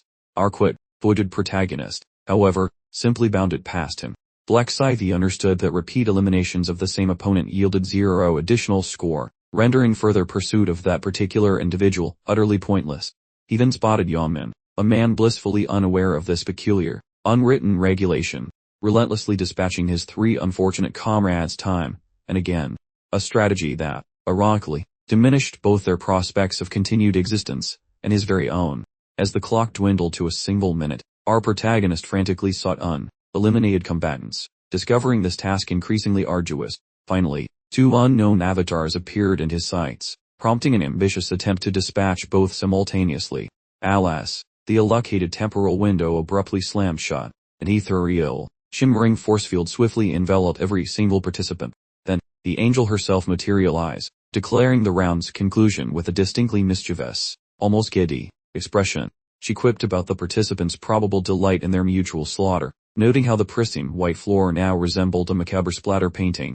The celestial messenger then announced her intention to resurrect the fallen combatants, now that the chaotic segment had drawn to a close. Our astute protagonist, however, immediately recognized this as a rather transparent falsehood, knowing the system handled resurrections autonomously. Subsequently, the deceased participants rose from their digital graves, each instantly enveloped within protective force fields. Yeoman's revived companions, however, appeared distinctly unamused, promptly unleashing a furious barrage of shouts concerning his earlier, excessively enthusiastic pummeling. Overhearing the ruckus, the angel sternly admonished them to maintain silence, threatening literal cranial detonations if they failed to comply. They swiftly fell silent, and she promptly unveiled the round's final results. The celestial being commenced by disclosing a surprise side quest, much to the collective astonishment of the unsuspecting participants. This particular challenge involved terminating the designated map representative before the merciless countdown concluded. She revealed that only one lone contender had conquered the bonus objective, identifying the triumphant player as Black Scythe, which instantly sparked murmurs among the other participants. As Blackbeard Dragon angrily ground his teeth, he understood he had completely whiffed the golden opportunity. Yan Min scratched his head trying to remember anything, then looked for his command ability stats only to discover it had completely vanished, which was awkward. He felt like a spurned lover, utterly betrayed by the main character who had sworn on his life to keep him from dying. Right after the side mission was officially revealed, the angel dropped another bombshell, explaining that killing a diverse population yielded bonus points, essentially meaning repetitive murder of the same folks was inefficient and boring. The leaderboard was promptly revealed for all to see. Black Scythe once again dominated the charts, topping both the world and local rankings with an insane total of 722 kills, which made the angel practically giddy with excitement. The remaining players were collectively dumbfounded by Black Scythe's body count, which seemed less like a game and more like a horrific population cleansing. The angel then began distributing Black Scythe's prizes. These included a ticket for a rare piece of medium-level armor, and a special mystery reward box. For his new armor, he picked out the stylish and menacing blood-stained assassin's suit. As for the unique reward, he selected a significant 50% boost to all his stats for the upcoming challenge. The angel then casually mentioned that anyone ranked below position 521 would simply vanish from existence. This news sent players scrambling to their knees, desperately pleading for mercy, a futile effort that fell on deaf ears. Surprisingly, Yang Min managed to hang on and survive the round, while Aaron looked genuinely horrified and deeply disturbed by the sudden vanishing act of so many participants. The hero paused for a silent moment of reflection. For the world spun, and he found himself back in reality. Meanwhile, back at the hotel, manager Seon Chil sprinted down the hallway and dramatically burst through the door of Ma's room, where a very sleepy Ma was just waking up, who was completely startled by the sudden intrusion. The manager quickly apologized for barging in like a maniac, explaining he'd been frantic with worry, but calmly reassured him and reminded his nervous manager that he had secured a safe position in the rankings. They both concurred that the recent round had been pure chaos and completely wiped them out. Ma remembered achieving just over 430 kills himself, then wondered what kind of unhinged psycho Black Scythe was to have racked up more than 700. The manager hypothesized that the main character, given his exceptional abilities, was probably a special operations commando or someone equally dangerous. Ma pondered Black Scythe's impressive accomplishments and concluded that, despite having no idea who he really was, he absolutely needed the guy as a teammate. He would later ask the Prophet Min for more information about this mysterious hero.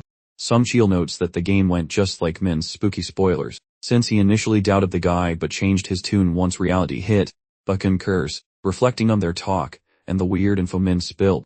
The boss asks how to handle the cash, and Ma says the firm's destiny rests on that guy's shoulders, even if they must sell techas instead. He mentions that keeping Min close is better than a winning lottery ticket for their future, and warns Song Chil not to annoy the Talon. suggesting he nod along like a programmed robot to win Min's favor and get filthy rich. Songkil gives a nod.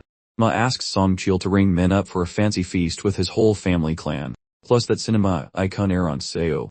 The camera pans to a coffee shop where Min waits for Juri, hoping food buys her friendship. She shows up, they swap boring hellos, then hop into his ride like getaway drivers. Juri claims she escaped the 4th stage purely because his crystal ball was working. Min wonders why she drank the Kool-Aid so fast, but she says he had no reason to trick her, then thanks him for the scope. Min realizes Juri's magic shield would keep her safe anyway, unlike Heron, who is basically a pampered orchid that would wilt if a breeze hit it. Juri conversely had to struggle like a weed in a sidewalk crack to stay alive. The pair hits a bistro, where the spread is massive enough to feed an army. She thanks him, then they dig in. But then she stalls, feeling like a total villain, because of all the digital bodies she stacked during the match. Min, reading her brainwaves with his psychic powers, says to quit moping about the players she deleted, since everyone was just trying not to become a ghost, himself included. Juri starts leaking from her peepers, but Min tells her to knock it off in a very serious tone, reminding her that her relatives are waiting for her to pop back from the virtual madness, thinking about her dad crying a river if she kicked the bucket.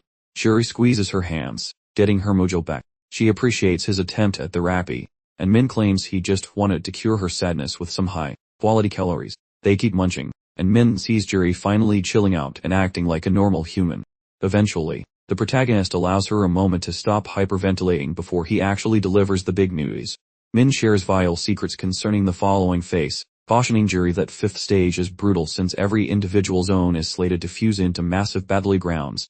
Looking quite worried, the girl asks if they might reunite within that strange dimension. The boy spins a massive lie regarding their proximity, realizing the lady might squander critical minutes searching for his location instead of training. His plan involves providing assistance, while remaining a total mystery man in the shadows. Therefore the boy suggests she should prioritize not getting eaten by monsters. She must beg the edgy black Scythe for protection.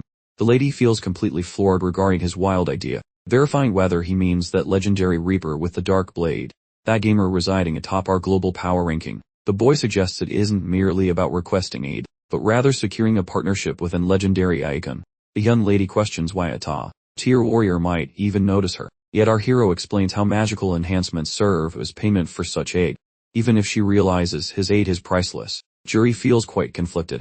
Our hero guarantees his friend regarding having witnessed every upcoming plot, plus a protagonist shall persist, while protecting the girl through future levels. Odd burden. That lady repays her debt by applying some power, up since she dislikes feeling obligated. Then our protagonist retreats toward a private residence, utilizing that hefty 50% bonus to his power. Min begins a very casual insect genocide mission, thus effectively doubling those carnage-related attributes using strength from an ancient war. His personal fortune stat suddenly jumps up to E4. The boy extracts a basic enchanted stone voucher out of that digital storage space, while reflecting on how common people would likely beg the heavens for mercy. Though he refuses to participate in such religious nonsense, the player feels certain the creator designed this brutal murder contest simply to mock the human race, and plans to ask for a very specific favor after winning, which involves the creator of the universe finally meeting a permanent and painful end. The hero cashes in his voucher to obtain 5 colorful jewels, specifically a pair of rubies, 1 lemon, 1 lime, plus a gray, reaching the peak capacity. He finds it quite funny that he was just talking smack about the creator of this whole universe, but his personal jackpot chances stay maximized. The gamer meshes those 2 basic crimson stones together with great enthusiasm, resulting in a shiny new upgraded red rock. Moreover, he fuses that violet stone with the gift from Aaron to forge a decent magical trinket. Subsequently, the boy inserts that crimson jewel inside some headwear to boost overall offensive output. Plus he slots the violet stone into those shadowing mittens for a universal boost, before gemming the golden rock into a band to improve his fortune. That emerald gem goes inside his sneakers for extra zoomies, and this concludes his gear upgrade session. A dark gem got slapped onto his ninja gear, reducing his chances of dying by 1 tiny %. Content with the equipment, that main guy believes he can finally handle Not again without crying. 24 hours later, the younger sibling queries Min regarding the corporate leader being his kin, and the older boy mentions their invitation to a banquet. The boy worries, wondering if he belongs at this bash, but the elder sibling promises they are welcome while fixing his collar. Suddenly, the buzzer goes off, making the youngster jump in surprise. As they swing the entrance wide, the group encounters a nearby dweller called Seong Cheol, currently acting as their private driver. The tiny fellow spooky, lurks in back of the adult sibling while Min offers a greeting to their visitor, who recalls their past scrap and offers a tiny contact paper, saying he feels bad for acting like a jerk earlier, and mentions this dinner is a fancy way to say sorry, adding that a giant limo is idling downstairs to fetch them. Once reaching the host's establishment, the big boss personally meets the group. The host voices his joy that neither of these guys has actually kicked the bucket yet, then wonders if the small fellow following them happens to be related. The elder brother handles introduction, and the boss reaches out, though the dazed youngster grabs with the incorrect limb. The host inquires whether the youngster is actually a gamer. The youngster says no, as Min explains that his sibling hits the big 14 milestone shortly. The boss notes the youngster is quite fortunate for not getting dragged into that digital hellscape. The host shows them into a room that looks like it was decorated by a billionaire. This specific furniture piece appears ideal for a monarch, with fancy piles of food everywhere, and both the cook and the lady in charge are waiting to say hello. The youngster feels impressed, which makes Ma attempt to seem like a regular humble guy, claiming that even if the spread looks tiny, it will probably satisfy their hunger. The boy, however, thinks Ma is a huge liar for calling this giant feast small. Exactly when the group begins to eat, that wooden barrier finally unlatches, leaving Min feeling totally stunned. That errand guy walks inside the chamber. The host bounces up like a pogo stick to greet the superstar. She says sorry for the graveyard visit, while the boss tells the kid she basically owns the company. The woman begins her pitch but stops upon spotting the local guys who gifted her some snacks. She grins while privately suspecting the old man is pranking her about this teenager being a boss. The sibling nearly has a heart attack and questions his kin if that celebrity is actually real lie. The boy realizes his brother is oblivious to her job, yet ponders if this fanboying is medically normal, resolving on joining the prank. The guest fakes curiosity. The host spots their shock and thinks he has the kid bribed with fame, waiting for him to swoon. Once those polite bows conclude, the boss tells everyone to sit down for some grub. During dinner, the sibling keeps pushing dishes toward his kin like a frantic waiter. The host queries whether the meal tastes alright, bragging he bullied the kitchen staff into perfection. The brothers enjoy the meal, making the host happy because he forced the cooks into a kitchen marathon. The host wonders why the youngster arrived with just one sibling rather than the entire family. The youngster explains it is just the two of them, because their parents are long gone. The man shares his grief. However, deep inside, he knows he just ruined the dinner's lively vibe. Sensing the social death, he shuts his trap to let the guests survive the cringe. The quiet is thick enough to cut with a knife as the sweets finally arrive. The boss notices the thick tension and seeks a method to keep the party alive. He begs the actress with his eyes to say something, but she acts like a statue. Sensing the heavy air, the host suddenly stands and tells the woman they need to chat in the other room. He drags her toward the corridor and queries whether the expensive food was actually any good. She gives a happy answer. Yet the old man's features turn grim, all eyeballing the woman.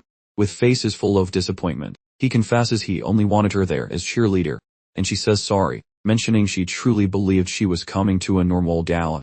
Grumpy, he asks what gave her the idea she deserved a seat at this table. He asks if his assistant gossiped, and she admits she heard this kid holds all the cards. Mama must spilled the tea that Min actually owns the whole playground now.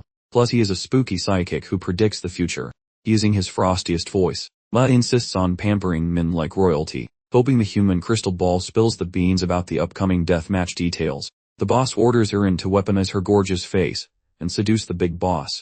Erin gets salty, hating the idea of being human lady bait. Ma claps back, mentioning he practically gifted her that shiny acting career she loves, and wants his investment repaid pronto. He demands she get cozy with Min using any dirty trick she knows. She remains speechless, wondering how to fix this incredibly weird and heavy vibe. Ma barges in, saying sorry for ruining the moment while claiming he had super important work stuff with Erin. The guy proposes moving the party elsewhere since the snacks are all gone. While the whole gang exits the area, Erin starts walking toward Min then falters. Suddenly, one stands there totally amazed, screams about her being a literal goddess, begging for a bunch of selfies to post on his social media. She flashes a cute grin and says yes, making things feel slightly less awkward for once. Witnessing that interaction, Ma shoots a fast text to Erin, telling her to charm the socks off Min's little sibling. The lady feels totally wigged out, because she feels like a total villain tricking an innocent kid for some corporate gain. Ma thinks if she was the kid, the big brother will definitely notice. Finally letting them squeeze out some juicy spoilers about the upcoming level from the main guy. He drags them to a VIP lounge, serving up booze and some tunes. But Min says nah and orders Erin to go snap those photos with his little bro. When they are finally solo, Min glares at Ma and asks if he genuinely considers the protagonist to be a total moron. The boss attempts acting cool. Yet Min mentions his divine powers already revealed that secret talk with Aaron, leaving the boss shaking. The main guy then coolly explains that keeping secrets from a seer is a total waste of effort. The main dude mocks Ma for his pathetic attempt at being sneaky, which makes the boss man sweat bullets instantly. So Min just casually restates the exact same commands he dropped on Aaron before. However, Ma tries spinning the situation to look like a nice favor, but everything breaks when he drags one into his messy scheme, definitely pushing his luck. Then he realizes his massive mistake, says sorry fast, and waits for the hammer to drop on his head. Because the dude sounds truly sorry, Min lets him off the hook today. Plus the boss man blubbers with thankfulness regarding the divine pardon. Suddenly now, Seonchul barges inside while Ma desperately hides the messy evidence like a ninja. He directs his subordinate to escort the folks away, seeking a lonely spot to gossip about some life-threatening crisis. While the BFAG guard departs, Ma begins roasting his own psyche for annoying the divine seer once more. Our protagonist wakes him up, nonchalantly spilling some intel regarding the following level. Ma feels rattled that Min discovered the hidden motive for this party, though trusting anyone in this creepy mess feels like holding a live grenade. He begs for pardon, though Min insists they stop keeping weird mysteries hidden from each other, and demands Ma leash those greedy investors, as our lead character beams seeing the boss act like a submissive puppy. Plus Min vows to launch the corporation into the heavens, while whispering Tao, secret data at level 5. He subsequently mentions that the following stage will definitely be a soul-crushing nightmare. Although he assumes the guy can survive without suffering a major breakdown, he explains that every gamer must slaughter 300 green monsters during the next phase. But it gets complicated, because the various regions are beginning to fuse. This move instantly turns the executive into a jittery wreck. Minnie explains that maps collide due to the lack of survivors, while Ma fixates on potentially encountering the Shadow Scythe. Min kills that hope immediately, because their locations differ, while strictly hiding his actual name, although he guarantees Ma a future encounter. Then switches topics to investigate the hunt for youthful Gaius, almost causing the big boss to suffer a brain hemorrhage during their chat. He mentions the magic of the future, seeing Gem while fishing for secrets, but our champion tells him to buzz off. Ma attempts to press the matter more, but Min cautions against hunting the criminal right now, as he intends to exploit the thug a bit longer. Our champion successfully manipulates the director for the time being. Plus the pair finally chooses to revisit the loud festivities, although Ma stays extremely jumpy. Once the large event finally finishes, a wounded fellow appears, wandering a murky tunnel, before finally hitting a total cul-de-sac. The rhythmic thumping of leather boots approaching from the darkness. That digital extra pirouettes with terror while a masked assailant lifts a sharp blade and carves him up throughout his torso, forcing a sudden collision with pavement. This fellow bellows when the shadowy figure, exposed as the chief executive, politely offers to remove his vocal organ. The target entreats Ma for some justification, and questions his motivations, yet the leader retorts by charging him with monstrous acts involving a toddler. This backgrounder attempts protecting his person, however Ma stays quiet, and lets his cutlery perform the chatting. That guilty rascal attempts another loud, dramatic yelp, though the leader warns him to hush or things will get much more agonizing. The corporate leader calls him a submissive pet for obeying, and then casually asks if his life is worth keeping. Immediately, that guy triggers magical talents. Plus a surge of obsidian fog flows forth while enveloping the target, furthermore consuming his flesh entirely while vanishing every bit of proof. Ma calculates he would have finished this slaying faster if he was busy sucking up more evil mana. Yet utilizing his magic requires draining vital energy from folks who are currently still inhaling oxygen. After he snatches the required spirit fuel, he concludes the execution with his weapon, and considers how his choices occasionally haunt his mind. Although humans provide much better magic fuel than any forest creature could, to soothe his conscience, he only kills villains, which makes him believe he is doing something productive, consequently validating how the role of Bun Warrior matches his personality flawlessly. Specifically since he treats this bloody work like a very peaceful weekend interest. He commands his pointy stick to keep snacking, but the blade refuses. Subsequently he realizes this equipment merely eats breathing targets, excluding the deceased. Some unexpected noise snags Ma's focus, but it is merely a kitten strolling through. He never anticipated a guest arriving here regardless, because this dirty path is typically vacant throughout the daylight. However, he is fairly certain our protagonist is fully aware of what transpired here. Since our buddy Min arrived despite understanding the situation, Ma displays a wicked smirk, and he nonchalantly instructs his tiny servant to rush here and scrub the filth immediately. Eventually, our main guy chills in his flat with zero plans while he silently reviews his current circumstances. He concludes it is finally time to quit stalling and start taking some serious steps forward. Min clicks follow on a stream that feels strangely familiar. Scheming for the future, he targets a mystical boulder hidden on Earth, specifically the artifact for duplicating oneself. The television broadcast transitions to constant news updates regarding the escalating mortality rate among participants. Meanwhile, some sweaty tubby student froths, dismissing every single victim as total amateurs. He possesses zero compassion for the atrocities committed by gamers, assuming any human would behave just as poorly. That stubby troll gets livid about the various limitations placed upon his freedom. Using those regulations as justification, he releases his rage by burying a massive blade into the soil. The boy understands that trivial matters no longer concern him, having finally achieved status as an elite gamer with the power to smash whoever he likes. While his schoolroom overflows with casualties, he lacks any sympathy, attributing these violent actions to events occurring during stage number 4. Unfortunately, harvesting normal people gave him low-level, up rewards, so he reminisces about regarding why that earlier stage excelled at increasing his numerical power. This kid, known as Black Dragon, switches to stalking fellow gamers after remembering a sketchy website where they hang out. He concocts a wicked scheme to infiltrate their circle, intending to treat other humans like mere experience points. That webpage asks for private details, and even though the kid pauses briefly, avarice eventually wins. So Black Dragon submits his details while salivating over the fact that nobody suspects his betrayal. Shortly afterwards, the pupil waits by a property in a desolate neighborhood, doubting if he actually arrived at the correct destination. He confirms the coordinates on his device, feeling anxious about how secluded this spot truly is. He decides to act like a total boss toward the manager if the interview starts poorly. Yet the very stylish and sleek look of the bistro interior leaves him speechless. Some older dude rises from his chair, welcomes the thick teenager, inquiring what he should be called.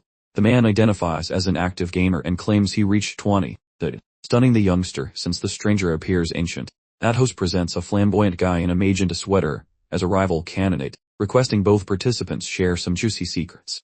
That hefty student inspects the vibrant newcomer, while they swap some polite formalities, while questioning why the whole restaurant is so deserted. That recruiter explains that such isolation is the primary reason he picked the venue, mentioning that the chef is currently preparing a meal for them in the back. Black Dragon gave the shop a quick scan, mentally high, fighting himself for finding a place completely devoid of security cameras. He briefly entertained the idea of making these two the grand opening act for his imminent murder spree, before deciding they were probably too much paperwork for a warm-up. Figuring he could always collect more players later, he shifted gears and politely inquired why the actual meeting hadn't started yet. The interviewer sighed, explaining that one of the final candidates was currently running far behind schedule.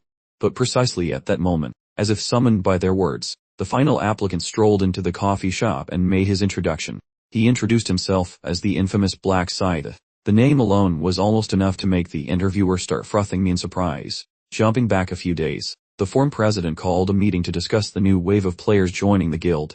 Despite recent membership losses, nearly 2,000 players joined, all thanks to a specific article one member was currently admiring. Executive Yami immediately claimed all the credit, so the president showered her with compliments, before asking about the number of skilled newbies present. He then requested that the group prioritize the list to include only genuinely useful players. This quickly led to Black Dragon's name being mentioned. Even though he seemed ordinary, he consistently ranked in the top 3, leading others to deem him slightly sketchy before finally agreeing to recruit him. The forum members then moved on to analyzing other promising new players. The president was initially ecstatic about the sheer number of recruits, but then realized with dread that interviewing them all would require immense effort. The leader noticed member 30 nodding off, so he gave him a good scolding, while the exhausted employee attempted to justify his sleepiness. But the president was unsympathetic, immediately assigning him 50 interviews as a fitting punishment for his nap. He reluctantly accepted his fate. Next, the president asked his trusted executive, Lost ER, if Black Scythe had made contact, only to discover that their hero still hadn't reached out. This news left the president feeling quite crestfallen. The executive then turned back to Yami, requesting more articles, and she instantly agreed, provided he paid her for the work. The president quickly gave her the green light, not hesitating for a second. But precisely at that moment, an unexpected alert for a brand new recruit flashed across the screen. The president casually asked who it could possibly be. But as soon as someone uttered the name Black Scythe, everything changed. Everyone immediately sat straight up in surprise. Back in the present, 30 immediately began flattering the supposed top player. Claiming he was nearly overwhelmed by his powerful cares, the impostor coolly sat down, while Black Dragon stared at him with the look of a man whose grandmother had just been insulted. The player wearing pink clothing welcomed the applicant. As the introductions of everyone present began, Pink Hoodie found the impostor's self-assuredness highly amusing, representing the genuine Dark Harvester, who hides behind secret and mysterious mask. The Obsidian Drake leaks anxiety while confronting the pro, dying to know why the guy bullied him so ruthlessly before. Mr. 30 questions the student about his silence, snapping him to reality, so the kid offers a timid self-introduction. Our main hero gives him zero recognition, a snub that makes the Ebony Serpent feel absolutely furious and ignored. Meanwhile, the authentic legend contemplates if he really seems as stuck up as that pathetic copycat makes him appear. Truth be told, the fraudster is a career bamboozler who finds great joy in swindling every single person he meets. Should he successfully grab that magical duplicate zone, the amount of chaos he would trigger would be totally insane. Our protagonist feels great relief for arriving fast enough to steal the relic before the other guy can reach it. The recruiter begins the formal screening, requesting that everyone present validates their private identity credentials to ensure total accuracy. Magenta Jacket starts reciting his tall tales, pretending to be a legendary hitman despite his claims being absolute fiction. Only his online handle is actually legit, mostly because he pilfered the tag from some random computer-controlled guy. Nevertheless, adopting this phony persona is mandatory for snatching the prize, as a killing is required for the quest. Following that, Shadow Lizard reveals his name as Simp Hyung Tight, appearing as the group's baby, which shocks the boss. Yet Min questions if that admiration would last if the man realized what nasty stunts the kid pulled on peers. The elderly host queries the validity of his listed feats, an inquiry that mildly irritates the fiery young gamer guy. Subsequently, the faker Kim In Hong claims he works as a fiancer, stealing credit for every single heroic deed performed. That moderator lacks the courage to doubt those claims.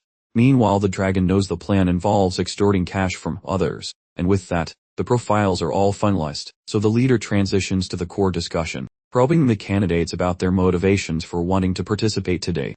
Rose Sweatshirt feigns terror regarding potential attacks from rivals, claiming he simply wants to find some sanctuary for himself. The Wyvern conceals his secret agenda, choosing instead to echo whatever sentiments the main protagonist had previously mentioned, claiming he cannot even attend classes without suffering a total meltdown. At the same time, the fake guy attempts a cool lone wolf persona, claiming he joined purely for himself. The recruiter takes his word as the gospel true. At last, the recruiter informs the trio that a final trial remains before they can join the exclusive circle. Specifically, they must perform some genuine wet work in the physical world to prove their dedication to the cause. Min acts totally repulsed by the idea, which causes Mr. 30 to initiate a speech regarding why authorities are now hunting gamers due to fear. He maintains that elites must join forces against the corrupt regime, as they aren't common peasants bound by rules. Plus, the group needs to demonstrate their defiance by completely ignoring every single legal restriction imposed upon them. Min performs like an award-winning actor while the recruiter demands they commit a slaying to prove their independence. Our masked protagonist pretends to swallow the lunatic's drivel as the guy keeps on rambling, and offers an opportunity to quit now, though they shouldn't expect an invitation to return later. But the boy knows this is merely deceptive marketing intended to stop recruits from fleeing the gang.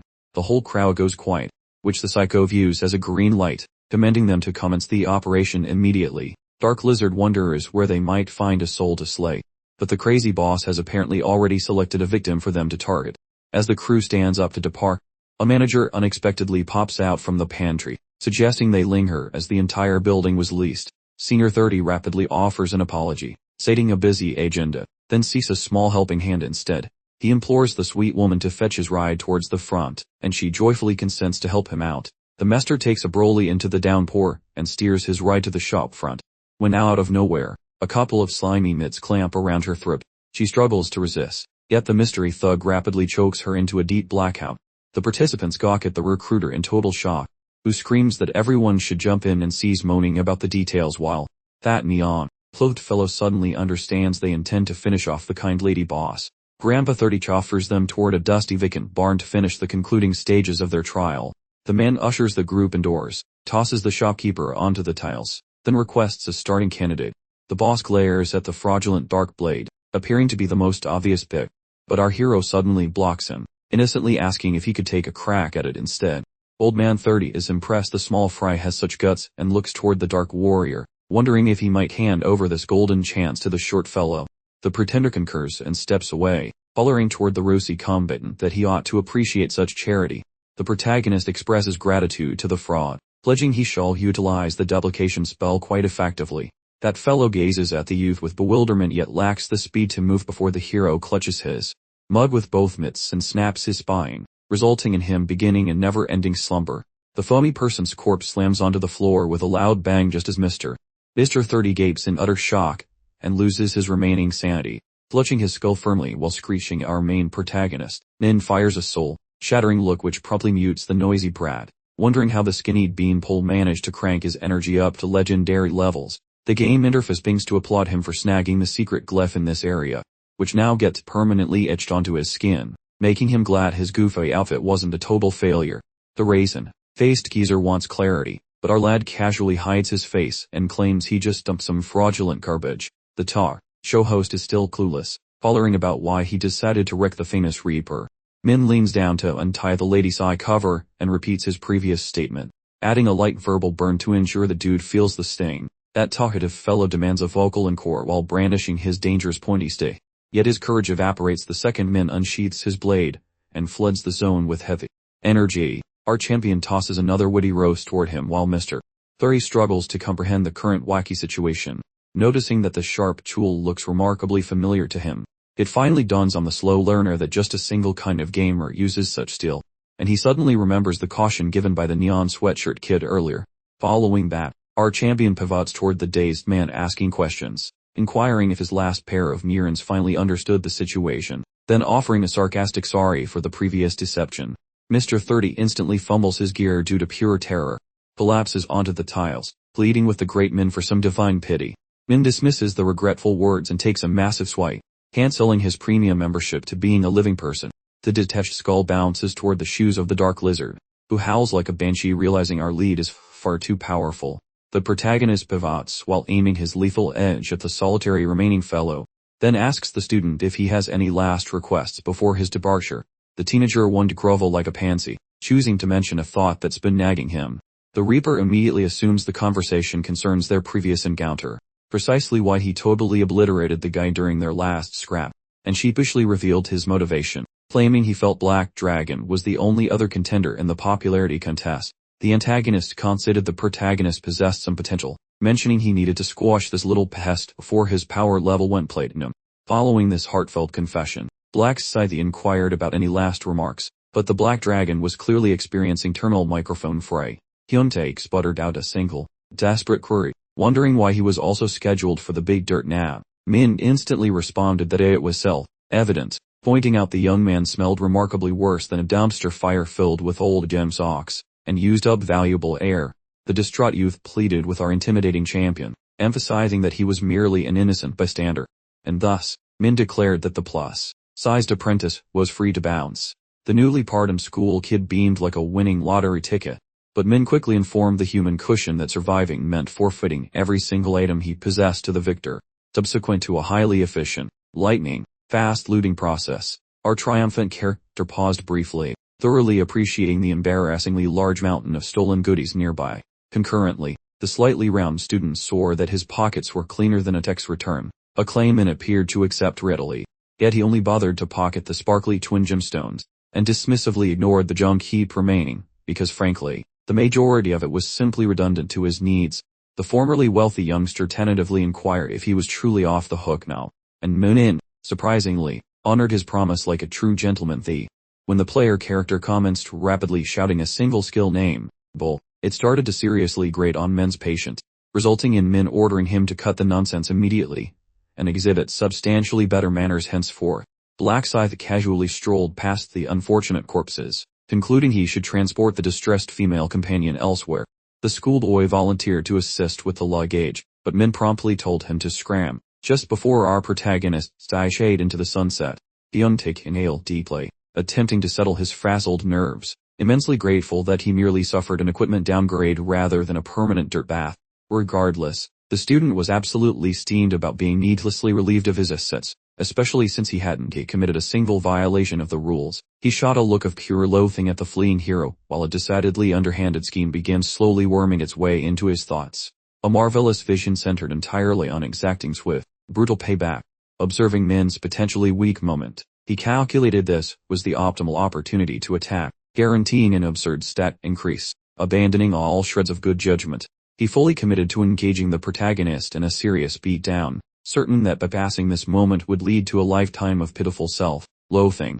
The portly student stealthily tiptoed closer from the rear, clutching a rather sharp implement tightly, and mumbled an earnest plea to the cosmos that the star of the show wouldn't abruptly pivot and spot him. The very instant their proximity achieved maximum sneakiness, he buried his hatchet deep into Min's spine, consequently launching the unsuspecting victim straight down for an involuntary dirt facial. Black Dragon burst into high-pitched cackles like a deranged hyena, celebrating what he assumed was an easy victory, and then proceeded to mock the supposedly lifeless body while stomping on it repeatedly. He gave a sarcastic thank you to the corpse for the free points but started panicking quickly when his level didn't increase. The larger player began sweating profusely, suddenly realizing he hadn't received any experience points, and having no idea what went wrong.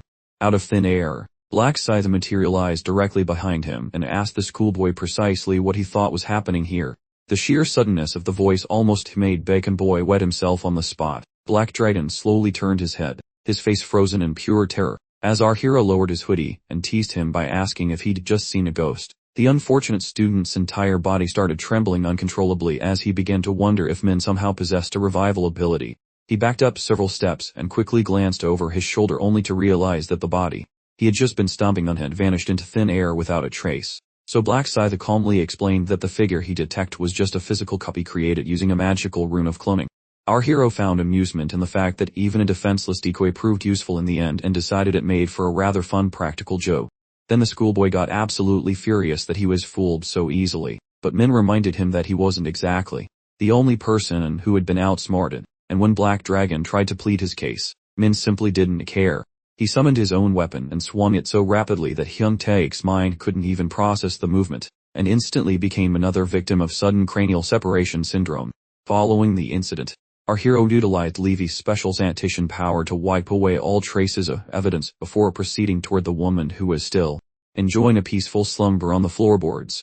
He told the cafe owner to abandon her pretense and stand up, since he could already read her thoughts anyway. The terrified woman apologized profusely, then rose to her feet, asking if she could finally take the bag off her head, but Min instructed her to keep it on for just a little longer. Our protagonist remained calm, as he told her to answer his questions accurately, and follow every one of his instructions precisely. He then asked if she remembered any customers' faces. She replied that the only one she saw clearly was the interviewer, because they spoke face to face, but she couldn't recall anyone else. Min accessed his mind, reading power, and confirmed that she was indeed speaking the truth, so he told her to calm down completely, and stop worrying. Black Scythe added that she should head straight home and never mention this incident to anyone unless she wanted to bring even more trouble upon herself. Afterward, Min told her to count to 60 before leaving the premises. That minute felt like an eternity for the terrified woman, but finally, she was released. As she surveyed the empty building, she began to wonder if the entire experience had been a bizarre dream. Subsequently, Min returned to their flat, finding his younger brother already loitering near the front entrance, probably waiting to ambush him with questions. The moment he saw Min sporting one of his favorite sweatshirts, the little brother instantly demanded an explanation about exactly what was happening. Min dismissed the query with a dramatic shrug, pretending to be utterly exhausted. The younger sibling refused to let it go, relentlessly badgering him for details. When the topic of dinner arose, Min suggested his brother could order anything he wanted, encouraging him to be extravagant. Secretly, In was fixated on the hoodie itself. It was clean now, but he simply wasn't prepared to hand it back to its rightful owner. Min disposed of the messy evidence while Juan made a beeline to reclaim his precious belonging, causing Min to promise a new item infinitely superior to that tattered, worn-out garment. His younger brother, however, still felt completely betrayed, resorting to the most pitiful puppy dog expression possible. The younger sibling said it was fine, noting that schools were currently closed anyway. Min immediately realized how exceptionally monotonous it must feel to be stuck inside the house every day, so he proposed taking Juan to an amusement park tomorrow. The suggestion immediately lifted Juan's spirits, causing him to leap with joy, and Min agreed to the trip on the condition that Juan promised to be a well-behaved child and go to bed early. The next morning, Juan's face shone with pure delight when he gazed at the multitude of attractions once again. After such a prolonged absence, and a wave of nostalgia washed over him, Min felt a tinge of guilt for not bringing him sooner. expressing surprise that the park was still operational, which made him realize that hope was just as necessary for existence as survival itself. The younger brother spotted a family group wearing novelty bunny ears, and was immediately struck by a mischievous thought while Min was still deep in contemplation. He seized Min, dragging him into the shop where Min, the reluctant victim, eventually found himself modeling a pair of animal headbands, and asked for an assessment of his new appearance. The younger sibling instantly began gushing about Min's new look, and then dashed off enthusiastically to explore the remainder of the shop, while Min proudly brandished his premium credit card. After completing their shopping spree, Min asked what activity Joanne wanted to pursue next, and Joanne seized the opportunity, declaring they would experience every single attraction. Following several intense rides, they made a stop at a petting zoo, where Joanne practically squealed with joy over the adorable baby pandas, while Min felt relieved that his brother Smoon had improved completely. Nevertheless, being the anxious little guy he was, Joanne voiced his concern about being up so late when the big quest was scheduled for tomorrow. Min reassured his sibling, telling him there was no need to worry, because Min would be completely unconscious for 10 hours tonight. Joanne tried to voice another complaint, but Min simply patted his head, silently pledging that he would never abandon him, and then asked if he wanted to try the safari adventure next. After several more hours, the pair finally made their way back to the apartment. Suddenly, Min's pricey gadget begins screaming for attention. Our hero peeks, discovering Juri sent a digital hug for his struggle. This confirms her internal panic is spiking, causing our champion to vow once more that he shall guard her soul. Min abandons the device just as the clock strikes the midnight hour. Subsequently, the entire group materializes in a creepy dimension, dumped onto gloomy fields like lost luggage. A few dudes scratch their heads, pondering if the guest list shrank because the atmosphere feels rather desolate. Our protagonist eavesdrops, concluding the void makes sense since 10,000 folks originally joined, yet he realizes this silence won't last long. Right then, the winged lady appears, offering sarcastic claps for those survivors who managed not to perish yet, while participants glare back with nothing but pure, unadulterated hatred. Spotting the long faces, she teases the crowd, freeing where that bloodthirsty vibe from the prior massacre vanished to. Receiving no witty replies, the celestial being chooses to drop the Kumi routine and get serious. The speaker mentioned 80 participants vanished among 520 since actual existence drama ruined their gaming schedule. This prompt forces the winged pest to confess her utter lack of interest in mortal earthly struggles. Yet, to maintain high rating, they definitely required a much larger victim pool. Wearing a wicked smirk, she gazes hungrily while announcing a special treat prepared specifically for their misery. Some brave soul questions the definition of integration, which clearly ruins the lady's mood. The lady reveals 875 zones exist within this country, leaving the crowd staring like confused goldfish. She adds that foreign lands possess greater map counts, which folks explain away by looking at birth rates. The group inquires if every arena features a dedicated Yahello wearer, a fact she quickly validates. A random dude guesses that these winged entities didn't actually build this chaotic mess, stunning Ola, causing her to request his logic for such claims. He argues that thousands of celestial doves collaborating on one project sounds like a logistical nightmare. Alive diets like a hungry hawk. She calls him incorrect, threatening to end his life if he keeps poking his nose where it burns. Following that bullying session, the lady assents. Min deduces a strict gag order exists, stopping these flyers from blabbing about the head boss. He guesses a creature that players can murder lacks the celestial juice to construct such a massive simulation. Alive shuts down the queries, telling players to prioritize living over wasting her precious minutes. She proclaims the merging starts now, since the current head count is pathetic enough to be boring. The ground suddenly started doing the jitterbug, while blinding yellow beams of light illuminated distinct square patches, causing the players to completely freak out. Took them long enough. Fresh recruits, presumably from neighboring areas, materialized in those newly lit spots. The original players just stood there gawking. They were totally starstruck as 10 different angels materialized right there on their turf. The heavenly beings explained that 10 separate smaller zones, each containing fewer players, had officially merged into this single massive game space, resulting in a total population of 844 players. This freshly combined territory received the designation K7. It housed individuals from every corner of Korea. The existing players felt a significant relief now that they could actually communicate with fellow Korean players. One player then hypothesized that they would eventually merge with players hailing from completely different countries. The protagonist understood that once the population dipped under 500, a map merge was imminent, which meant they would eventually be forced to compete against players from different nations.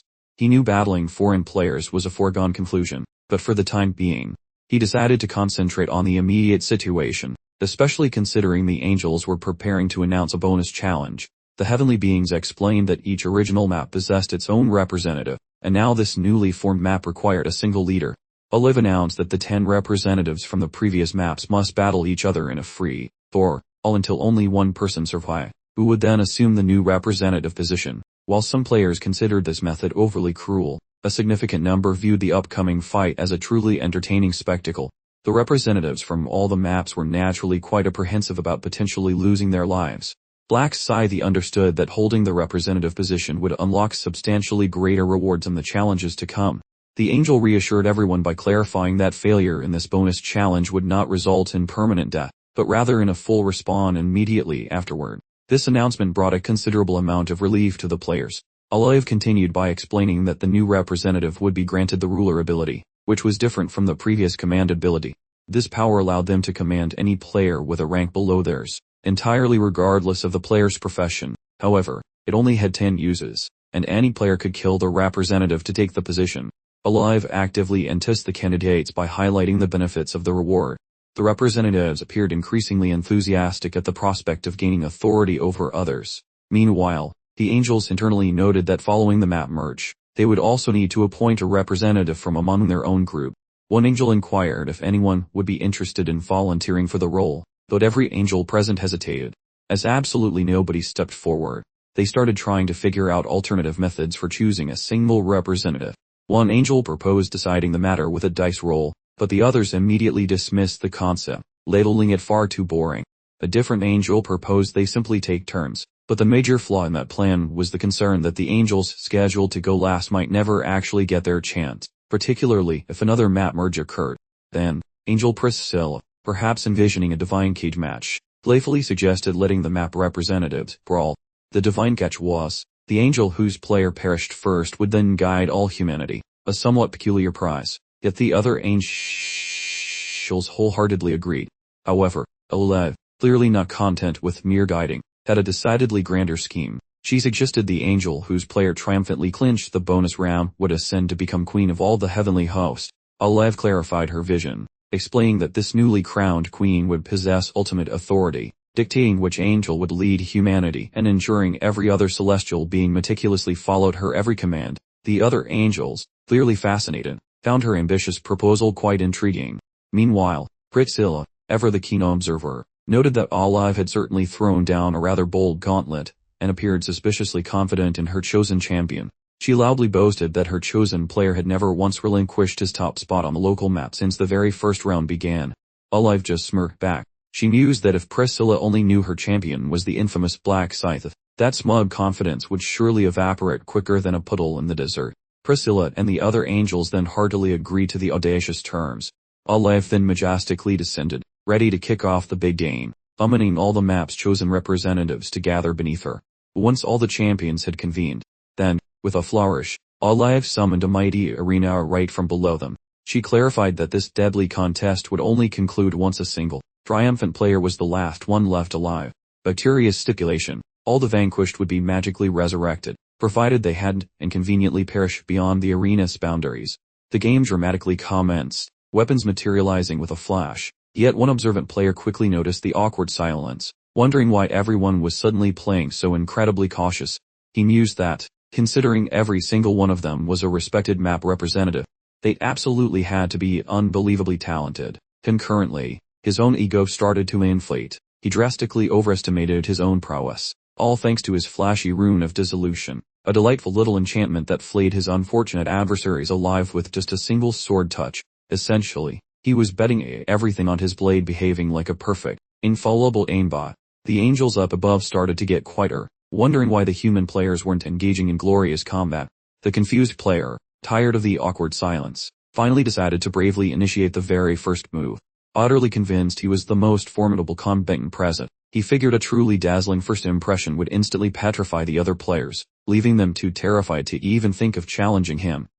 He confidently drew his blade, meticulously searching for an easy target to publicly humiliate. He then adopted an aggressively offensive stance, eagerly anticipating a challenger, but for him, fate had a cruel twist waiting. Suddenly, the genuine hero confidently stepped right up to face his challenge. Our overly confident player immediately chalked him up as an easy target, then belatedly noticed that the hero's chosen weapon was a truly enormous, menacing scythe. This was a genuinely uncommon spectacle, as he typically only encountered players who had the word scythe in their edu nicknames, not actually brandishing the formidable tool itself. He then casually flicked his gaze towards the hero's moniker, and the very instant his eyes registered black scythe, sheer terror seized him. The fighter instantly drops his weapon, speculating whether he truly represents that famous elite warrior whose stats topped every leaderboard since the start. Those celestial spectators feel completely flabbergasted, seeing the guy drop his bravado faster than a sinking stone. They pivot toward Priscilla, questioning if this trembling wreck is really the champion she selected. The girl frantically chews her thumb, baffled by her humans suddenly catatonic behavior. Yet prior to any possible reply, Olive starts howling. The lady yells back angrily, though Olive just highlights how amusing it is seeing that champion quiver before her own fighter. She inspects the warrior, admitting the giant's scythe looks scary, but shouldn't turn a person into a statue. Priscilla asks if the guy is terrified, and Olive simply nods. Priscilla dismisses that, claiming her pick has dominated the local rankings for a long duration. However, Olive ruins her mood by mentioning that Black Scythe has ruled the entire world map since the beginning. Priscilla snorts, calling it fate, but Olive suggests checking the alias and deducing the truth. Those divine beings recognize the title, and Priscilla feels a chill, feeling her ego shatter. She gnaws her lip, fearing her warrior stands zero chance against Black Scythe. Precisely then and there, the winged crowd gasps as the rival gets his head chopped off before he can blink. Olive kicks Priscilla out of the match while she stands there in total shock. The rest of the gang shrinks back, finally seeing the massive level gap separating them from Black Scythe. A dark realization hits. Victory is impossible even if they all swarm him at once. Once Black Scythe steps forward, pure hysteria breaks out among the crowd. They start sucking up, saying what a pleasure it is to meet him, but he ignores them. They hide their gear, and scream that they quit, begging the angels for an exit. The winged overseers are furious, calling this gutless behavior a total embarrassment to the heavens. The divine entity warns he will pop the skull of anyone quitting without getting a respawn. Terror sweeps through the group, making the cowards quickly pull out their blades again. Some guy tries acting tough, yelling that they might win if they just attack together. Black Scythe looks on with total boredom, seeing they fear the sky bosses more than his blade, as they prepare to mob him. A tiny grin appears on his face, as he thinks of them as nothing but pathetic ants. The rival players, deeply offended, screamed back, insisting they were elite big shots from their own zones, and absolutely refusing to let their egos take a hit. They launched themselves at him, throwing every available ability and item into the fray. Black Scythe wielded his huge blade at blistering speeds. He made short work of the zone leaders, as he tore through their ranks like a hot knife through butter. The other competitors could only stare open-mouthed at the astonishing spectacle. Our champion zipped past the onlookers, effortlessly delivering decisive blows left and right. The angels watched the whole thing unfold with a mixture of shock and utter revulsion. The heavenly host whispered amongst themselves about the lightning-fast resolution, as a golden-hued angel declared Olive the winner and crowned her their new queen. Suddenly, the red-maned angel Priscilla verbally assaulted Olive, stubbornly accusing her of underhanded tactics and foul play. Olive simply shrugged and accepted the charge. The furious redhead attempted to turn the crowd against Olive, claiming this exact outcome was predictable. Our champion's angel countered immediately, stating that the competition was designed specifically for this, and everyone knew the stakes beforehand. The other angels quickly backed her up, putting the red-haired sore loser on the spot while Olive openly ridiculed her for acting like a toddler throwing a tantrum. Olive escalated the taunting, daring Priscilla to physically attack, which would reduce her to the level of a common mortal, adding a threat to report her actions to the big boss. This caused Priscilla to visibly flinch as traumatic memories of a past penalty in the disgusting bug dungeon resurfaced in her thoughts, leading to an immediate change in attitude and behavior. Olive handed down the punishment, ordering Priscilla to act as a tour guide for the humans. Priscilla attempted to negotiate the length of service, but our zone angel just piled on more criticism. The red-haired angel descended toward the ground, deeply lamenting the foolish wager she had agreed to. Concurrently, the system notified our hero that he had officially become the new zone representative. The surrounding crowd whispered nervously about Black Scythe's escalating strength, agreeing silently that challenging him further was a terrible idea. Priscilla proceeded to resurrect all the defeated players. These revived individuals blinked in confusion, trying to figure out exactly what catastrophe had just occurred. As hazy memories of their swift demise returned to them, the red Haired Angel updated them on the current status, explaining that they were about to lose their representative abilities. She encouraged them not to despair, since the method for regaining their status was now clear. Once the bonus round wrapped up, the angel began outlining the objective for the core mission.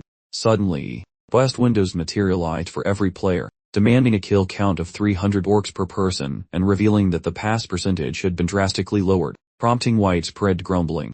Furious, Priscilla snapped at the crowd for their incessant griping, and threatened to reduce the requirements further, which successfully shut down all further complaints. The lady mentions that because the earlier stages were basically child's play, she cranked the settings to God tier, making several scrubs doubt if this challenge is truly that spooky. As that feathered lady just smirks and says stay tuned, a random side character inquires regarding that secondary mission and prize, whereby Priscilla notes that while the secret objective is finally out, the loot stays under wraps for now. Min glares at the flying bird woman, annoyed that she treats data like classified secrets, then remembers that this stage offers the balance rune, a piece of gear that is seriously broken.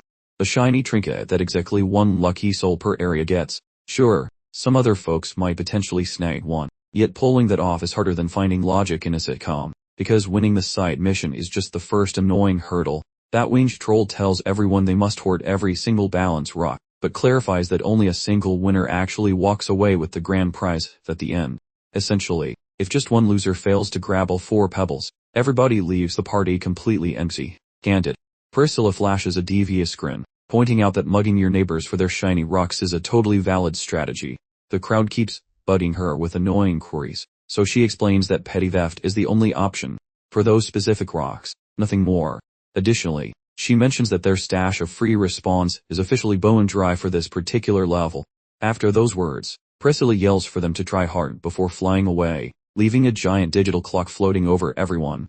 Our main guide is still salty about those annoying sky beings, yet he starts butchering green monsters to break the local high score, following which he intends to help jury stack some bodies, then jumps off the stage and shoves his way through the masses, nearly causing the surrounding dudes to have a collective meltdown.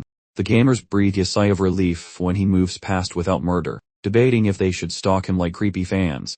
A few folks pause, but the rest claim Min is playing Ford chess, so his chaotic vibes must actually be part of a plan. Most are scared of being spotted, whereas a side character advises staying far back, while an old area leader gets hyped and says they can lead or suck on his fumes as he exits the zone.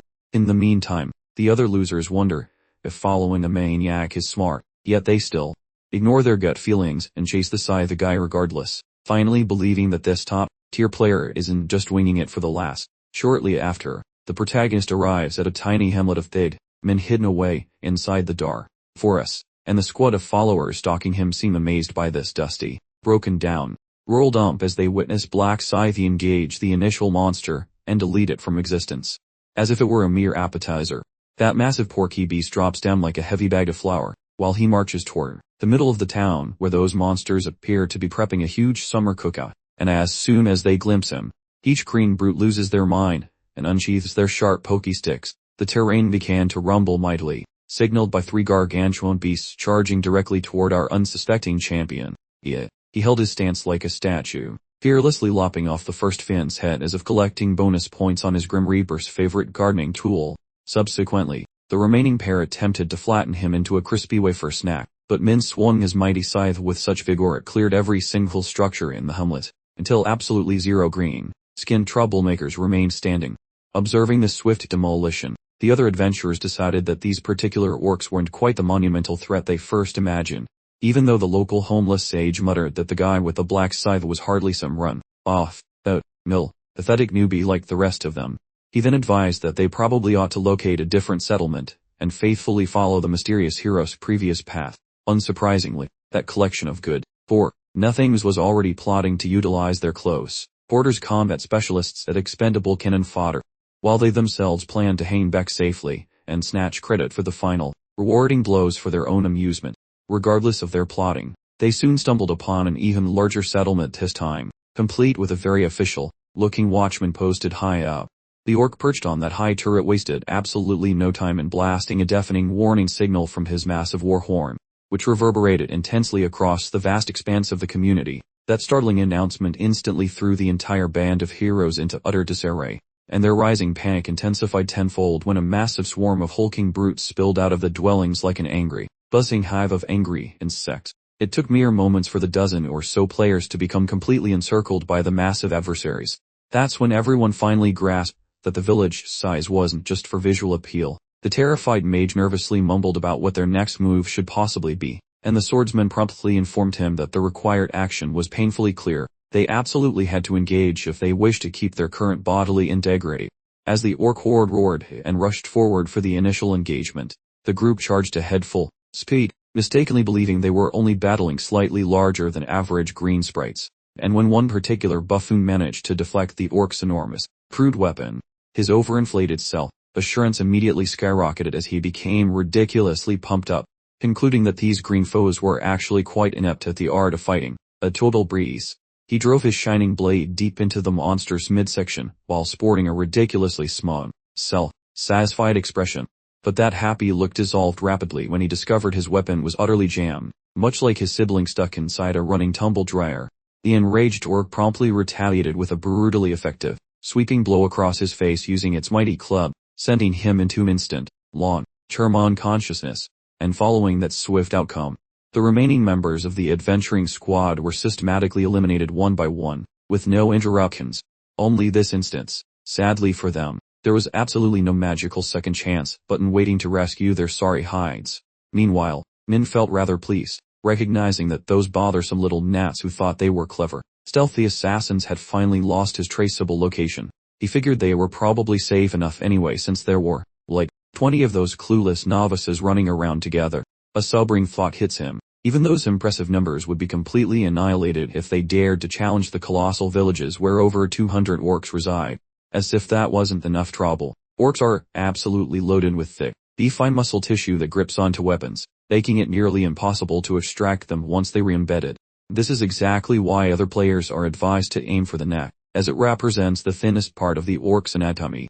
None of this applies to our protagonist, of course, who simply saunters up to an orc like he's going for a cup of coffee, and knocks it out cold with a pristine one-hit strike using the blunt side of his scythe.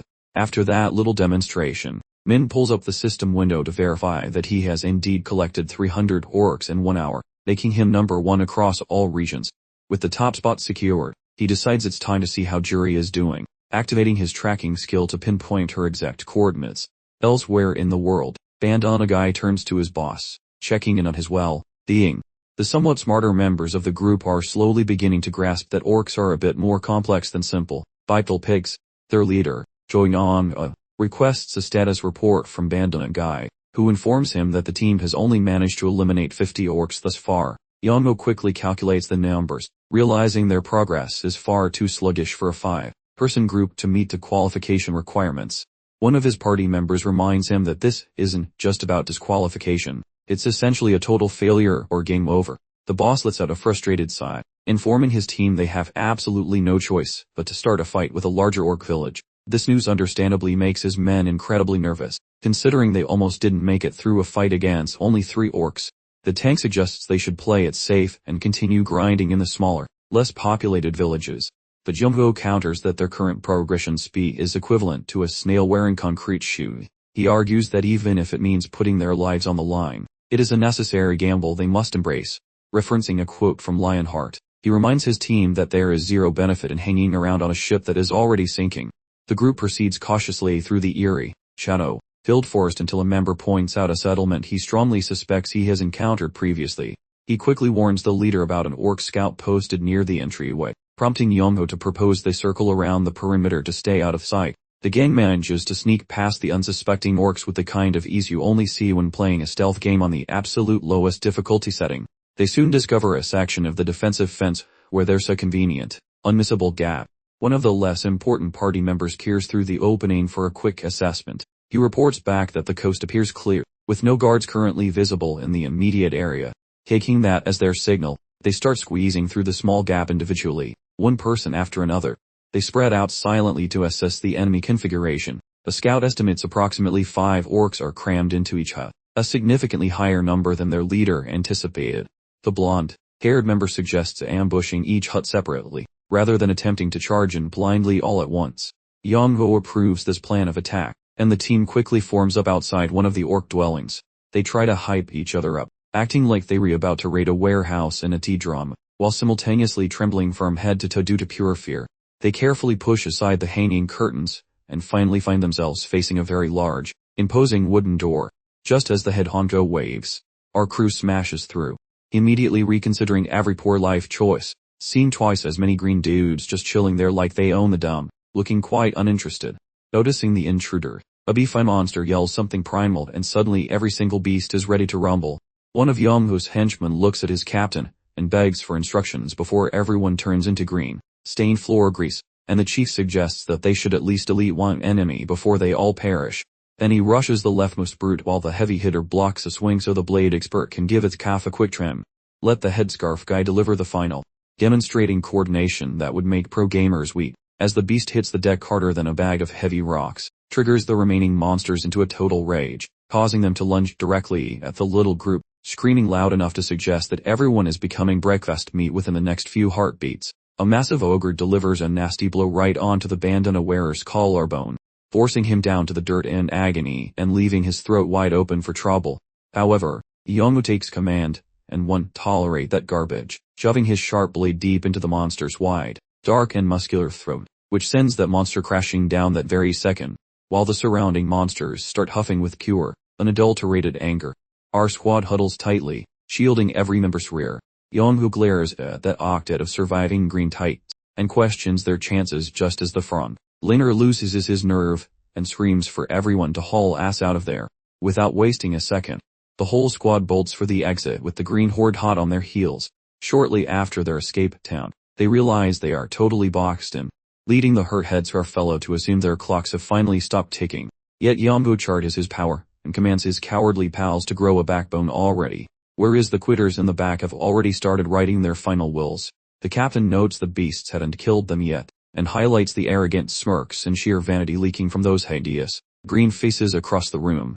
Yonghu mentions that they are getting mocked for being such cowards, and wonders if they have any respect left in their souls. Standing before a titan twice his stature, he tells his boys to fight directly and perish in a manner that looks somewhat respectable for once. This instantly injects a jolt of high-octane motivation into his entire crew. Meanwhile, the gross orcs begin howling with laughter like they are observing baboons in a tiny metal box. Nevertheless, Yonghu instructs his band of merry fighters to stab the target he indicates immediately upon his command. But precisely at the moment they prepare for impact, every single one of those grotesque orcs bolts away as if they just saw a clown convention disperse. Their collective focus abruptly darts toward a distant source of flickering flames, and the lads ponder what terrifying spectacle could possibly make even orcs flee like frightened little field mice. Seizing this unbelievable moment, Yonghu orders them to maintain composure because they finally have a decent chance now that only a meager 8 of the beasts remain. Following a grueling stretch of several utterly savage minutes, the determined fellows successfully manage to subdue the very final monster, and they offer profuse gratitude to their commander for supplying inspiration right when they were on the verge of surrender. Maintaining his trademark nonchalance, Yonghu humbly claims he achieved absolutely nothing without the aid of his trusted comrades. Then he rushes to check on his wounded fellow who honestly resembles a sleep-deprived marathon runner. Yonghu promptly resumes his leadership duties, directing the exhausted platoon to hide their battered teammate somewhere secure while he scouts the immediate vicinity ahead. With that instruction delivered, he commences advancing toward the structure that had been aggressively engulfed in fire moments prior. As he turns the bend, a prickle of unease arises from the sudden, complete silence, and the shocking absence of any rampaging monsters. The determined individual moves through the desolate settlement, scanning the area when an object or presence materializes that totally, piled haphazardly across the dusty earth lie horribly mangled orc carcasses emitting an odd, distinct type of energy. While carefully traversing this bizarre tableau, he mentally questions who could possibly be responsible for this unbelievable carnage just as his gaze fixes upon a figure draped entirely in midnight black. It doesn't take more than a fleeting second for him to recognize the infamous Black Scythe, who seems marginally surprised that another soul still haunts this forsaken place. But the genuine shockwave hits him full force when he reads the player identification tag, and identifies the figure as none other than Yonghu, more famously recognized throughout the realm as the legendary king of mercenaries. It is then explained that the mercenary designation is a close quarters specialization, permitting the bearer to swing a variety of hefty weaponry. However, their true tactical advantage materializes through establishing formal pacts with supporting allies or, preferably, with the mercenary king himself being the sole individual possessing this rare class at the time.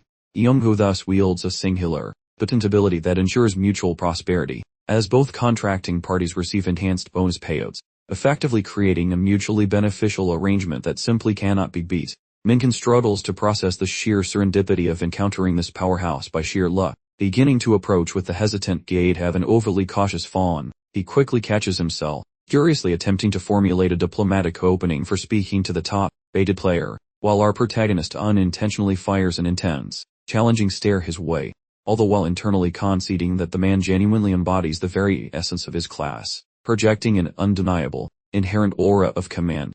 Yongho inquired if this individual was responsible for annihilating the entire population of greenskins, and the stranger confirmed his involvement. The leader started profusely sweating, and made a hasty bow, expressing gratitude for rescuing his team from impending doom, although our hero confessed he hadn't noticed their existence. Nonetheless, Yongho once more expressed his appreciation for the assistance, and Min advised him to evacuate his troops immediately before additional greenskins appear. The mercenary king began to perspire, inquiring how the stranger had learned of his companion's existence. Min offered a relaxed look backward at the comical group that had chased after their generous leader due to genuine worry. Our protagonist silently analyzed the hired help with whom Yongho likely had written agreements, and found it noteworthy that the mercenary king secured such devoted partners at this preliminary stage of the playthrough, while everyone gawked at the highest-ranking player, Shield Guy, and his colleagues started panicking about what the Black Scythe might be doing in this remote location.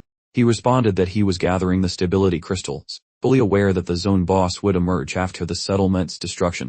Our hero ordered them to depart immediately, and the collection of loyal supporters promptly followed his directions with glee.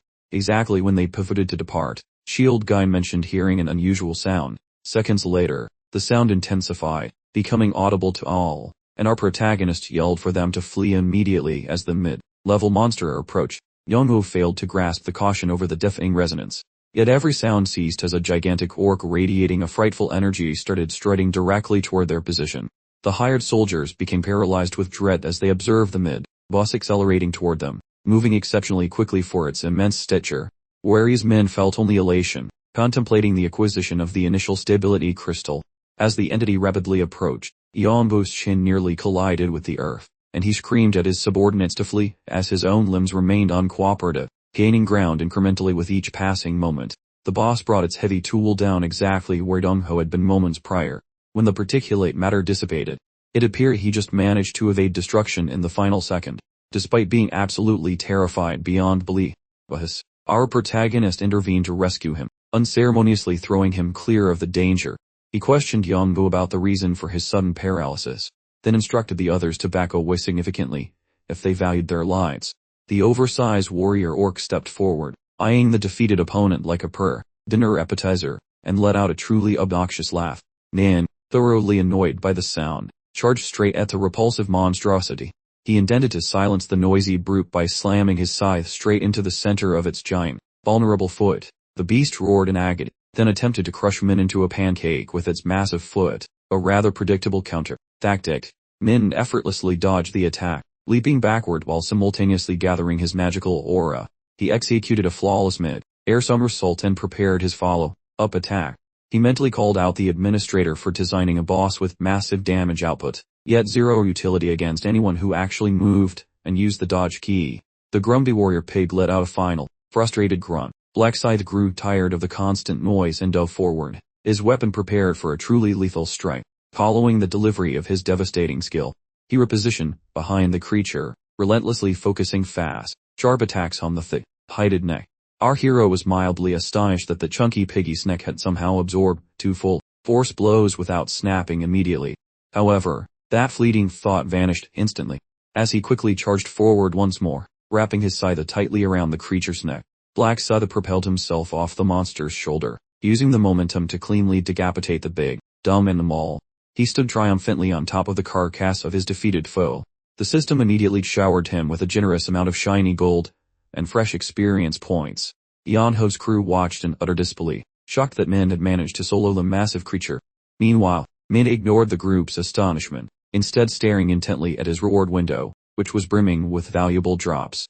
Among the spoils was a legendary sword component boasting higher damage stats than his current netherite scythe. He also received an orc's heart, perfect for crafting a unique item, and the essential balance stone. The rest of the men scrambled over like children greeting their father, thanking him profusely for rescuing them from certain doom yet again. Min remained aloof, and calmly informed them that this exact scenario was why he had suggested they just leave in the first place. This response caused the men to swoon and practically prostrate themselves in admiration. Min accepted a few final congratulations from Yongho's group, then departed immediately. The remaining party prepared to restart their hunt, but suddenly, the man wearing the bandana dramatically dropped to his knees, clutching his chest in pain. He whispered that he could see his grandma's spirit waiting for him. Yongho was furious that the guy hadn't mentioned this crucial detail earlier. He frantically yelled at him to hold on, using the power of friendship and main character plot armor until the death timer expired. The frantic fellow in the bandana declared they'd all meet their maker if the slaying ceased, pleading with the others to abandon his fate. However, the stoic leader flat out refused, offering a consolation prize of letting him land the final blow on orcs, just like scoring easy gold from lane minions. With impending doom practically breathing down the heavily wounded player's neck, he gasped that his internal batteries were dead before dramatically collapsing, plunging the entire squad into sheer pandemonium. It was at that precise moment Min Swivel, utterly flabbergasted that the mighty mercenary Kane was shedding tears, or at least looking incredibly distressed, over a single individual. Min then figured they were simply chummy, perhaps even soulmates, or something equally sentimental. However, because this whole dramatic spectacle felt a touch too familiar, uncomfortably echoing memories of his own complicated history with one, he boldly stepped forward, proposing to examine the situation himself.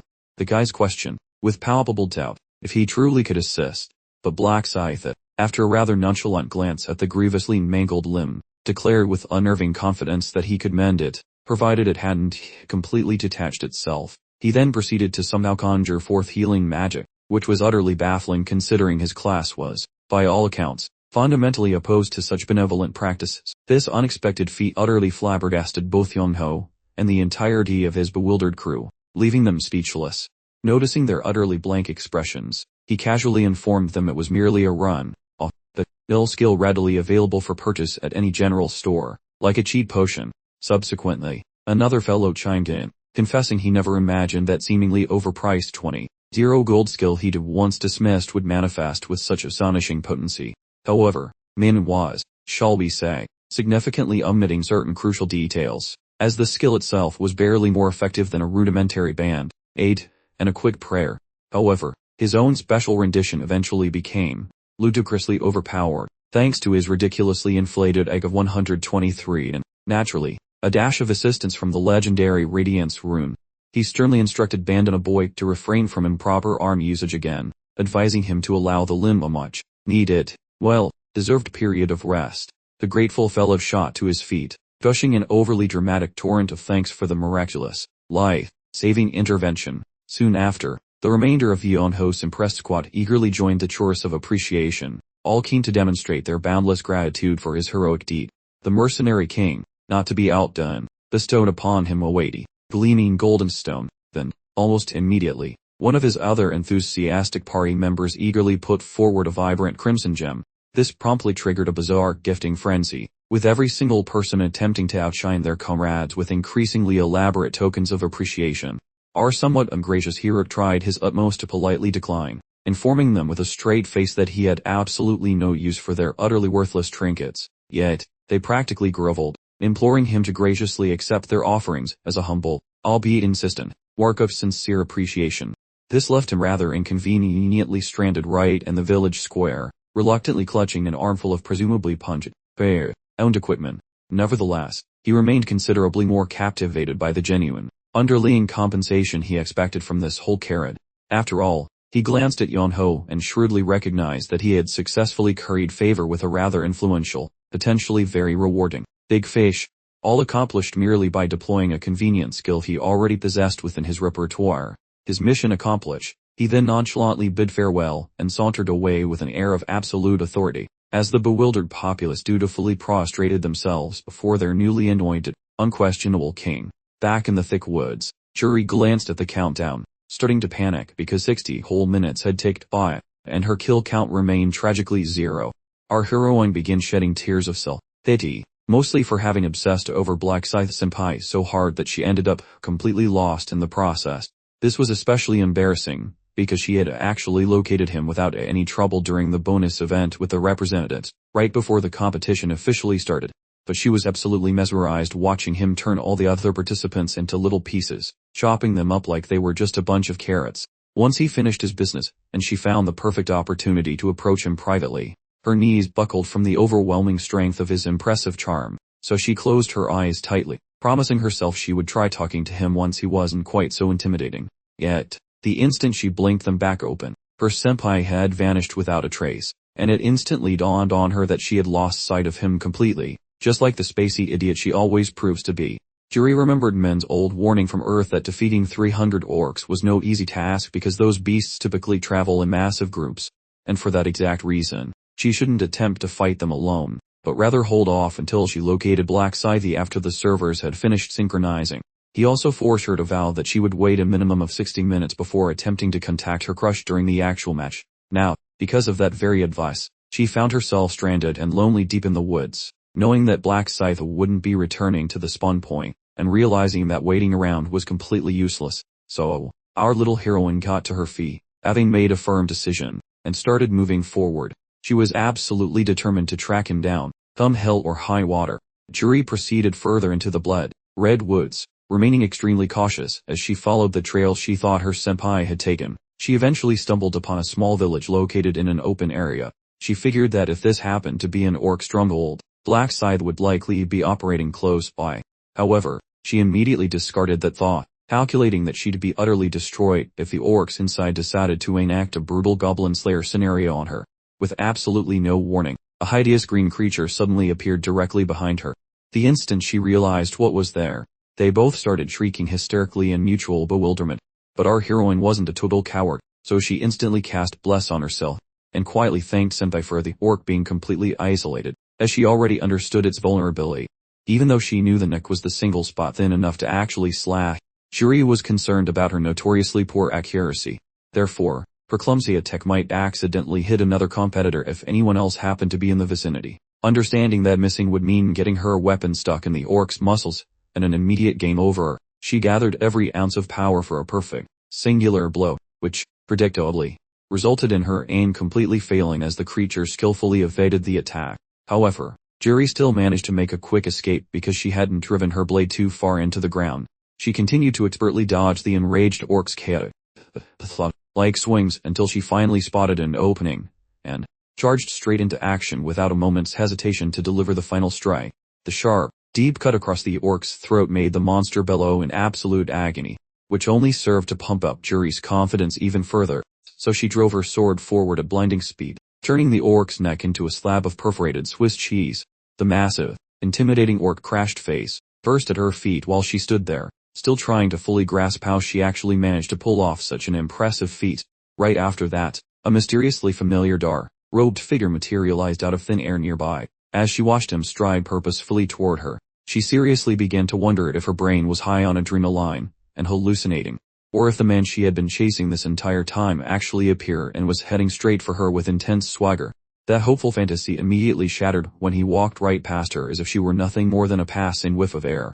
Gathering every last scrap of courage she possessed, Juri called out to him.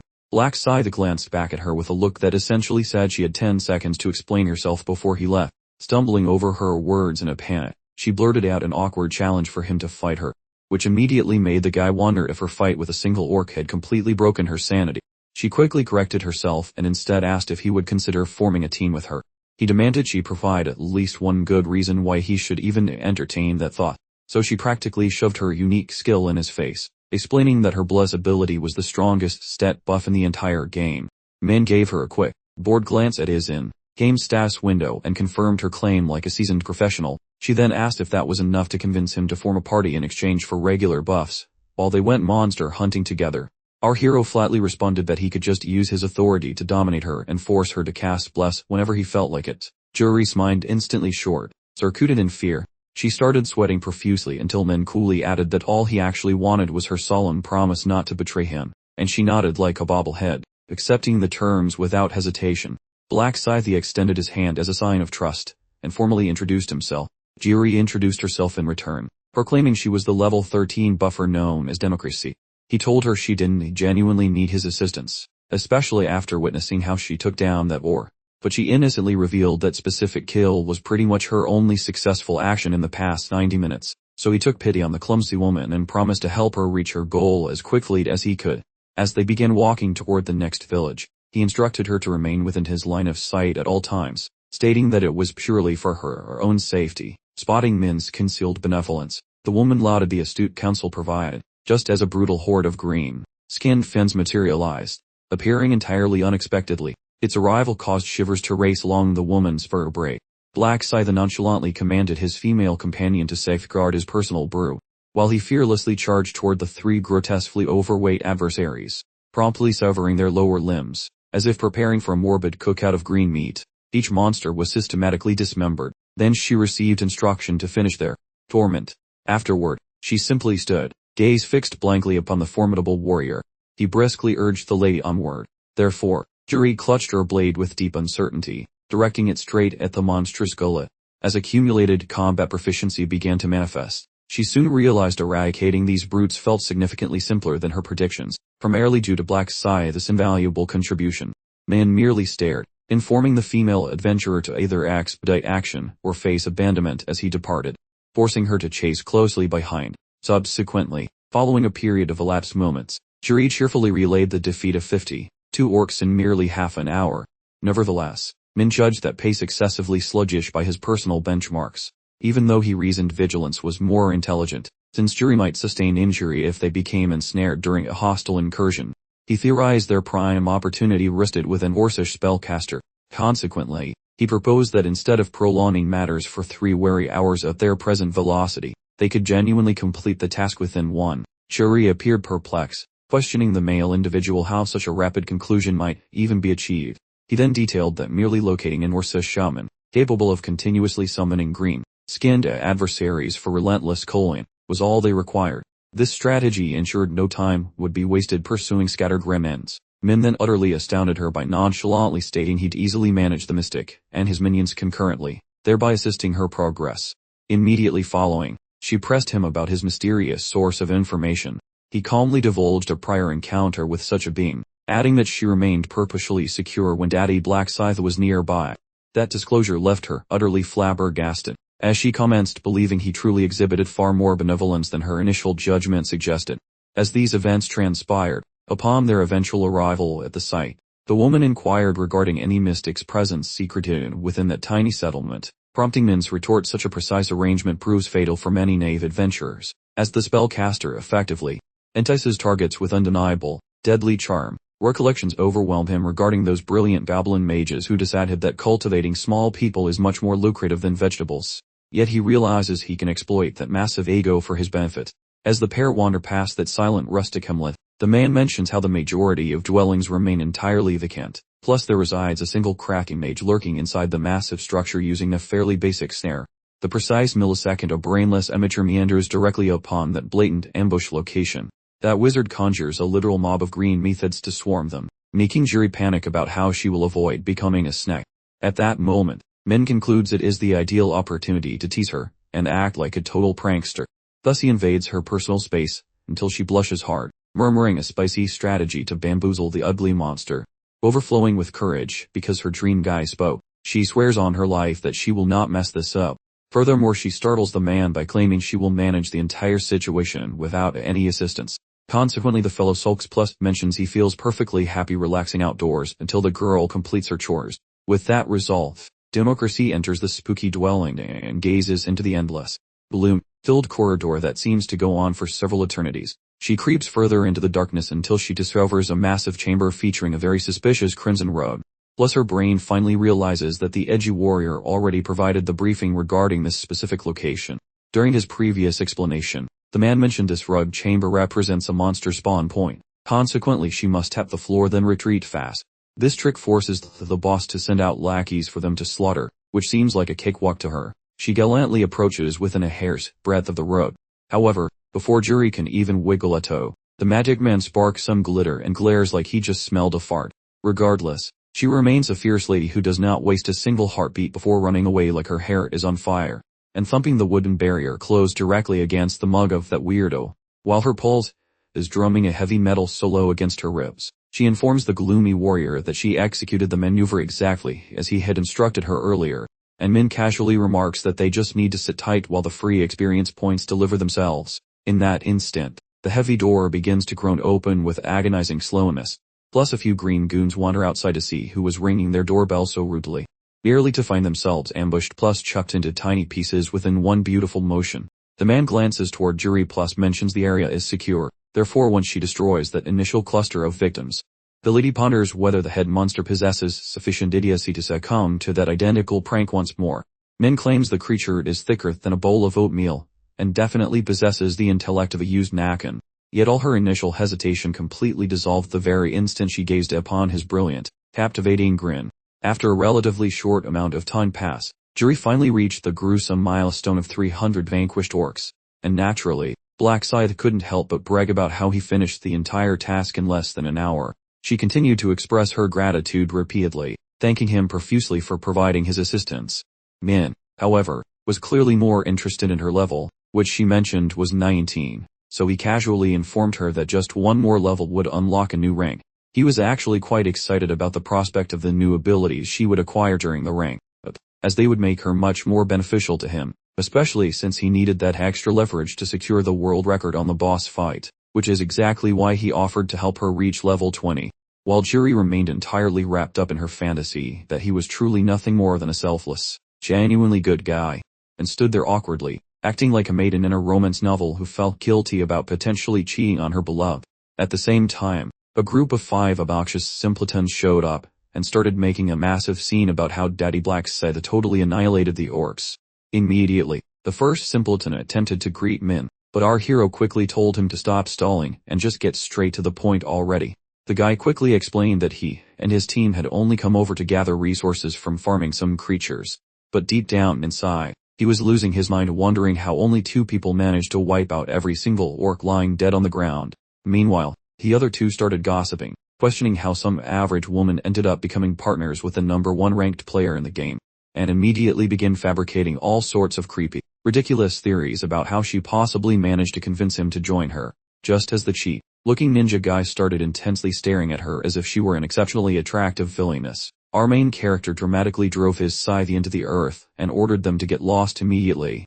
Looking beyond enraged, he stated that men without a spouse and no real-life goals have no business being anywhere near him, because they apparently just drained his powerful aura, which really got under the skin of the headband-wearing guy. Juri began panicking intensely, worrying about the catastrophic consequences if low-level players like them attempted to start a fight with Black Scythe. But Min refused to give them the slightest opportunity, delivering a swift strike that left a significant dent in the large forehead of the headband idiot. Min's short and sharp speech about justice came to an abrupt end when he noticed the blood beginning to drip down the guy's face, and the group of simpletons wasted absolutely no time in booking it and getting out of there as fast as possible, concluding that they would instead secretly observe the farming strategy from a secure location far away.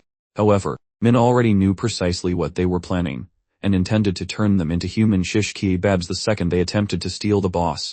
As he resumed the important task of helping Juri successfully achieve level 20, the loser gang believed they had put enough space between themselves and started debating whether spying on Black Scythe was truly worth the risk to steal his farming technique. They crouched low in the foliage, mimicking a classic Assassin's Creed hiding spot as they prepared to wait, watching as 2 orc scouts charged directly out of the bushes and launched an attack on Min. Predictably, our hero scoffs, concluding that these weaklings aren't even worthy of seeing his sharpest tools. Instead, he chooses to show off his strength by bare-handedly smacking one unfortunate soul directly into the face of another. Having thoroughly tenderized them to a pulp, he holds back, allowing Juri to collect the crucial experience points for finishing blows. Hiding in the shrubbery, the self-proclaimed loser brigade stared wide-eyed, finally understanding the vast chasm separating them from this powerhouse player. Still, one confused rival scratched his head, pondering why the woman kept taking the last hits, while the main player stood back and let her do it. After much mental effort, their sparse brainpower finally sparked just enough understanding to confirm he was essentially giving her a significant boost, and the group completely lost their minds, speculating wildly about the pact she must have forged to receive such preferential treatment. Suddenly, one of the observers furrowed his brow, noticing that the numbers simply weren't adding up correctly. He observed that every time she emerged from the small building, she was invariably followed by more angry orcs, This defied all logic, as there was absolutely no physical space for that many large creatures to fit inside such a tiny structure. Frustration boiled over when one member identified a clear spawner hogging situation, but they quickly decided to be patient, knowing they were hopelessly outmatched against the strongest player.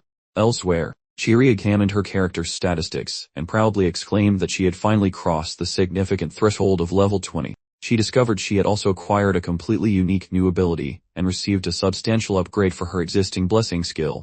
Min then requested that she demonstrate her enhanced power by applying the new blessing directly to him.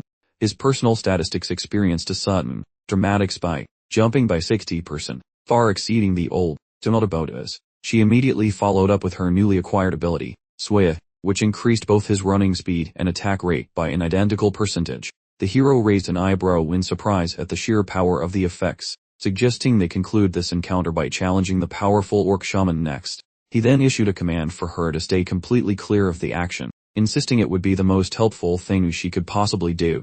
He casually glanced toward the Gunner gang hidden nearby, who were already giving him their best dirty looks from behind the foliage. Chiri remained standing there, wearing her signature cheerful and innocent expression, completely unbothered by the unfolding events. He inwardly mused that the look on their faces when they realized his next move would be absolutely legendary. Chiri positioned herself just outside the hut entrance, patiently awaiting instructions for the upcoming phase.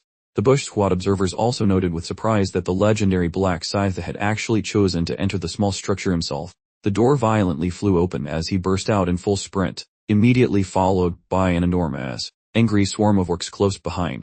The creatures were clearly out for revenge, while Min looked like he was about to pull off some truly magnificent and sneaky maneuver. Observing their supposed hero rapidly sprinting away from the horde, Chiri started to panic slightly, wondering if something had gone drastically wrong with the carefully crafted strategy.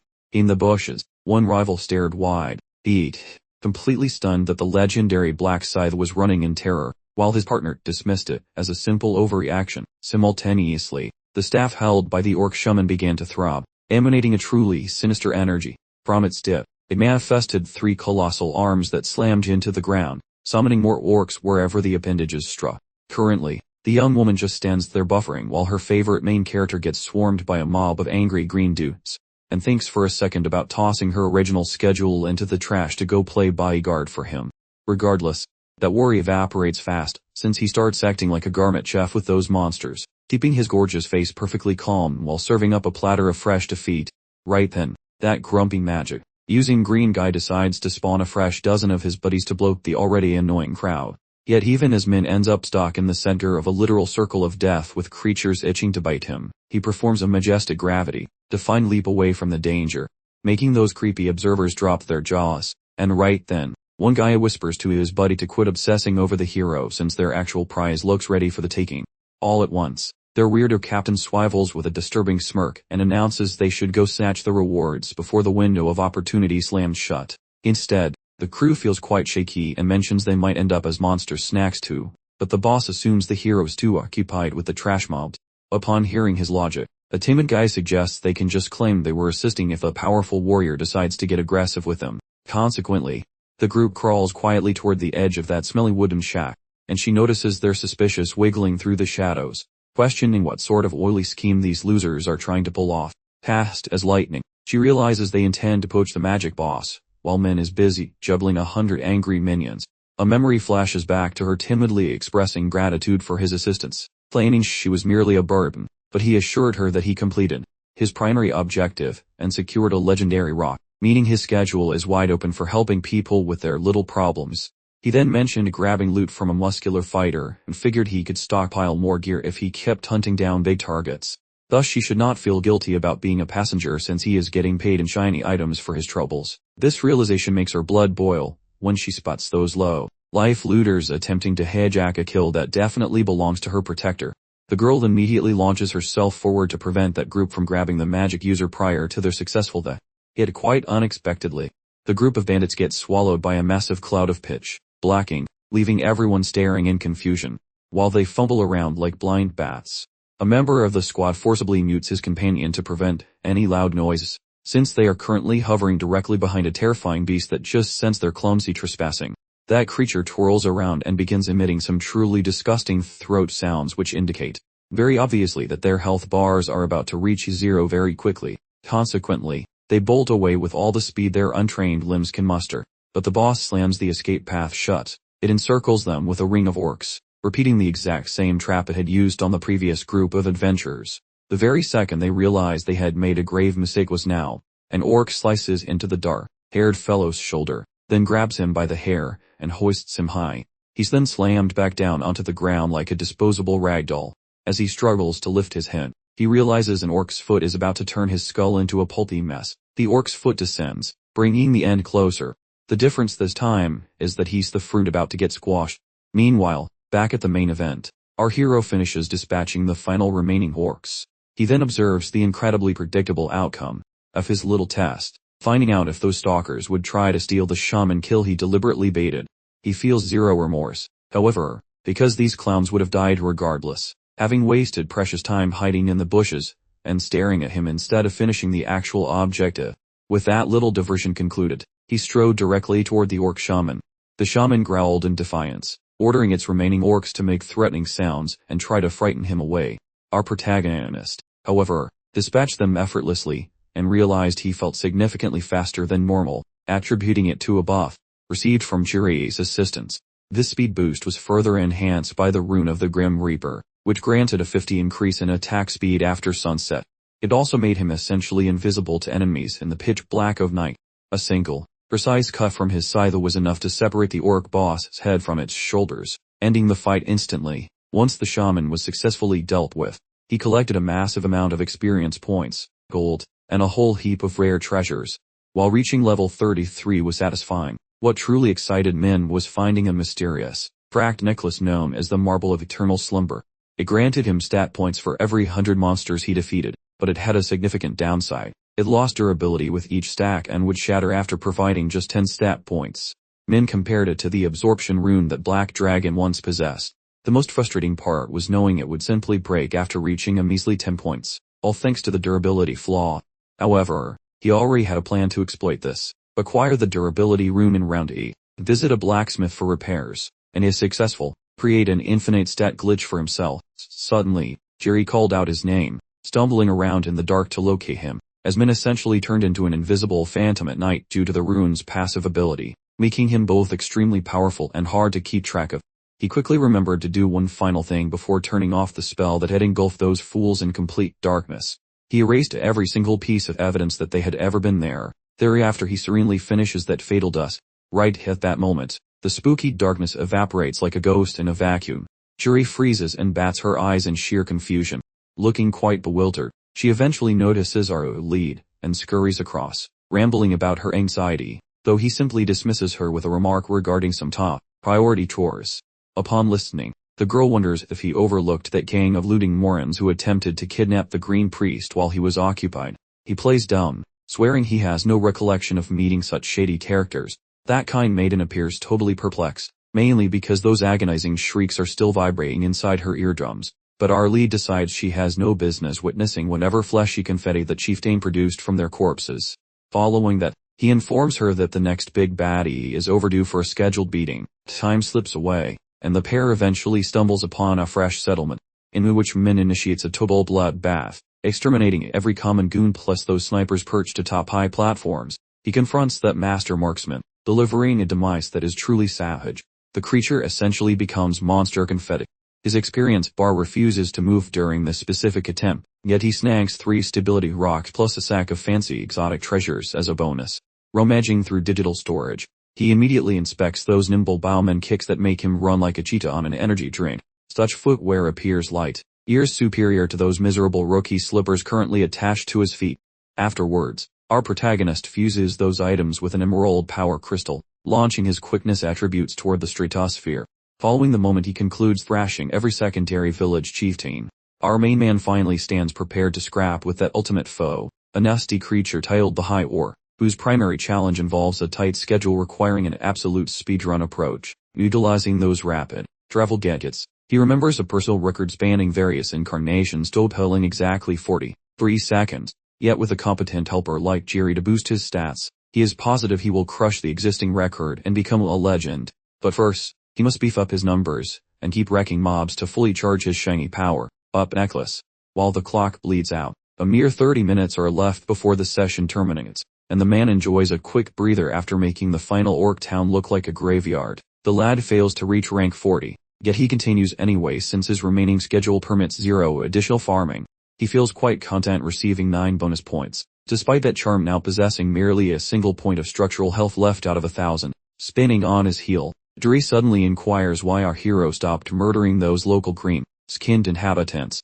He then explains his preparations for that final encounter are complete, suggesting their paths should now diverge while mentioning she performed a surprisingly decent task trailing him throughout this journey. As she reached out to shake his hand, a little wave of sadness washed over her, and she briefly considered the selfish thought of asking to tag along with him. Until the final boss, she quickly decided against it, realizing she would likely just meet a swift, agonizing end. Meanwhile, he thought her sudden attachment was slightly strange, but he truly understood the high orc encounter was far too lethal to let her tag along. As a final goodbye present, she applied one more temporary enhancement to his stats. A swirling green glow enveloped him, and he expressed his gratitude for her support during the hunt, acknowledging that she had been utterly hopeless when they first met. Then, she brought up her inventory menu, and mentioned that what she was about to give him wasn't particularly valuable. She explained that she had obtained a shimmering blue crystal during the orc hunt and wanted him to hang onto it for a potential future emergency. Upon hearing this, he told her to keep it, but she adamantly refused, claiming the experience points gained were sufficient, all while secretly realizing she could only spare one, because she was saving the second one for Min. Since she obviously hadn't connected the dots that he was Min, he correctly surmised she felt genuinely indebted to him for his help. He graciously accepted the item, explaining that she had also provided assistance to him, making them completely even. Following the exchange, he turned and continued his journey, wearing a small, slightly mischievous smile.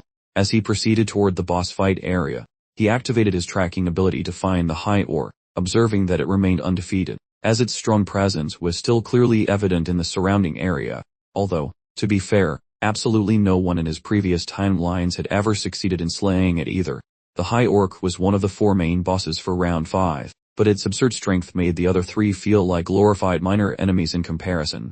To defeat this monster under normal circumstances, 100 level 20 players were needed in a tightly organized raid, and defeating it solo was considered completely impossible. For instance, even Min failed his first 4 solo attempts against it, but after numerous tries, he grew strong enough to finish the entire fight in a mere 43 seconds.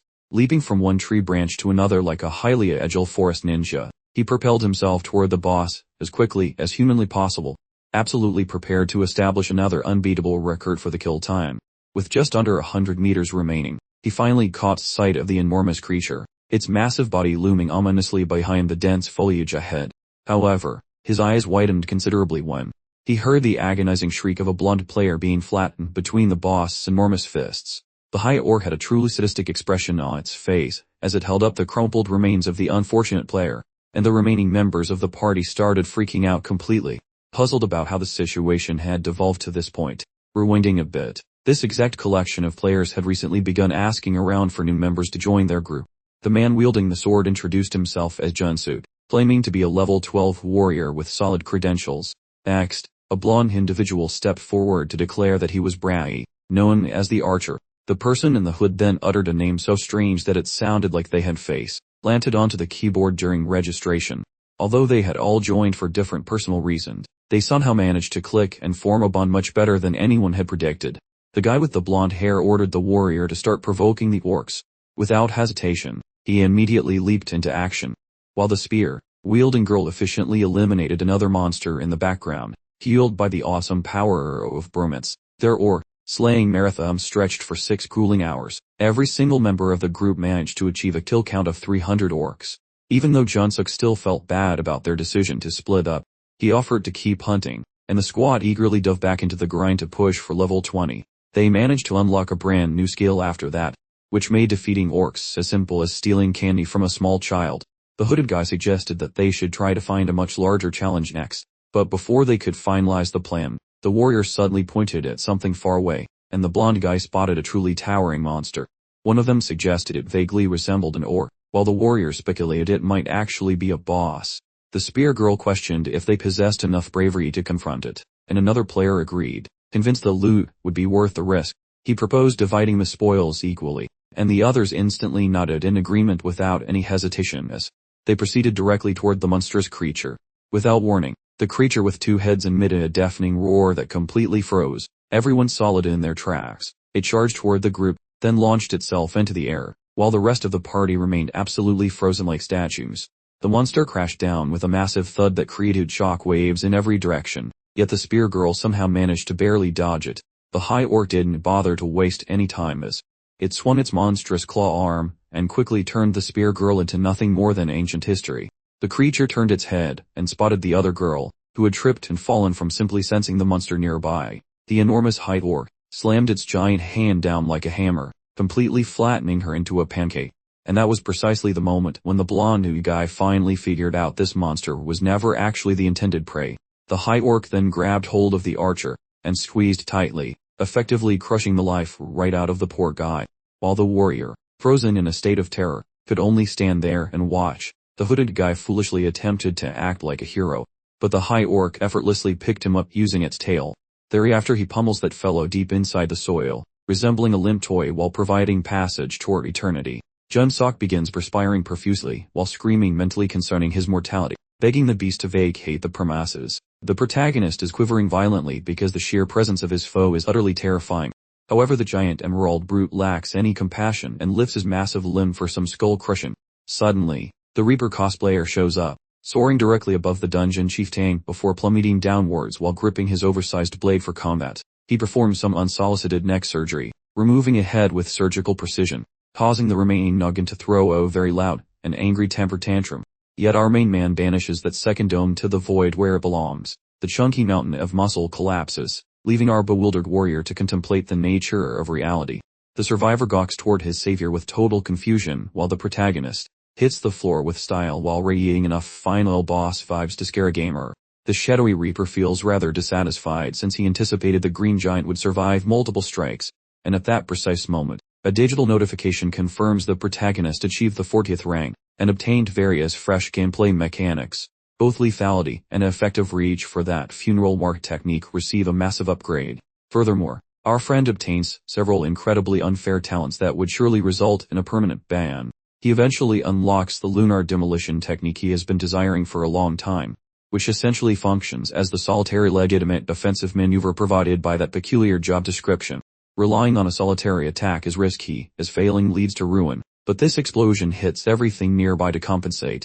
The spell combines mystical energy with physical force, allowing our hero to bully any resistant adversary. The protagonist predicts this maneuver will be extremely helpful when facing those sweaty, overpowered monsters lurking ahead, and he continues reviewing the additional shiny rewards granted by the system. Simultaneously, the secondary objective concludes, granting him the legendary Gem of Equilibrium. The prize he sought for ages is finally acquired, so he absorbs the relic and realizes he must maintain every single attribute on an even playing field, which explains why he never skipped any category during training. After finishing his inventory management chores, he checks his refreshed power levels, and nearly faints, observing that every value exceeds 300.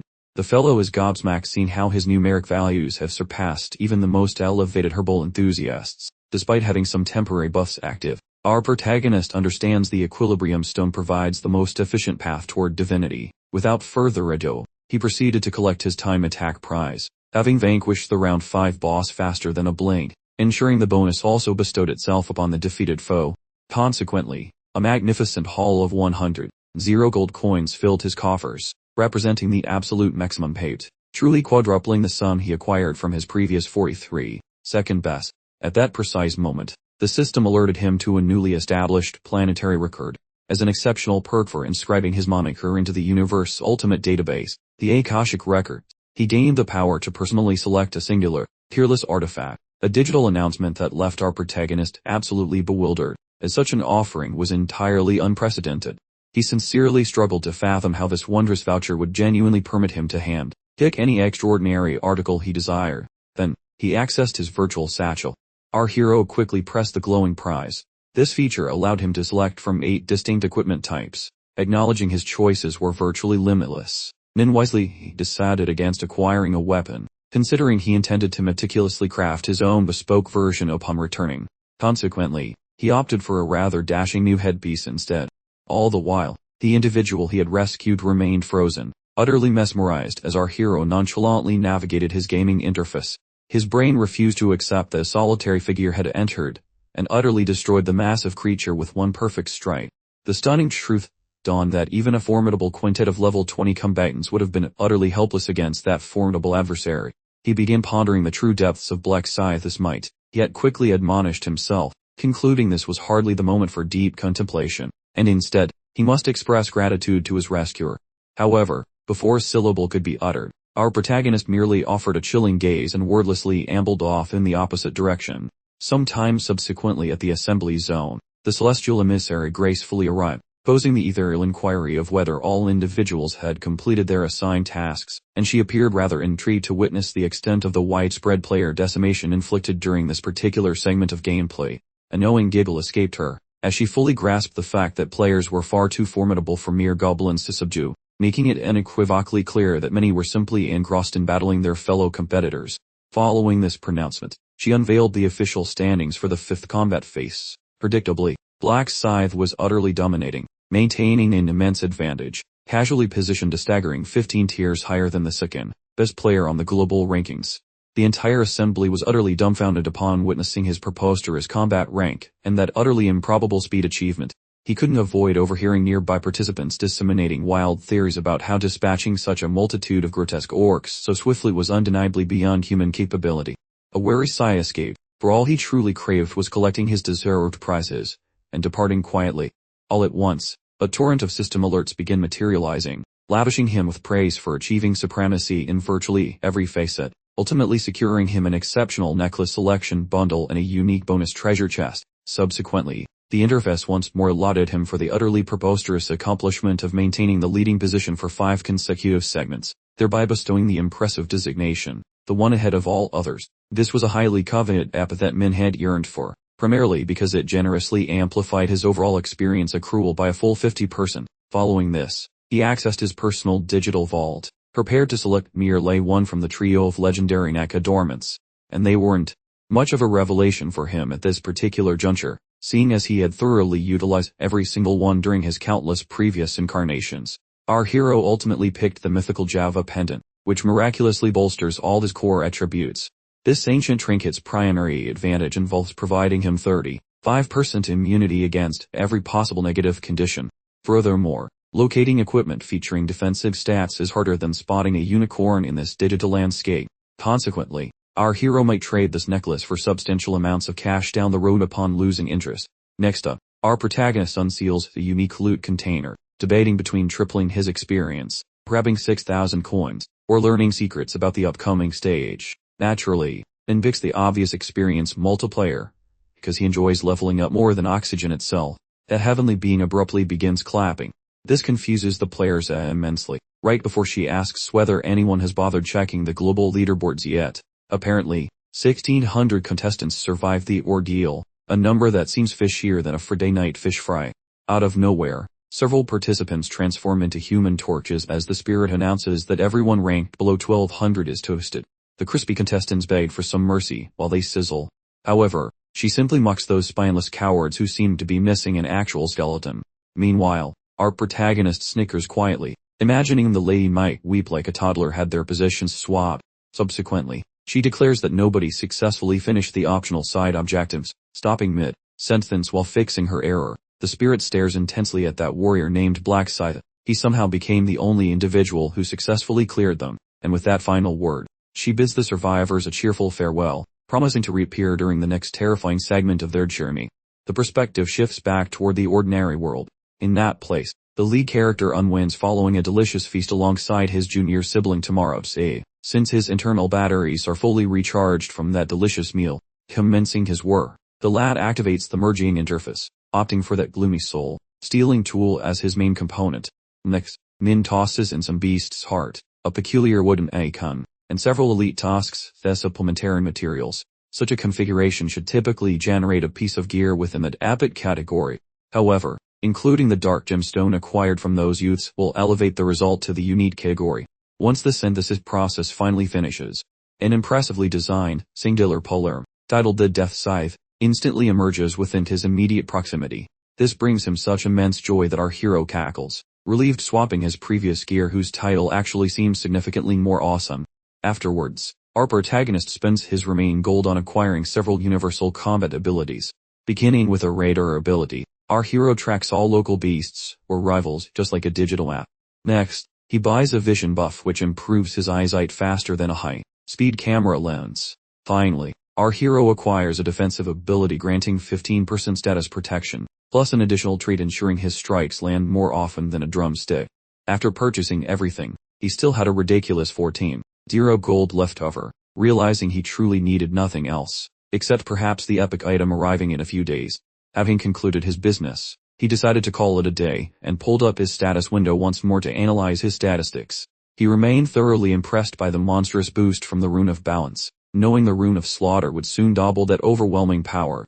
Now that he had reached peak strength, he determined it was time to follow up on his dealings with Kyun Grokma before proceeding to hunt down Young Min. However, he realized he had absolutely no clue where Young Min was located, or even if the man was still alive. He activated a tracking skill on the target, and managed to locate a faint signal. This confirmed the guy hadn't kicked the bucket yet, meaning Min could still exploit his existence for personal gain.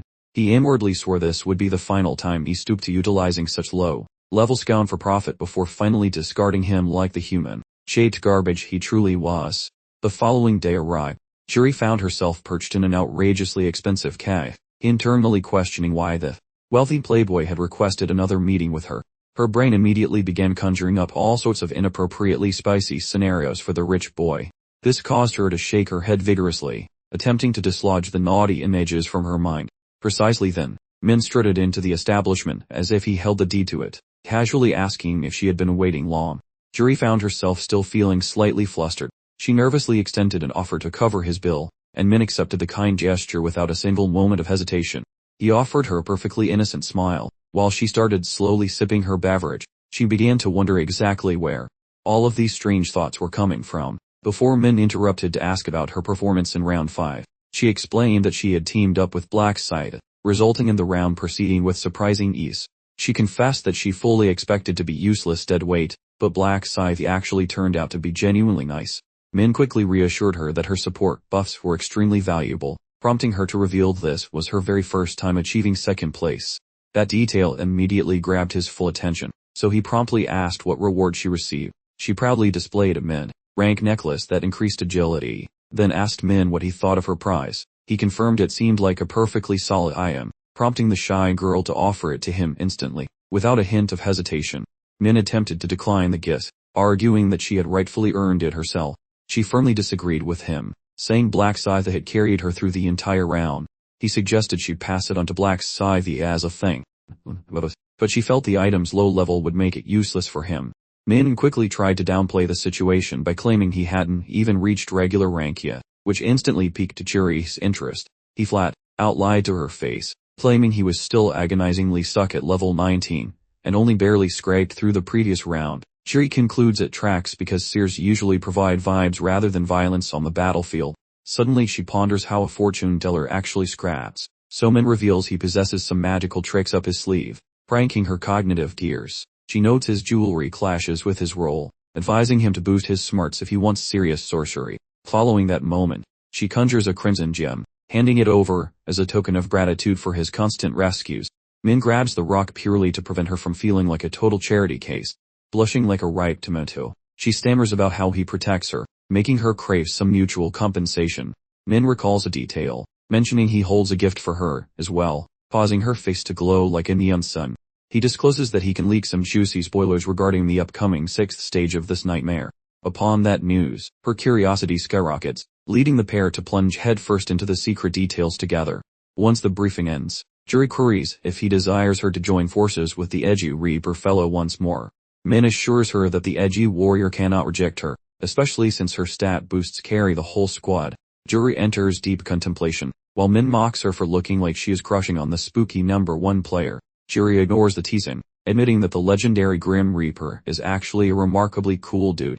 She proceeds to roast every single character flaw of the masked champion. As Min sits there eating the insults in silence, she concludes that he is terrifyingly perceptive, acting like he literally has a subscription to everyone's private thoughts. Credit goes to Min's psychic rune, though he internally acknowledges that he is far from being a flawless saint.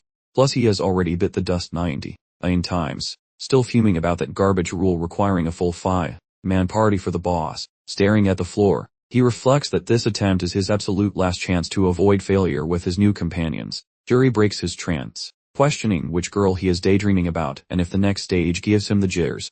Min confesses his anxiety, jokingly claiming he is just a fragile noob compared to the heavy hitters. Yuri expresses her desire to assist, but mopes about the tragedy of them being stuck in separate regions. Min winks and asks if her services are free, making the timid girl stutter that she hates being carried and wants to finally contribute something useful. Min sends a silent prayer of thanks, knowing her steroids helped him delete that high orc in a bling. He suggests she chill out, promising that their paths will definitely cross in the afterlife or the next dimension. She grins, commanding him to stay put and not get lost until she tracks his sorry butt down. He does a clumsy fist pump, secretly sweating over her future reaction when she discovers his secret identity as the Edgy Reaper. Subsequently, Min strolls toward Kyung Rogma, who immediately leaps to his feet like he just saw a ghost or a celebrity. That fellow drapes a loom over him, acting like long-lost siblings, while steering him toward the sofa. Prior to ordering Sun Chul to brew some piping hot tea, that man begins buttering him up relentlessly while promising to crush any issues plaguing the great Sir Min, inducing a chuckle from Min, who finds it hilarious that such a powerful tycoon is sweating this much to bond. Kyung Rog suggests some grub, yet our lead dives headfirst into the core business. This instantly hooks his interest, making him question if they are discussing the upcoming stage of the game. Min claims he might spill those beans as well, leaving the boss grinning like a fool until our hero demands a formal gathering of investors to swap out two major things: their industry category and the brand identity, puzzling the chairman regarding his exact duties within this upcoming strategic operation.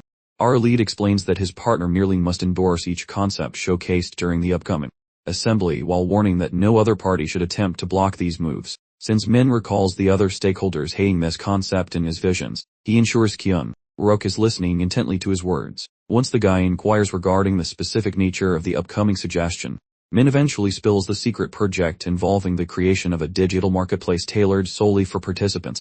Processing this, Kyung Rok seems baffled by the weird concept and asks for clarification about building a site. So Min details an exclusive hub for bartering gear, while wonders if real money transactions are included, though Min notes that the vendors get to decide that themselves. The big boss remains skeptical, yet our main man argues that users will inevitably crave fast bucks occasionally. In that moment, Min accidentally hints at upcoming chances, which the sharp executive notices almost immediately. The seer verifies having observed a time frame in which folks hitting rank 40 start swapping loot for shiny coins. Around that time, a bargaining ability becomes available, allowing direct currency transfers between human users. Thus their only requirement is a legitimate and secure portal for these transactions. Kyung-ruk ponders the suggestion and admits it might actually be genius because success grants them absolute authority over the market. He questions if anyone would frequent such a place, but Min points out the massive piles of trash loot gathered from previous stages. Because typical stores refuse to buy beast remains, those folks are likely scratching their heads about dumping their worthless clutter. Since the majority reached level 20, they probably already own the fusion ability, yet a website for trading components would simplify their lives immensely. Hyungrok concurs that the demand exists and contemplates how much stuff they could rake in if the psychic's predictions hold true. Suddenly, his brain explodes with possibilities such as developing a mobile application or perhaps including a bidding feature eventually. Min observes our executive buddy gradually embracing the entire concept, something that benefits his own goals immensely, provided he secures absolute authority regarding those crafting components before the hype explodes. He can forge gear that is genuinely broken. Our corporate friend eventually signals his approval, whereas Min wonders whether he possesses any clever suggestions for a title. That head honcho resumes his brown-nosing tactics, arguing that because Min owns the most stock, his vision must take priority. Consequently, our protagonist titles the venture, Player Plays. That fellow admits the sound is quite catchy. Then Min inquires about the specific duration of the construction phase. Our director mentions everything will be finished within 4 weeks, coincidentally hitting the conclusion of stage 6. At that moment, Min eventually resolves to provide the intel concerning upcoming events in the following level. Following a brief lecture, Hyungruk deduces that cooperating with others will remain extremely important, and offers huge praise for such top-tier secrets. He believes befriending the prophet was a legendary decision, as life currently glides along perfectly within both the fantasy realm and reality. Our leader swears to launch the startup exactly as instructed. then intends to summon the investors for a chat immediately. Min consents to attend that boardroom circus. Then the pair stands up to depart the premises. That supervisor orders Shangqiu to deliver Min home, additionally updating Aaron regarding the entire afternoon's events. Then watches our young legend depart. Several sunsets afterward, Min hops under his blankets eagerly since the legendary loot finally becomes available for purchase. He accesses the marketplace and heads directly toward the featured daily prize, which manifests as an elegant tunic providing massive buffs to striking force plus agility. He purchases the gear instantly, reflecting that while 20 coins for high-end loot is expensive, he shall shortly outgrow this boutiq. When that period begins, cinematics, effectively educational guides for forging unique equipment, shall also appear on the market. Plus, survivors can avoid mixing ingredients randomly, and may even flip those documents for effortless revenue via public trading. Our protagonist flops onto his pillow, realizing the upcoming assembly needs success to transform his vision into physical truth. 4 hours later, the congregation starts within a wall audience of investors, where Min dominates the floor with an award-winning presentation. Predictably, a few grumpy attendees began voicing their complaints initially. However, he resolves each inquiry like a slippery eel and succeeds in swaying the entire skeptical group.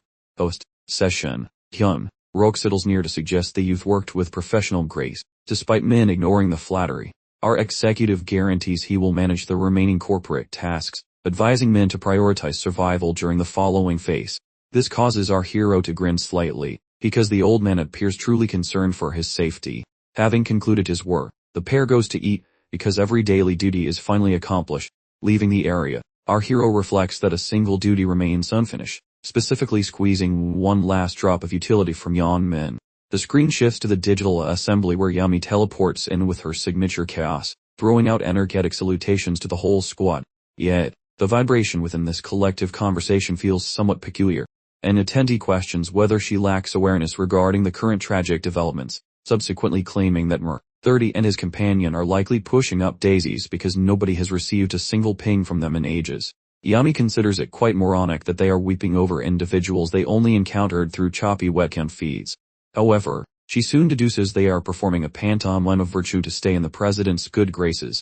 She concludes they are sucking up to the weepy commander who takes casualties to heart, so she hops on the theatrical bandwagon, unleashing her inner theatrical banshee. She puts on a sub-story capable of making a lumberjack weep, causing the others to initiate a synchronized bawling session. Meanwhile, Yami feels internally disgusted by the shallow facade, and the ease with which she puppets these simpletons.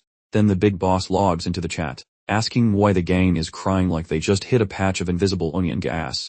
Consequently, Lost Yark delivers a dramatic sniffle before spilling the tragic beans. This news drags the leader's spirits into the mud, and he announces that their roster has shriveled down to 6 lonely survivors.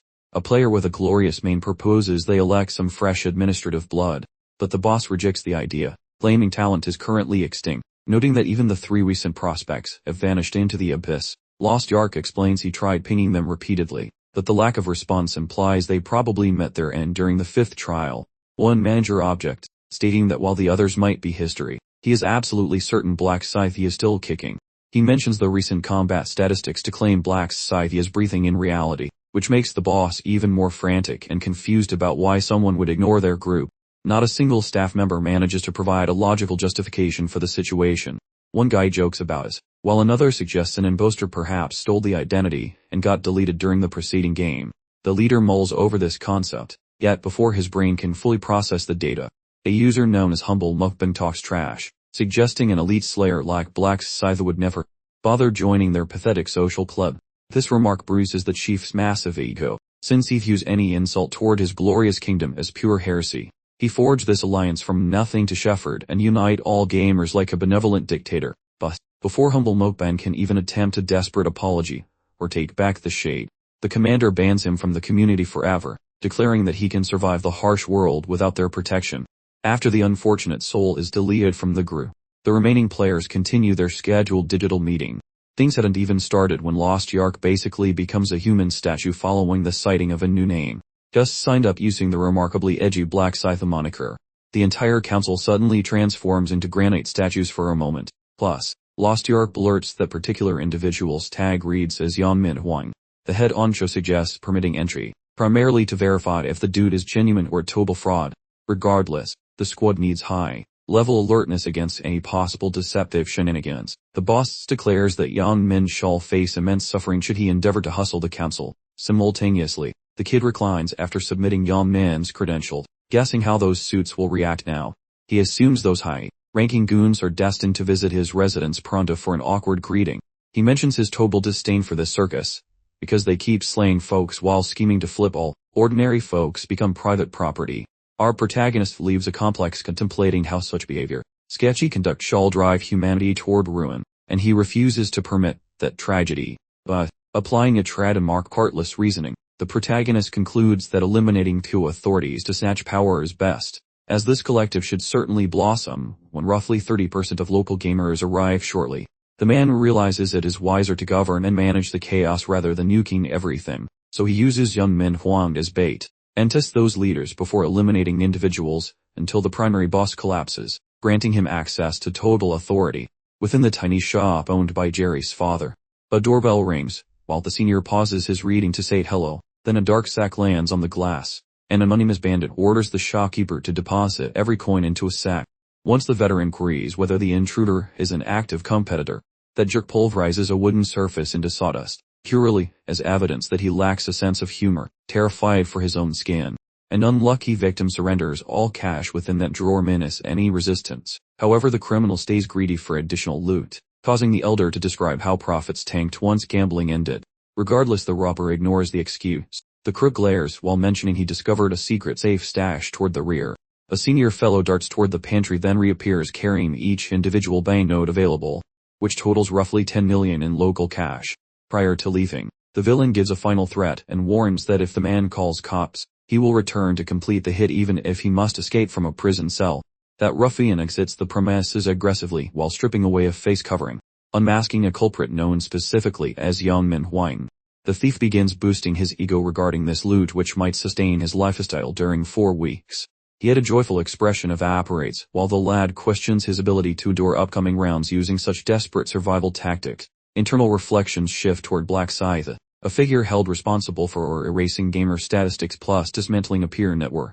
Consequently, the fellow pledges to strike should they cross paths in reality. He will flatten that adversary against some concrete with zero mercy. The man returns to his pad and pauses the second the guy notices a stranger lurking by his front entrance. The fellow shouts an inquiry seeking identification yet simply ends up thoroughly perplexed as this random guy wonders if he is staring at Yang Min Huang, gets a silent glare back, and thinks that means bingo. Trembling quite a bit, our friend asks if this guy is actually an undercover cop looking for some trouble. The stranger chuckles and flips the script, asking why the guy is so suspicious unless he has been out doing shady business lately. The fellow claims to be a leader for the Q group, mentioning that our friend registered for their club just this morning. This gets a confused look from our protagonist, who grumbles that this dude must be on drugs, because his story is total nonsense. Right then, the official appears baffled as well, and bluntly inquires if this person is truly the player called Black Scythe. That makes Yang Min snap, shouting about whether he is being pranked for television, because he has no idea what Q even means. Upon processing that response, the visitor releases a very heavy sigh and prepares to walk away from the whole confusing mess. Our friend halts the visitor to explain the chaos, claiming that although the info is correct, a hacker likely swiped his identity to cause some trouble. The guy asks what kind of lunatic would actually pull a prank that is so incredibly disrespectful. Right then, some dude in a disguise pops up, and admits he used the other guy's name without asking. Sweating like a pig, the poor fellow shouts to find out who this intruder it is and if they have ever crossed paths before today. As an answer, the guy in the mask carefully pulls out a giant farming tool, a huge blade that no normal person would ever carry around for some casual fun. Lost Yark fixates on the giant tool and wonders if this disguised freak is truly the one called Black Scythe. Yet he quickly dismisses the thought since the person looks far too scrawny and vertically challenged to be a legendary boss. He looks nothing like the person he had pictured. Meanwhile, our protagonist starts shaking like a leaf, because even if the look is different, the creepy energy and voice feel way too familiar. Our hero gazes straight into his pupils and realizes exactly who it is, and puzzles over why this warrior is present or for what reason he used a stranger's data to sign up. Our hero worries the fellow might still be angry, and showing up out of the blue usually means things are about to get messy. Lost Yark sees the poor guy trembling, and starts to rethink his earlier assumptions, now suspecting this particular masked freak could truly be the legendary warrior. The official remembers his own level as merely 20, so he definitely cannot survive a brawl with the legendary scythe. Before he can overthink everything, the man wearing the mask finally opens his mouth to speak. The legend mentions that he knows the official has backup nearby, so he better tell his friends to stop playing hide and seek. Those words catch the entire group totally by surprise, and the big boss along with his assistant crawl out of their bushes, asking how on earth he spotted them so quickly. The masked warrior ignores their question, telling them to stay put unless they fancy getting their heads chopped off today. This suit wearer Snickers Plus mentions the tiny fellow possesses far too much gall regarding his stature.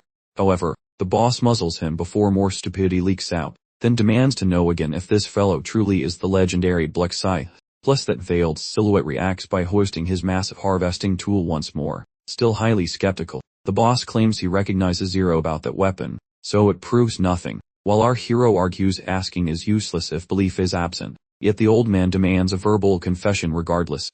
Finally, that veiled warrior admits the truth, declaring he is definitely the Reaper, plus a magical honesty notification blinks directly before the leader sighs, which explicitly confirms that his pinned Sai's target is not telling a single lie. He transmits this awkward realization to his buddies, and the whole squad suddenly understands they have walked into a disaster far scarier than a tax audit. That chestnut-haired pencil pusher vibrates with terror like his mom found his secret search history, instantly lamenting his jokes regarding the Reaper's vertical challenges. He contemplates groveling on the floor for mercy, though he doubts his insult even registered given the Reaper's silence, so the man tries a polite introduction instead. Yet our protagonist cancels that, ordering the group to validate his legendary status another time. The dude flips out and vomits random excuses for his rudeness, yet our hero remains relentless, plus demands the crew authenticate his credentials once again. The big boss shakily clarifies how their mystical honesty orb already validated the claim, though he is cut short when the Reaper offers a deal to spare them, provided they can survive his next swing. That dinger-haired guy pleads for his life, but faster than a sneeze. That skull gets punted across the suite like a discarded sports ball. That Yark fellow gawks in utter petrifaction, hardly comprehending how fast that slice actually was, and shrieks with massive terror, questioning why this tragedy occurred. So our hero just shrugs carelessly, and notes he was only providing requested evidence. That specific instant forces Yark to acknowledge a terrifying reality. Although the group arrived wanting to hire this Reaper for their squad, the gang probably must slaughter him, as managing such an untamed beast is totally unfeasible. Since the Reaper is obviously on another level, Yark intends to feign a white flag moment, then ambush him when he looks away to strike the lethal blow. The Reaper sees right through the act, suggesting the group practice hiding their murderous vibes a bit better. Although the head honcho looks totally confused right now, our hero kindly explains every detail of Yark's pathetic surprise attack plan while looking him in the eye to ruin his mental state. That man pushes even harder, revealing he utilized a completely fraudulent alias just to secure this specific appointment, prompting lost Yark to beg for some logical explanation. Black Scythe deadpans about his sole motivation involving seeing them expire. Our big boss freaks out and tries to put the brakes on this mess before everything hits the fan, though that idea barely manages to wiggle through his synapses. Lost Yark ends up napping in a massive pool of red sauce. Suddenly the head honcho gets the hint that this party was a total setup, as their visitor skipped the small talk to focus on the whole extermination thing. He flips his lid and bellows at the Reaper, asking what sins warranted such a brutal vibe check. Our edgy protagonist waves his farm tool and wonders what those poor interviewees did to merit getting cancelled permanently. The old man starts vibrating like a broken phone, baffled that this guy somehow leaked their classified her secrets. However, our hero spills the beans by mentioning how the bosses like to get their hands dirty during those fatal employee evaluations. The leader stammers while trying to explain that their targets were actually super naughty and deserved the boot. He argues that those losers were asking for it by being rude to their betters while lacking any actual talent. That he swings for the fences, claiming those victims were just jealous posers who secretly craved the executive lifestyle, so their fake attitudes meant they were basically asking for a one-way trip to the morgue. Yet our masked man reverses the uno card and labels the boss the true phony, pointing out how he critiques others without an ounce of mercy while hiding his own mountain of garbage like a dirty secret. The manager barks back that this edgy Grim Reaper lacks the clearance to know his true identity. Yet this protagonist keeps rolling, because he can effortlessly peer into that man's brain as if it were transparent glass. He lets the sharp blade take a quick journey, and turns his noggin into sport. He glares toward Youngman, and mentions there is absolutely no reason to wet his pants, because a lovely group meeting with his late buddies is scheduled shortly. Youngman gapes like a fish and vomits out some confused words, asking how this freak knows his social circle, but the Reaper admits he remembers every annoying moment when those losers treated him like a human luggage, and never let him escape their boring presence. That response leaves the kid even more baffled, and while he tries to reboot his brain, that cloaked fellow yanks away a disguise, proving himself to be none other than Minryu, a particular fellow whom those guys tormented habitually, as a favorite pastime. Youngman turns motionless upon seeing the face. He recalls all those times he shook men down for spare change, wondering how his favorite punching bag became a literal god of death. He gets a nasty flashback to that time this exact individual turned him into a torso in a different dimension, though his denial is still running strong since he cannot fathom this glow-up. The Reaper observes the doubt and scoffs, mentioning how bizarre the situation feels given that the bully was enthusiastically pummeling his kidneys roughly 12 months back. Youngman bellows, asking why our protagonists spent ages acting like a pathetic wimp with no spine. Our lead chuckles, claiming he never acted, before deciding it was time for some surgical intervention. Lashes out with his massive blade, neatly subtracting a limb from the bully's torso in one motion. While the villain howls in agony, Min leans over and whispers that being insulted by a bottom-tier scrub is incredibly irritating, so he should shut his trap or find his tongue missing next. The bully chokes back a sob, earning a sarcastic pat on the head for being such a well-behaved little puppy. Casually, he triggers a healing skill to ensure the target does not die from a silly little paper cut. Min notes the guy is officially a unicycle of a human now, though his remaining lifespan is basically measured in seconds. The frantic man stammers, questioning if this killer is truly his old victim. Our hero confirms that his old, weak version has been deleted. Lifting his deadly tool, he readies to finish the job. The victim starts sweating buckets and begs for a timeout, admitting he was a total jerk back in the day. He claims to feel some sudden, magical remorse, and hopes this fake apology earns him a survival bench. Arching an eyebrow, Min wonders if the idiot actually thinks a few tears will stop the Reaper's blade. The loser argues that his death is a waste, promising he has many secret talents that could benefit the boss. Probing for specifics, Min listens, as the coward offers to be a loyal slave and promises to obey every single order, even if he has to crawl through filth like a pathetic worm. Our protagonist keeps his mouth shut for a while, eventually concluding that his scheme is grounded, mainly because the traitor has a face that screams he will shove a knife in Min's ribs the moment he blinks. Drenched in nervous perspiration, the villain trembles while asking why Min would suspect such a nice, honest fellow.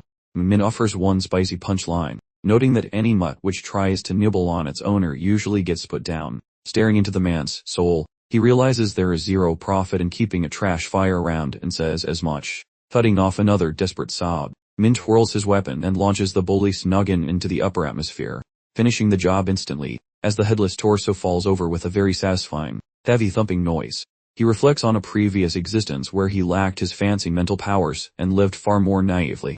In that timeline, he fell for the guy's fake devotion, and actually granted him a second opportunity at life, which predictably resulted in a sharp blade entering his spine. During open war, there are zero restarts today, so he whispers a final farewell and enjoys the refreshing scent of justice, comforted by the fact that the ugly mug of his tormentor is now permanently out of service. Flicking on his magic cleaning skill, he scrubs the entire area until it is tidier than a new house. With that giant disaster finally scrubbed away entirely, the hero determines that moving to Yang Min's apartment is his top priority. Simultaneously, Yang Min enters that high-level digital forum to welcome any available managers. Assuming the interview with Black Scythe concluded already, she looked around wondering why the digital room remains empty. That remaining suit spills the tea, revealing every other leader got totally deleted during their interview. This massive revelation leaves Yemi frozen, just prior to her inquiring who committed the mass murder.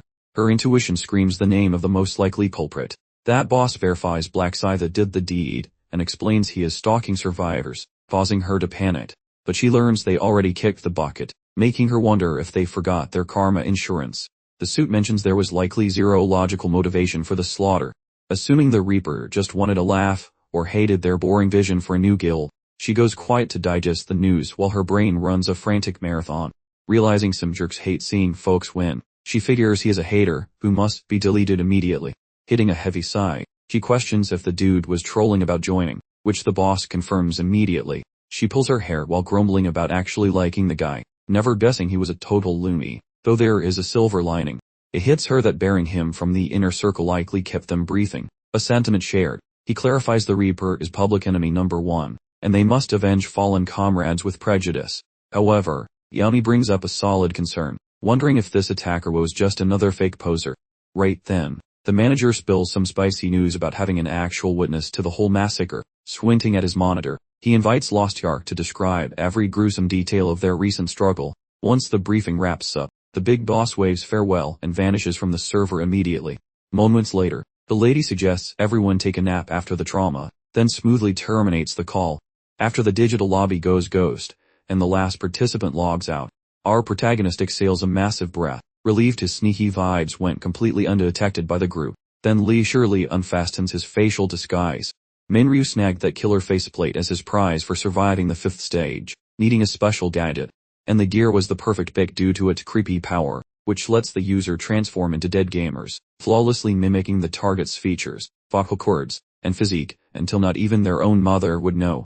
For the lead guy, stealing a corpse's identity is an insane buff, making assassinations much easier when the target trusts you. Obviously, our lead guy dreams about offing the manager to assume his identity, yet his scheme fails, since that tool only mimics actual gamers, while the boss is just a civilian. Minryu immediately noticed the ridiculous paradox. The leader of an entire player organization was not, in fact, a player. Adding insult to injury, Yamit remained unusually chummy with the chairman, creating more problems. In his current state, our hero had absolutely no effective way to counter her abilities, so direct confrontation with the executives was off the table. He needed time to concoct a strategy before engaging with them. For now, Minryu was forced to keep up the charade of playing Lost Yak in video meetings, maintaining a safe distance while gathering vital intel. He felt reasonably confident that nobody would check on Lost Yak's real location before the next gathering, giving him some breathing space. With a clearer mind, he started formulating a plan to repair the eternal reservoir before that time limit expired. Weighing all the factors, he concluded that a trip overseas was the best possible course of action. Meanwhile, a considerable distance away, deep within the scenic Cotswolds of Endland, a solitary blacksmith diligently hammered away on several incomplete blades inside his humble workshop. After finishing his current task, he let out a heavy sigh of sheer exhaustion and frustration, wondering about the purpose of forging weapons that nobody ever purchased anymore. Since those heavenly messengers first appeared, the flow of customers had steadily dried up. Russell had somehow scraped by until now, but he had finally hit his breaking point, with his bank account balance officially reaching zero. For the first time, he seriously considered abandoning his craft and looking for a different livelihood. However, blacksmithing was Russell's childhood aspiration, a passion he had poured his soul into long before the system first arrived. While struggling with this mental battle, he suddenly remembered the promise that a wish would be granted to anyone who successfully cleared up to round 20. Recognizing this potential lifeline, he instantly understood that quitting now simply wasn't an option. Filled with renewed determination, Russell vowed to himself that he would complete the rounds and earn that wish, no matter what it took. Even in this new world, Russell's fate seemed inextricably tied to a blacksmith's forge. Though not a particularly glamorous or combat-focused profession, he had managed to stay alive using it. Once he reached level 20, he would unlock the weapon sharpening skill, which boosted a weapon's attack power by 150. The mere visualization of that powerful future ability sent a thrill through him. Yet, that initial excitement quickly evaporated when reality set in again. As funding remained his primary challenge, Russell didn't even have enough cash to buy proper forging materials. In the end, he decided to temporarily close up shop, save some money, and return to his cabin later on. He planned to resume blacksmithing as a simple pastime once things stabilized in the world. At that exact moment, the protagonist stepped into the workshop. He calmly announced that he had finally located the person he was looking for. Russell stared at the stranger in confusion, trying to place whether he had ever heard of him before. But the hero simply replied that he had indeed seen this place before. Minryu introduced himself as a prophet, claiming to possess the ability to glimpse into the future. Russell immediately scoffed at the preposterous claim, refusing to believe a word of it. However, the protagonist followed up by accurately stating Russell's job, level, and even the name of his region without a moment's hesitation. Completely astonished by this feat, Russell reluctantly started to believe him. Despite never having heard of a prophet class in his entire life before this encounter, Minryu explained that it was a unique class, so rare that only one individual in the whole world could ever possess it at once. Still confused, Russell asked why someone so extraordinary would bother visiting a small, struggling blacksmith's workshop like his. The hero explained that he had come to propose a trade and requested Russell repair a certain weapon for him, swapping some seriously juicy top secret intel. The traveler explicitly mentions that the data involves the 6th cycle. Upon hearing those words, Russell perks up like a caffeinated meerkat. Understanding future events would certainly boost his survival statistics significantly. However, the blacksmith realizes that mending a lone piece of junk is a laughably cheap payment for such godly wisdom. He cautiously investigates if the weirdo truly desires nothing besides mending his gear's structural integrity. Ryu finds the man's wide-eyed shock totally predictable, smugly informing him about his accurate forecast. His real motive involves becoming best buddies forever with the talented crafter. That shocking revelation leaves poor Russell stumbling around quite dizzily. The protagonist elaborates that he has witnessed the man's destiny, where the hammer master ascends to forging greatness and solos 15 stages without needing any assistance from anyone. Sadly, that is where his life subscription expires, leaving no trail at all for him. Our lead suggests that joining forces will help his power levels skyrocket much faster than before, but also smash through that 15-round wall, fulfilling his lifelong legendary smithy fantasies. Eventually, the hammer swinger inquires about the expensive bill for this top-tier professional coaching. Ryu promises that he is not hunting for crazy favors, desiring only that they support one another while traversing the dangerous road side by side. Since the crafter is the solitary survivor to reach that 15th stage, Ryu understands that being pals with such a rare talent is definitely worth the hustle. He watches the blacksmith's internal mental gears grinding toward making a difficult choice. The main guy promises that his only requirement involves the smith repairing broken gear occasionally, and tossing some buffs his way, while he shares secret details regarding the upcoming trial. By doing this, the crafter can snag hidden loot advantages and level up his stats quite rapidly. While the deal sounds incredibly tempting, the metal worker questions if he should trust this stranger. Sensing sincerity in Ryu, but deciding to keep his guard up like a paranoid cat, grateful for the proposition, he requests a bit of breathing room to decide on future business after witnessing how the 6th round actually goes. He suggests mending the gear beforehand. Then the mysterious traveler can finally start talking. The traveler passes over those spooky eternal nap marbles, which are clinging to a solitary health point. Russell chants some intense magic mojo, making the old trinket look brand new again. Ryu exhales a massive sigh of relief seeing the item's health bar finally full again. The crafter is oblivious to the jewelry's function, yet he assumes it carries massive value since the client is so eager to restore it for continued use. Ryu assumes the forge master lacks the instruction manual for the toy, offering his gratitude for getting the structural integrity back to full strength. He keeps his promise, leaking spoilers about the 6th challenge to the grateful smith. Processing the leaked spoilers, the crafter understands he will definitely need a powerful squad for later. He informs his patron that their current business is concluded for the moment. Nevertheless, our glorious leader demands to purchase some mystical obsidian soot from the grinding man. Russell is flabbergasted that Ryu somehow discovered his hidden supply of sparkly charcoal. His astonishment increases upon realizing the protagonist understands he is broke and requires a side hustle. By this stage, the smith is convinced this random customer is actually a psychic wizard, while begging for forgiveness regarding his previous skepticism. The blacksmith decides to provide that magical dark dust without requesting any payment. Thinking he has been blessed enough, and hating to be a greedy little goblin, our champ is stunned the hammer swinger is tossing away legendary loot like it is garbage. This special dark soot is usually reserved for crafting gear fit for divine deities. Watching Russell dump it proves he has no clue it is rarer than a polite debate before round 11.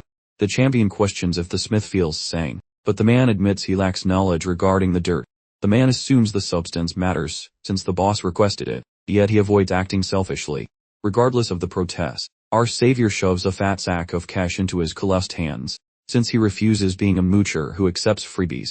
The blacksmith nearly faints after peeking at the mountain of wealth inside the bag. This loot ensures he can pay bills and buy supplies without flipping burgers for money. However, he feels incredibly cringy taking the wealth. Our star guarantees the soot is worth every cent. While telling the fellow to relax, the protagonist suggests that the smith should launch a global bank profile and purchase player-place shares. He promises the stock will explode, ensuring the guy becomes filthy rich and forgets about paying rent. Russell decides to blindly follow the wisdom of the magic fortune teller. The pair swap digits. Plus the glorious protagonist identifies his persona specifically as Mr. Give. Exactly when the 6th month commences at midnight, every single gamer is suddenly zapped into a massive, burning sandbox. Everyone feels horrified discovering their own bodies dumped inside a sun-scorched hellhole for that mission. Our genius realizes the stage requires teamwork, meaning he must actually interact with other human beings. That guy selects Minjuri initially, though he necessitates 3 extra souls to complete a quintet group. During that specific second, Minjuri shouts from the back and catches up after being quiet for a long time. The surrounding players were genuinely astonished to see her casually chatting with the rank 1 guy, and many were completely green with envy that she had snagged second place in the last challenge. Minryu and Minjuri discussed the prior round, where he shared a detailed account of how he managed to defeat the final boss in a close race against the Claw, all while securing the extra credit stones of balance. However, he very deliberately avoided mentioning any specifics about the rewards, knowing full well she was about to ask. Minjuri remarked that she had always found his judgment remarkably perceptive. She immediately turned bright red, realizing just how much of a sycophant she sounded like. Our hero quickly reassured her everything was fine, thanking her for the compliment in a slightly condescending manner. Just then, Sang Shiel and Seo Hyun arrived on the scene, spotting our protagonist engaged in conversation with Minjuri. Seo Aran and Sang Shiel approached our protagonist with greetings. Seo Aran wasted no time asking if the woman standing beside him was his personal sidekick. Our hero gave her a flat refusal to answer such a personal question. Seo Aran looked noticeably peeved at his extremely curt response. Our hero then pondered internally whether they might actually have a point for interrupting him. He already knew exactly why they had shown up. The prophet instructed them to form a party with Black Scythe. Sang Shiel earnestly proposed to Black Scythe that they join forces with him immediately.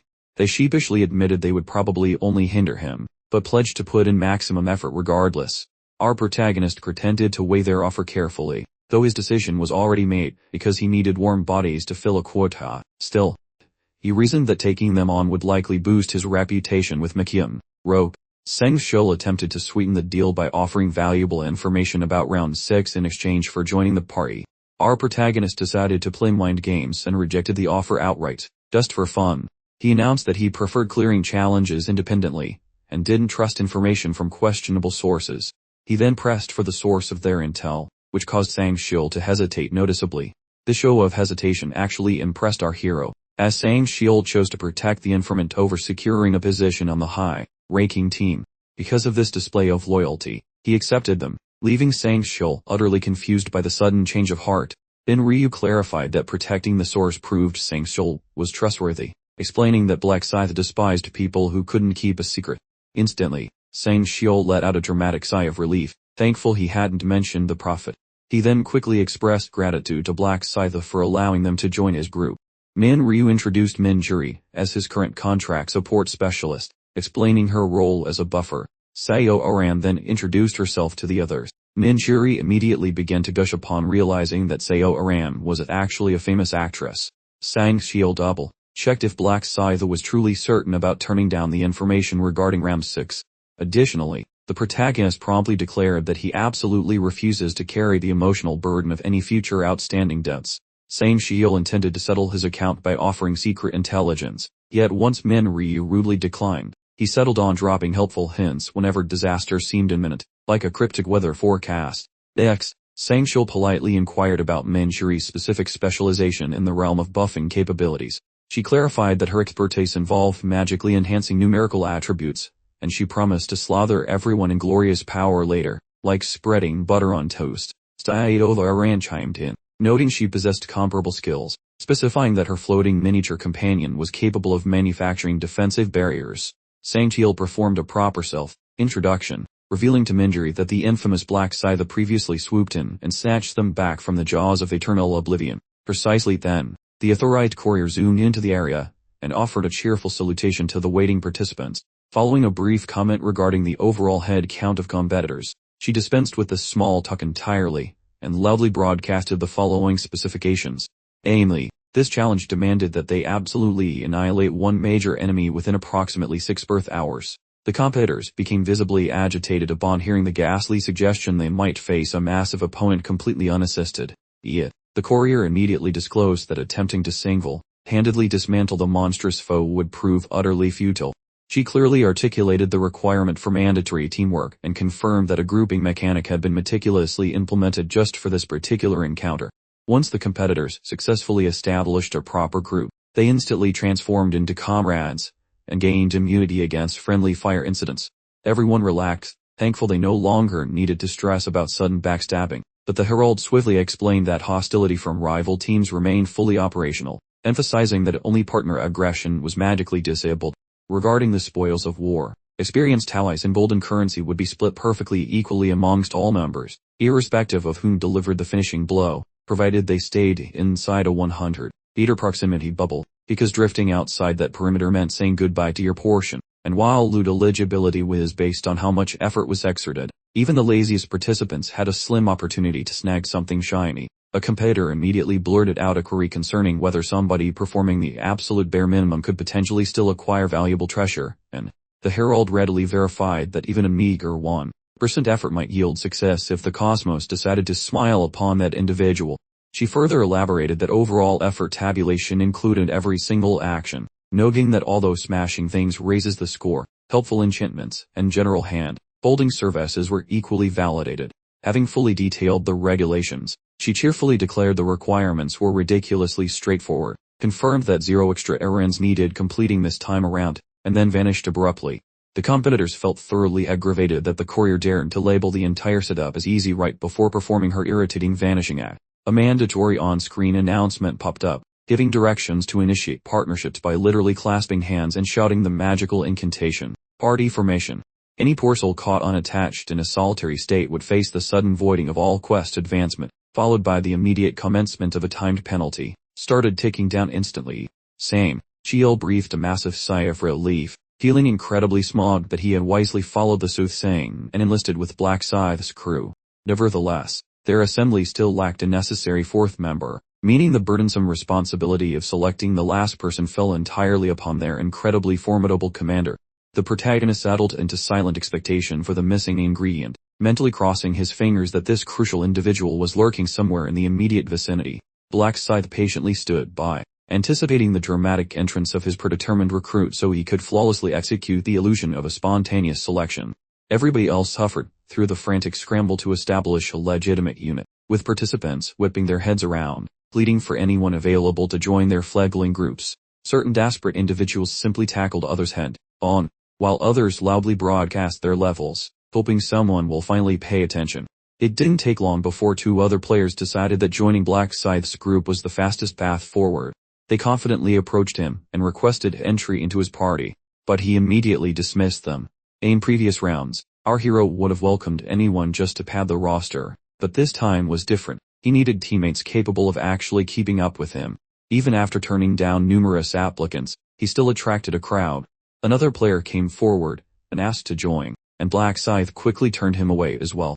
A young woman tried her luck next, but she received the exact same rejection. The onlookers started getting annoyed as he turned everyone down flat without bothering to hear them out, and a large group of them envied the lucky few who had managed to join his party. Meanwhile, Senkei Bull started to wonder exactly what kind of person Black Scythe was looking for to fill the last available spot. He wished President Ma were present so he could put in a good word for him. Min Shi, conversely, wished Ryu Min were there, knowing full well he would talk his way into the final position through sheer stubbornness.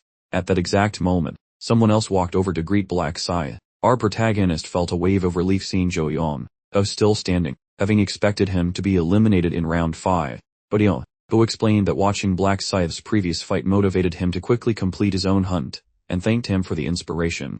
He then introduced his companion, Manki, who also expressed gratitude to Black Scythe for healing his injured shoulder previously. Our hero was impressed that Manki managed to achieve 300 kills despite his previous physical limitations, and Manki thanked him again. Who asked Black Scythe if he was searching for party members, clarifying quickly that he wasn't looking to join since their group was already full. The protagonist already knew this, based on the party chains around their wrists. He asked why they came over, and Jo Yeon, who proposed a temporary alliance between their 2 parties. He promised he didn't care about items and offered Black Scythe the boss kill, claiming he simply wanted to help out. When our hero refused the generous offer, who assumed it was because they would be a burden, but Black Scythe simply stated that he hated unnecessary complication. He promised that he would ask for assistance if he found himself genuinely in need, and Jo Yeon, who left with his group, saying, she'll pressure Black Scythe to finally decide on the final member for their team, and our hero responded by saying he had already chosen. He pointed toward an awkward-looking man in a hood and invited him to approach. The protagonist demands answers regarding why this weirdo remained lurking nearby like a creepy shadow. Whereupon the fellow confesses his desperate desire to participate in Black Scythe's squad. This stranger identifies as a grade 23 occultist of the murky abyss. Whereupon our protagonist grants the applicant access to the very last available position. The crowd reels when Black Scythe selects a punny loser despite dismissing dozens of stronger candidates. That spooky wizard now uses the comical digital handle of no pain no gain. Eventually, the fellow shall establish a massive cult dedicated to treating Black Scythe like a literal deity. The man becomes a devoted servant, so forging this connection early offers major strategic benefits eventually. While every participant links up to complete their official dungeoneering squad, this spooky individual remains utterly stunned because Black Scythe actually selected his services. From freshman year onwards, poor Taziok functioned like a glorified delivery slave for many cruel methods. Those thugs jumped him without justification, often for merely existing, tormenting the lad since he seemed so incredibly defenseless. The jerks constantly robbed him of cash, and when the boy explained his empty pockets resulted from surviving solely with an elderly relative, the punks commanded the child to pickpocket or perform felonies, ensuring daily loot regardless of consequences. The bullies promised to give the kid and his nana a shared funeral if he faltered. Blinded by fury, the boy once attempted attacking his bullies during a rage, resulting in him becoming a miserable puddle on the cold concrete after a severe thrashing. The victim considered checking out early, figuring that eternal rest sounded far more peaceful than reality. Yet the youth fretted over his grandmother, whose existence was misery, so he vowed to acquire wealth and pamper the lady. Clinging to specific determination, the boy survived the torture across several seasons. Right as the youth eventually spotted a tiny spark of hope ahead, when jerks arrived, and the world immediately turned into chaos. Plus, rather than showering the lady with gifts, the guy failed securing some basic paycheck. Once the second stage finally concluded, the man walked inside towards witnessing those same jerks physically harassing his poor, frail nana. Seething, the youth blasted those jerks using dark bolts, making those cowards shriek from agony, stunned regarding how the weakling actually unlocked a powerful new specialization. Following such messy encounters, the guy decided on living alone. The kid tripped over his words like a clumsy sloth, vowing to conquer the ultimate stage to heal his grandma. After breezing through level 3, his career swap actually started paying dividends. Top marks became his normal routine, yet his character sheet still begged for more grinding. Watching this side, the guy delete 9 regional bosses like they were cheap spam mail, left him completely awestruck, fueling a desperate hope to become a beefy guardian for Granny. Wondering what kind of protein shakes that edgy warrior drank, he dreamt of an awkward meeting. The main protagonist politely requests that the fresh recruit spills his life story. The Guth wizard announces he is a level 23 magician specialized in aimo, arrows and bondage. Suddenly, the dude notices his speech is butter smooth, feeling weirdly calm while trying to look super cool in front of the legendary Grim Reaper player, perhaps because he is a fanboy. The squad starts the monster massacre, while the support girl sprinkles magical glitter everywhere. First she juices up the tanky guy, boosting his attributes by 60%. Next, the summoner lady gets a caffeine boost, spiking her agility and power by that same 60%. It became painfully obvious why the leader kept the healer around after seeing her insane cheat codes. The girl calls her pets, explaining that her useless floating lanterns finally learned how to punch after hitting level 20, now appearing in pairs, and actually shooting lasers at enemies. Out pops her giant debt rock, which apparently exists just to take a beating. The summoner girl begs for a bold star from the boss. However, he just grunts and tells them to keep walking. The dark mage stares at the flashy skills and decides he should probably do something useful. While the protagonist and his crew march further ahead, they stumble upon some random strangers already poking the big bad monster, thrilled to find the target before lunchtime. Those greedy gamers sprint toward the loot, but the moment the beast decides to retaliate, they figure out they are outclassed, frantically trying to find a better plan. Some girl named Pink tries to sneak up on the pony, only to get launched. Seeing that, the whole gang dogpiles the creature, deleting the stallion instantly. As they watch the massive carcass hit the dirt, the shadow wizard stands there looking stupid, realizing his gold medal was snatched away by those thieves. While the opposing team celebrated their triumph, T-Shack was absolutely crushed by losing first place. Believing Black Scythe shared his dismay, he quickly realized, however, that our protagonist seemed strangely unfazed by the situation. Every member of the rival group stood around, patiently waiting for the quest complete notification, which stubbornly refused to appear. That's when the whole crew figured out the center they'd just flattened wasn't actually the main boss. The true antagonist of this mission turned out to be a massive, bull-headed minotaur, and defeating him would require a minimum of 20 players, meaning 4 full 5-person teams just to have a prayer. Black Scythe realized the round's clever deception was making it look like a task easily completed by a small group. 5-person team could even touch the boss. He remembered the angel promising that killing the boss would conclude the round, realizing they never explicitly stated that a small group could actually pull it off. Nevertheless, our protagonist had to quickly stop thinking about complaining about the mission's unfairness. The only exception was Teja, who remained entirely oblivious to the secret prophecy. Everyone else seemed completely calm. Our protagonist quickly chose to adopt a feigned expression of ignorance. He pretended to just now realize that the centaur wasn't the real boss, and deduced that the actual boss must be hiding in another location entirely. He announced to the team that they should abandon the boss for now, and focus on grinding centaurs to level up until the timer expired, which thoroughly confused everyone. Black Scythe then elaborated, pointing out that it took 5 level 20 players to barely take down a single centaur. If that was only a regular monster, the actual boss would certainly require 3 or 4 teams at minimum. Since they had no clue about the boss's true power level, charging straight at it would be an act of complete foolishness. Secondly, even if they managed to take down the boss prematurely, they might get trapped in a pillar of light, effectively wasting their precious time. So delaying the confrontation and farming first seemed like the logical decision. Sang Qian found himself impressed by their leader's technical brilliance and his capacity to devise such a strategy without relying on information from the prophecy. Nopin again inquired if Black Scythe was truly fine with giving up first place, to which our hero responded that farming experience for 6 hours would yield enough, and besides, being the first to kill the boss might not be the actual criteria for winning anyway. Sang Qian was further amazed by his leader's repeated ability to deduce the optimal strategy on the fly. Foreign proposed developing a cooperative strategy for tackling the monsters efficiently. However, our hero informed everyone that he intended to handle all the hunting by himself. Foreign was taken aback that Black Scythe planned to solo a single monster, given that it required a full 5-person party just to defeat it once. The Dark Mage, however, retained unwavering faith in the leader's formidable capabilities. Our protagonist instructed everyone to simply follow along and reap the rewards of experience points and gold while he did all the monster slaying. The condition was that all loot dropped from the monsters would go directly to Black Scythe, while everyone else received free experience and currency in exchange. The whole team readily agreed to this arrangement. He confidently assured his companions they would not regret making this choice. Our protagonist retrieved his scythe and immediately took off, sprinting toward the hunting area.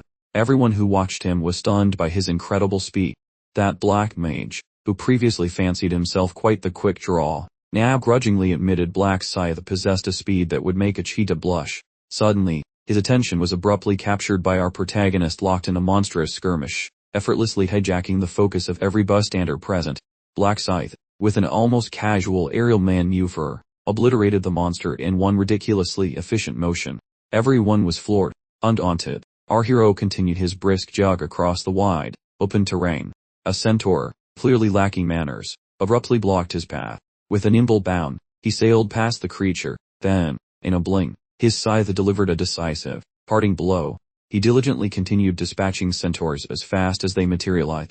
A mere half-hour later, Black Scythe had already tallied an astonishing 170 vanquished monsters. The vast plains, it turned out, were infested with a whopping 2,000 centaurs. At this rate, he was on track to clear the entire centaur population in a mere 6 hours. Once a good stretch of monster hunting had passed, Black Scythe's squad, however, began to visibly wail, finding his breakneck pace utterly exhausting and difficult to maintain. He, observing their gasping faces, suggested they take a much-needed breather if exhaustion was setting in. Everyone, without a second thought, gratefully flopped to the ground, gasping. Injury, finally breathing, applauded his astonishing monster slaying speed. The Dark Mage, a connoisseur of complaints, couldn't help but notice their fearless leader was outperforming them all quite dramatically. Precisely at that moment, an unannounced individual casually sauntered into the battlefield, interrupting our resting party's brief reprieve. A player, clearly acting, pretended to have merely casually encountered Black Scythe. Our hero, impatient, immediately commanded him to cut the preamble and simply state his intentions. The player then straightforwardly invited him to participate in their boss hunting quest. However, our hero flatly declined. The player, undeterred, stressed the boss' extreme difficulty. He then dramatically indicated a colossal minotaur in the far-off distance, revealing how a previous adventuring party had dared to challenge it, only to be entirely and ignominiously obliterated.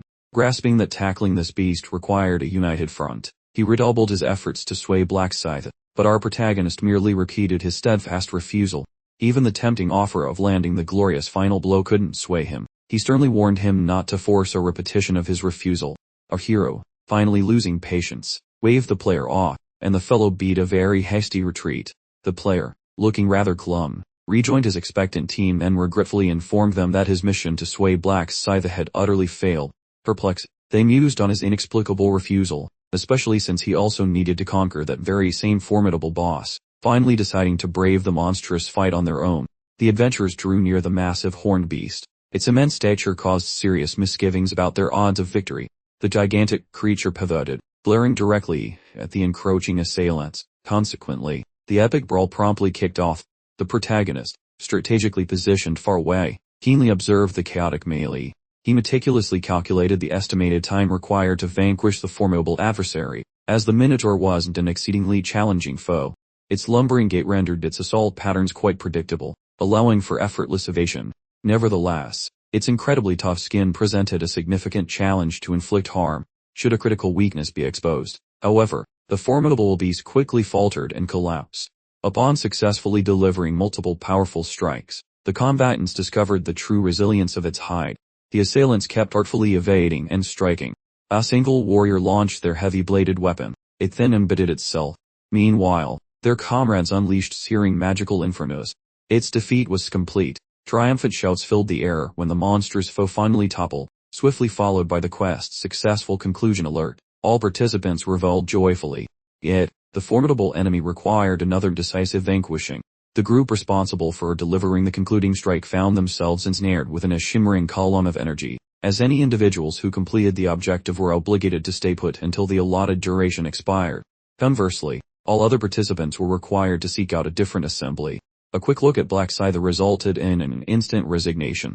They understood his participation was an impossible fantasy. Concurrently, our main character experienced profound contentment from not prematurely vanquishing the primary foe. He resumed his ongoing pursuit of centaurs. The isolated group, confined within the luminous column, speculated about their final placement.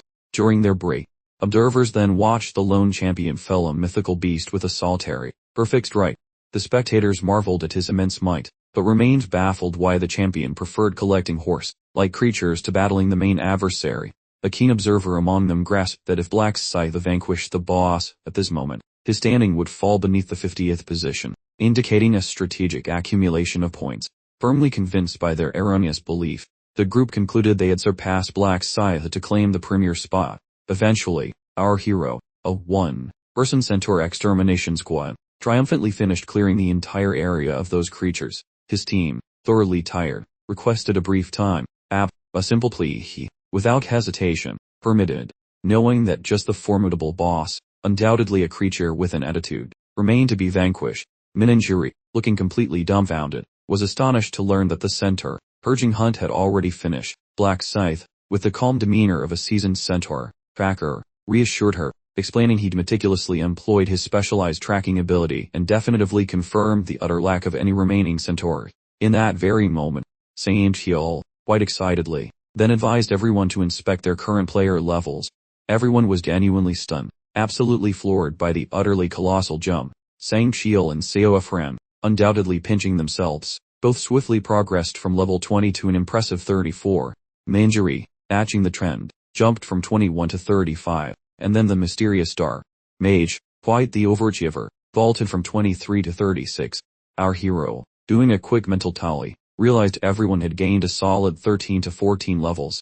He himself, clearly on a roll, rocketed from 40 to 50, and received a truly enormous collection of items. Among the spoils were rare materials essential for crafting god-grade equipment, and every single person's gold now surpassed a staggering 100. Yahello, somewhat comically overwhelmed, simply couldn't figure out what to do with his vast new wealth. So, our hero, ever the pragmatist, suggested they should wisely purchase universal skills from the shop, specifically recommending abilities like, he particularly highlighted enhanced reflexes and basic resistance, adding a tip to browse the shop's daily special items, just in case something useful appeared, a suggestion Taesok immediately heeded, launching into a buying frenzy. However, Black's scythe, clearly having his priorities straight, quickly interrupted their shopping spree, advising everyone to handle their purchases later and deal with the boss monster first. Our protagonist promptly activated his precise tracking skill, then, with unwavering focus, headed straight toward the battlefield. Players, seemingly out of nowhere, immediately surrounded him, urgently requesting he form a party. However, he flatly refused. He simply stated, with audacious confidence, his plan to personally defeat the boss alone. All onlookers were utterly flabbergasted by his bold statement, universally believing that not even Black Scythe could conquer the formidable boss monster alone.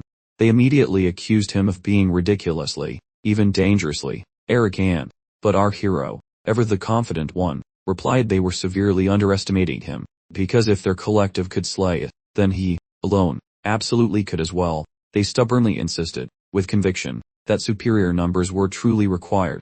He, however, stubbornly believed mere numbers would offer no true advantage, as our hero, with a confident air, told his team to remain behind. He then walked straight toward the boss monster.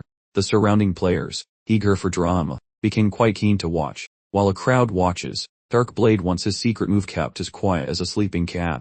Yet this moment serves as the ideal stage to flex his actual biceps of power. But proving he can turn that beefy cow into steak instantly, these amateurs will finally respect his dominance. The man adopts a combat pose, and onlookers think he looks like a confused flamingo doing yoga. Still, when the gap closes and violence is imminent, the digital gods start the cameras rolling. Because the match is not technically live, his motion qualifies as a sneaky early gesture. The giant angry hamburger sprints into his hitting zone. The main man whispers a short countdown and clicks the button for his spooky doom ability. Then he uses moon power. A wave of magic flies out and turns the monster into a headless trophy piece. While the big brute falls, every witness watches with quiet mouths. During that second, the protagonist lets an actual scary power shine bright.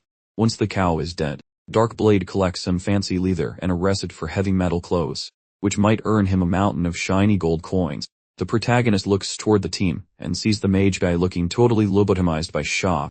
Even if that shadow wizard is fated for a life of sidekick service later, the champion chooses to keep things casual and not get too clingy today.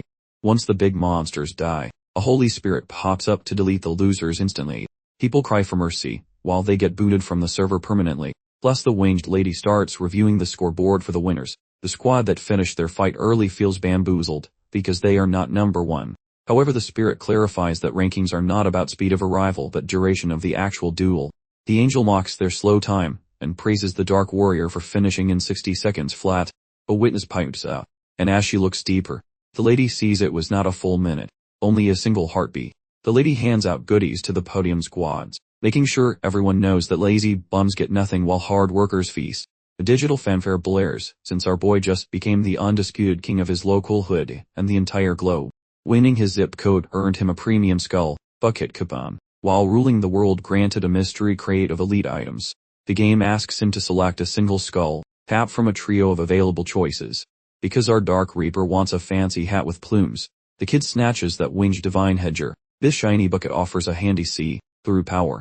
Though it fails to mute his clunky boots, he figures a quiet mode rune will fix that noise issue later.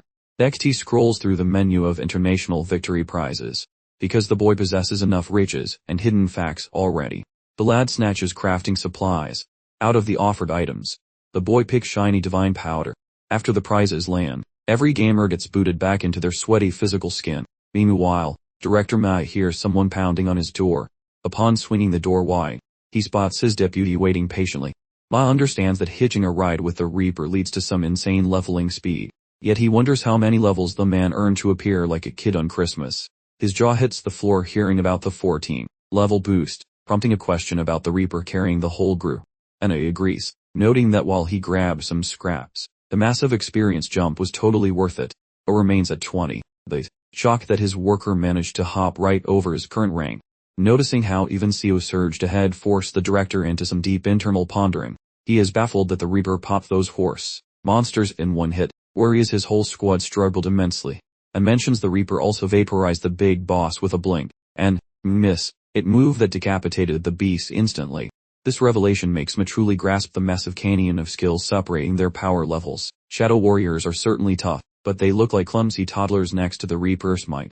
Ma hopes to match that power upon reaching 40, vowing to spend every waking second grinding experience. Feeling thankful the protagonist finally lit a fire under his lazy butt.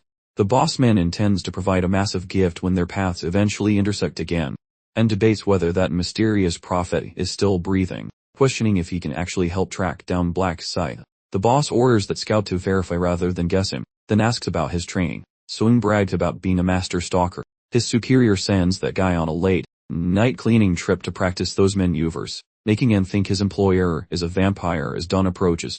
But Matt insists it is cool since their indoor wet work will not disturb any of the neighbors outside. Honestly, the boss thinks this climate is a spa day for his nerves. Elsewhere, Tae-sok is currently lying down, haunted by the memory of the terrifyingly massive strength and magic of his idol, Black Scythe. He views our protagonist as a literal deity, a being so legendary that Tae-sok feels like a mere ant looking at a skyscraper, and he is desperate to settle his debt, hating how his job class is just for decoration. Since the guy is basically luggage inside this simulation, he ponders if there are helpful chores to perform in reality. Pondering the essential needs of any deity, he realizes that every immortal requires a group of loyal fanboys. At home, the protagonist rolls out of bed feeling a bit chilly. A sketchy-looking long-distance phone number starts blowing up his cell and hitting the green button. That foreign guy starts talking immediately. The traveler expresses gratitude for the secret tips, vowing to reveal every detail after landing on Korean soil. Our guide is shocked because this plot twist is new, while Russell thinks the quiet means he is being a jerk. By tomorrow, the protagonist is playing chauffeur at the terminal for his freshly imported buddy. The visitor feels like blabbering about everything, yet manages to zip his lip for a while longer. Gazing at a glorious mountain of delicious snacks and meals, he feels dazzled. However, he won't eat anything without coughing up some cash. Our hero treats him to dinner, then casually asks the hammer swinger to fix his gear like a loyal repair bot. The smith happily hammers away to mend that spooky ancient floating sphere. Yet the man believes this help is barely enough. This fellow mentions hunting for 6 full hours like a fanatic before that fight, confessing that minus extra power, his life would end. The smith mentions reaching rank 20, and looking pretty bashful, asking if he actually has a shot at being the best crafter. The protagonist promises they will win big together, and then inquires if the smith looked into that juicy investment tip he shared. Russ quips that he instantly birthed a banking profile and dumped slightly over half the suggested duff inside, but then he asks what this firm actually does to win, wondering how they print all that money. Ryu notices his buddy skipped the homework before betting the farm, so he figures it is time for a proper corporate show and tell. Relaxing right beside the central gaming hub, Russ stares at the fancy walls while crying internally over his spent savings, wondering if the bricks are made of gold. May loot. The champion barks while clarifying the situation, swearing the gold belongs solely to himself and no one else, while questioning how the dude survives on just 30% of his remaining lunch money. Seeing his pal is basically broke, the lead guy agrees to toss him another 10,000 credits when things sell down.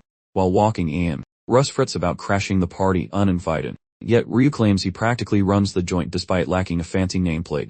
He notes the firm just got a fresh makeover and ditched its old identity for something much more profitable. Russ thinks that if the gains are that good he can skip the boring pitch, though he still craves the juicy details. The protagonist swears this is the sort of enterprise that would make any hardcore gamer drool with envy. Once indoors, Ryu spots him guarding the entrance like a grumpy bulldog, suggesting someone important is hiding in the room. The guard flinches upon seeing the man, while the champion mentions he hauled along a wealthy outsider and demands a quick chat with the big manager upstairs. That guard begs for a timeout, claiming a mystery visitor is already hogging the boss's focus. Ryu figures Ma locked the door on purpose and realizes the staff are just behaving like obedient little corporate sheep.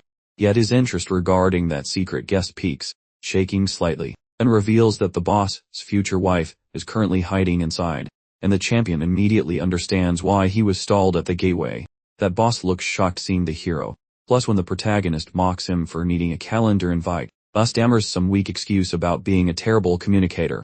Our guy knows it is a lie, since Ma thinks ears are just magic telescopes with no real muscles or influence. Ma says sorry and promises the door is always open, admitting that the surprise visit just rattled his tiny brain. The lead guy finally glimpses that famous lady, that solitary legendary healer on the planet who managed to dodge death all the way to the 15th level.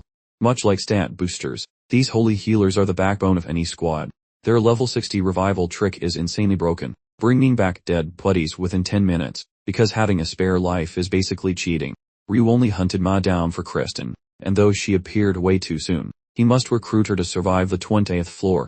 Ma introduces the lady, despite the fellow being fully aware of his pending marital doom. The gentleman offers a smooth greeting while praising her genetic jackpot. The lady realizes the wizard caught her bluff, leading to a quick apology for her creative truths. Our protagonist gets the weird vibes, but laments that the girl lacked faith in his cool factor. The main character intends to spill beans regarding the upcoming contest to the woman, tossing the assistant into the hallway before crashing the inner sanctum. His companion presents the fellow like a corporate shark, a supervisor, plus a crystal ball enthusiast who predicts winning numbers. The blonde looks bamboozled. However, our savior swears by his magic powers, and offers cheat codes for the 7th stage. She chimes in how every specific claim from the spooky guy was purely factual. The girl asks why she's getting the insider trading, so the lead offers the upcoming stage secrets without charging a fee. Her face screams that she thinks he might be selling snake oil. He suggests they ignore shiny distractions, noting that talking too much might accidentally cause a massive disaster. He advises they recite that wisdom just like some holy jingle before dropping a final plot twist. The Reaper intends to visit her during the 11th challenge, though the lady shouldn't fret since a magical rescue rope will fall from the sky. Eventually, the lady finds herself buckled into a metal bird. She ponders the meeting, suspecting her old man might have suffered a literal brain aneurysm hearing such nonsense. The mystic promised to rescue, but kept the hero's identity a secret, leaving her smelling a very suspicious rat. She questions whether the psychic is getting trolled, considering those very shallow and vague summaries of events. After the touchdown, she gasps seeing the holy clergyman lurking, who claims he was commanded to act as her personal babysitter for the ride, plus the pair departs instantly. Within the glimmering manor, the servant shouts that the lady is back, guiding her into the holy man's chamber.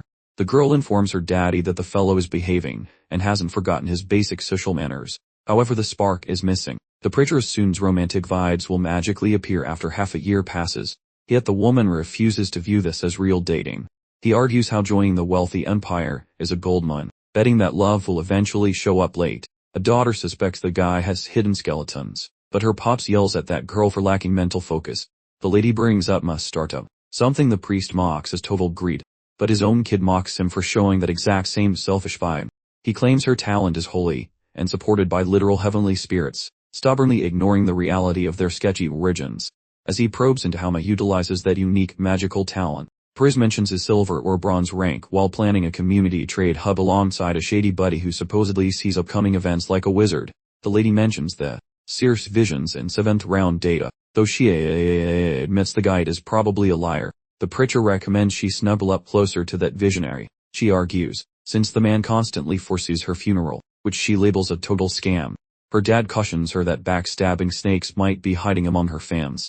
However, she notes being the local boss keeps her entirely out of danger. He nods, yet pushes for safety. Once she exits, the preacher phones Jeff to report the spooky guy's vision of his kid dying.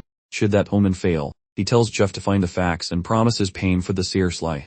This star character initiates a web call during which the director asks whether he has finally picked a few potential leaders for the open roles. Minru clarifies he chose 30 people using their power stats plus local standing. Yet that dark blade dude is nowhere. The guy additionally tracked those oddballs that boss named, specifically Celestial Ghost plus Brainless Fool. Yet they vanished completely, so the leader tells Yenti to start trials, pick 5 winners, and switches the conversation to something else entirely. The group chats about politician Lee, who spends his time insulting gamers in public. Boss plans to crush him post-firing, thinking the real villains are lawyers, and suits trying to chain down warriors with annoying new rules and laws. That official trader portal goes online without issues, where countless gamers sign in to start posting their loot for sale. Our guy sees how desperately people need cash, based on the weird garbage they are peddling online. Grabbing his mobile, he begins panicked, buying every rare craftable resource like a maniac. Minru picks out specific components so he might build 3 rare gear pieces and prepares those for shipping. He then hunts for mana rocks, noting that the famous ones cost more than a month's rent. He discovers merely trashy rocks yet scoops up every last pebble anyway. After 48 hours, a close buddy walks inside the flat and encounters a cardboard box apocalypse. Our main man explains his internet shopping spree and starts ripping open all the loot. Once he checked the delivery details, he begins smashing the scraps. Starting with shiny pebbles, he mashes 16 pathetic rocks into one glorious, tough, tier magic gemstone. He repeats this madness many times, creating a pile of high-end, glowing jewelry. Then, the guy stuffs those gems into his gear, increasing the slicing power of his oversized butter knife. He buffs the speed hat with beefy stats, plus upgrades the hobo rags with more muscle power, while injecting 16 points into every single attribute on his sparkly defensive finger jewelry.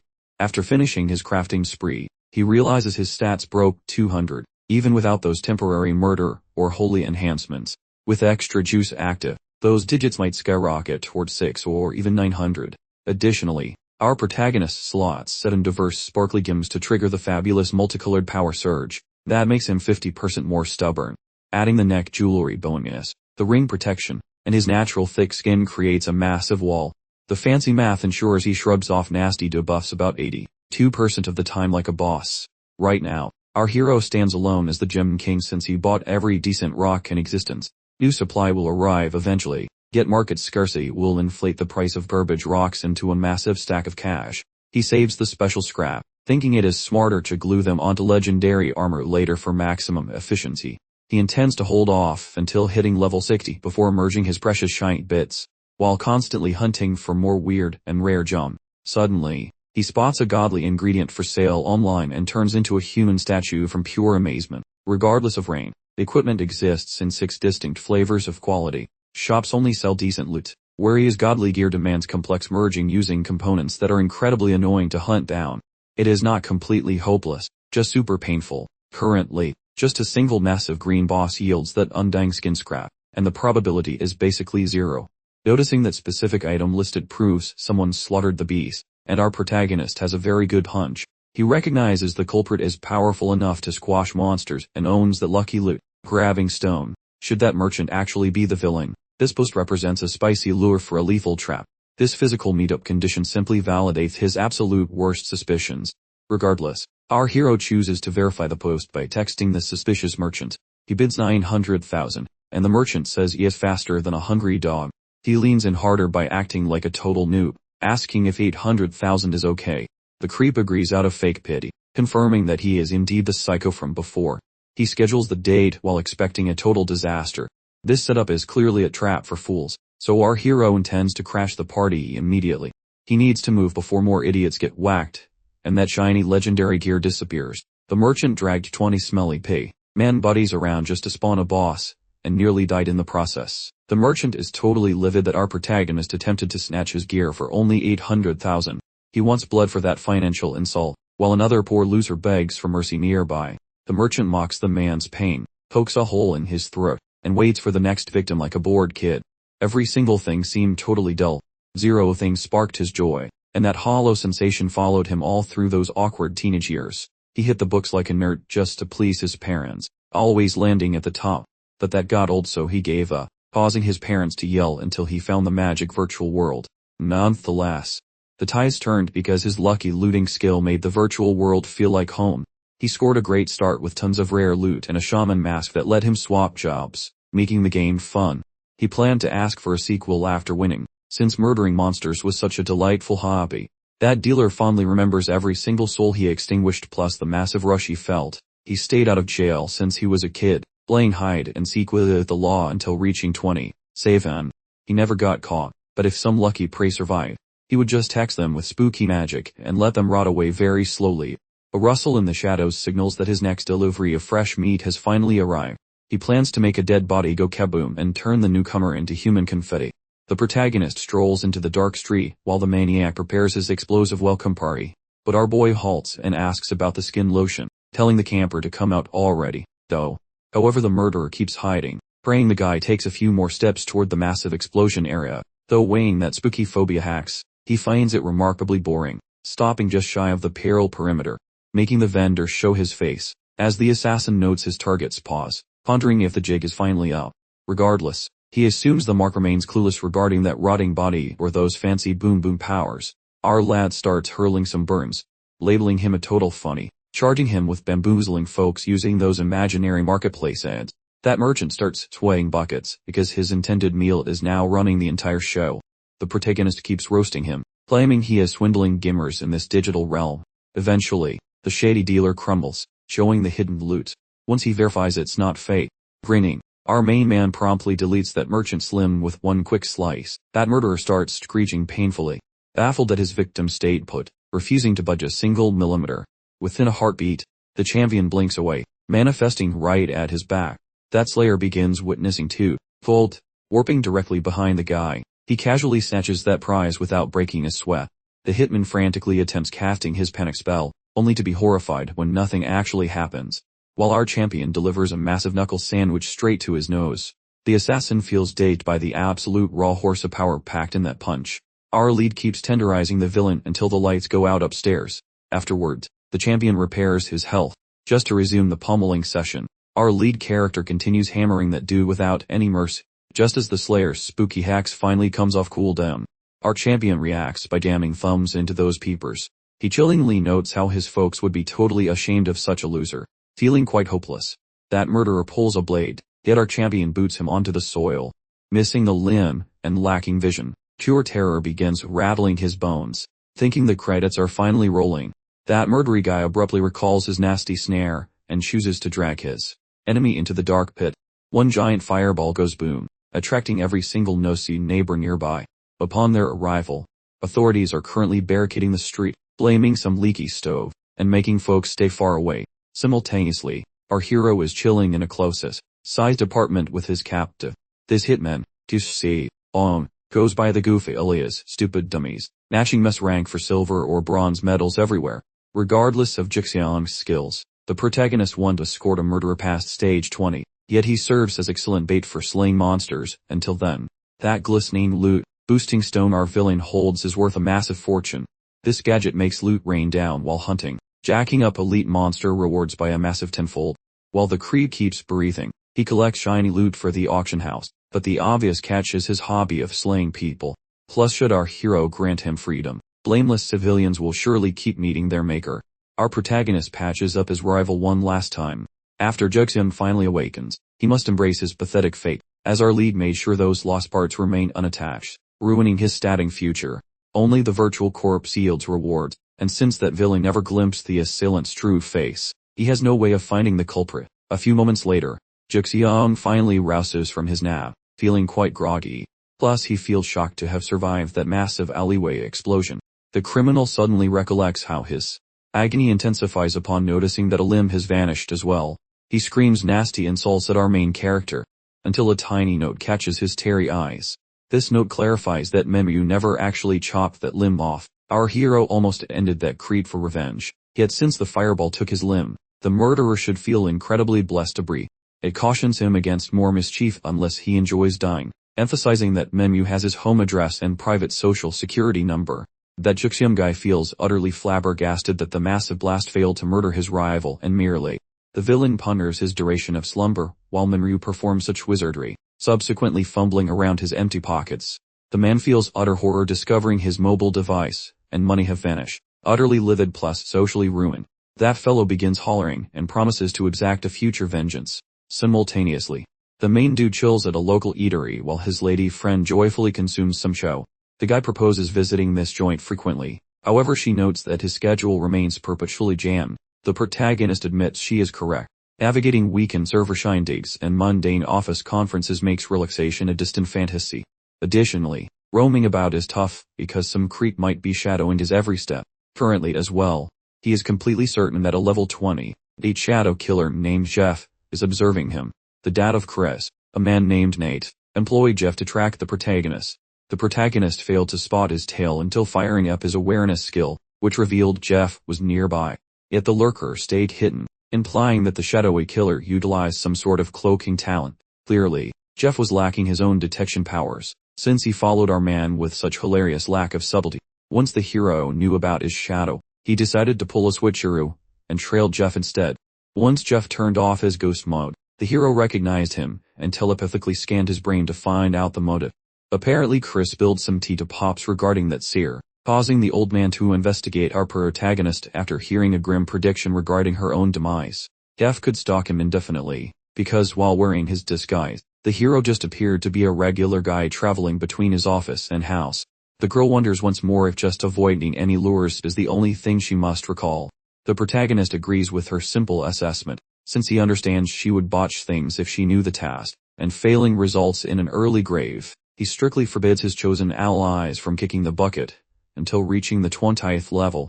His primary mission involves keeping a maximum number of folks breathing. Furthermore, he begs the young lady to remain functional until the concluding game. When the subsequent stage kicks off, the divine messenger says 434 folks made it, then announces another grand territory mashup. 10 territories get squashed together, pushing the total body count to nearly 5,000 participants. The celestial being presents the combined district and gets ready to nominate a local manager to oversee the whole place. Witnessing that appointment ritual, the main guy realizes he absolutely must grab that leadership position again. Securing that leadership role awards him major power back in his normal life. Plus, this level's side puzzle prize features that fancy brain protecting rock called the Rune of Mental Barrier. It is one of 18 mandatory pieces needed for blocking Amit's annoying magical powers from melting his mind. Failure is not an option as he gears up to snag the big winner's trophy, and that specific shiny rock. Celestial beings start bickering about which person gets stuck being the face of the neighborhood. A flying guy recalls Priscilla's old gambling habit where she wears a crown if her home team scores another victory. Those folks want an encore performance. Priscilla wants a bloody gladiator fight for old times' sake, but a coworker immediately shuts her down. Her neighborhood is packing heat with Black Scythe, the only level 50 freak around, making any brawl a total landslide. Muscle-based matches were scrapped due to that overpowered monster. Now the plan is to pick whoever finishes stage 7 the fastest. Since punching stuff won't help much, the Hell Wearer shouts that speed is king today, and starts detailing the 7th mission for the waiting crowd. Crowds gape at the board, which shows only weird squiggles, making them think the software totally crashed.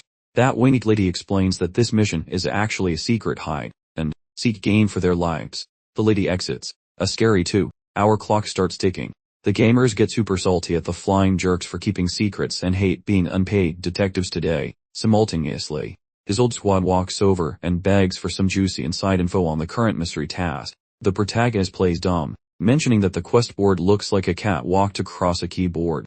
Scythe offers some juicy gossip, leading the main man to ask where that secret info came from. Scythe mentioned his source is a magical fortune teller.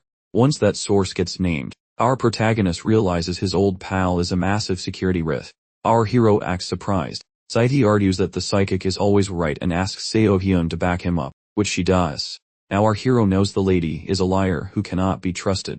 While Scythe blabs about the stage secrets, Ninjuri glimpsed a clue, and asks if that spooky fortune teller is just a guy named Ryu Min.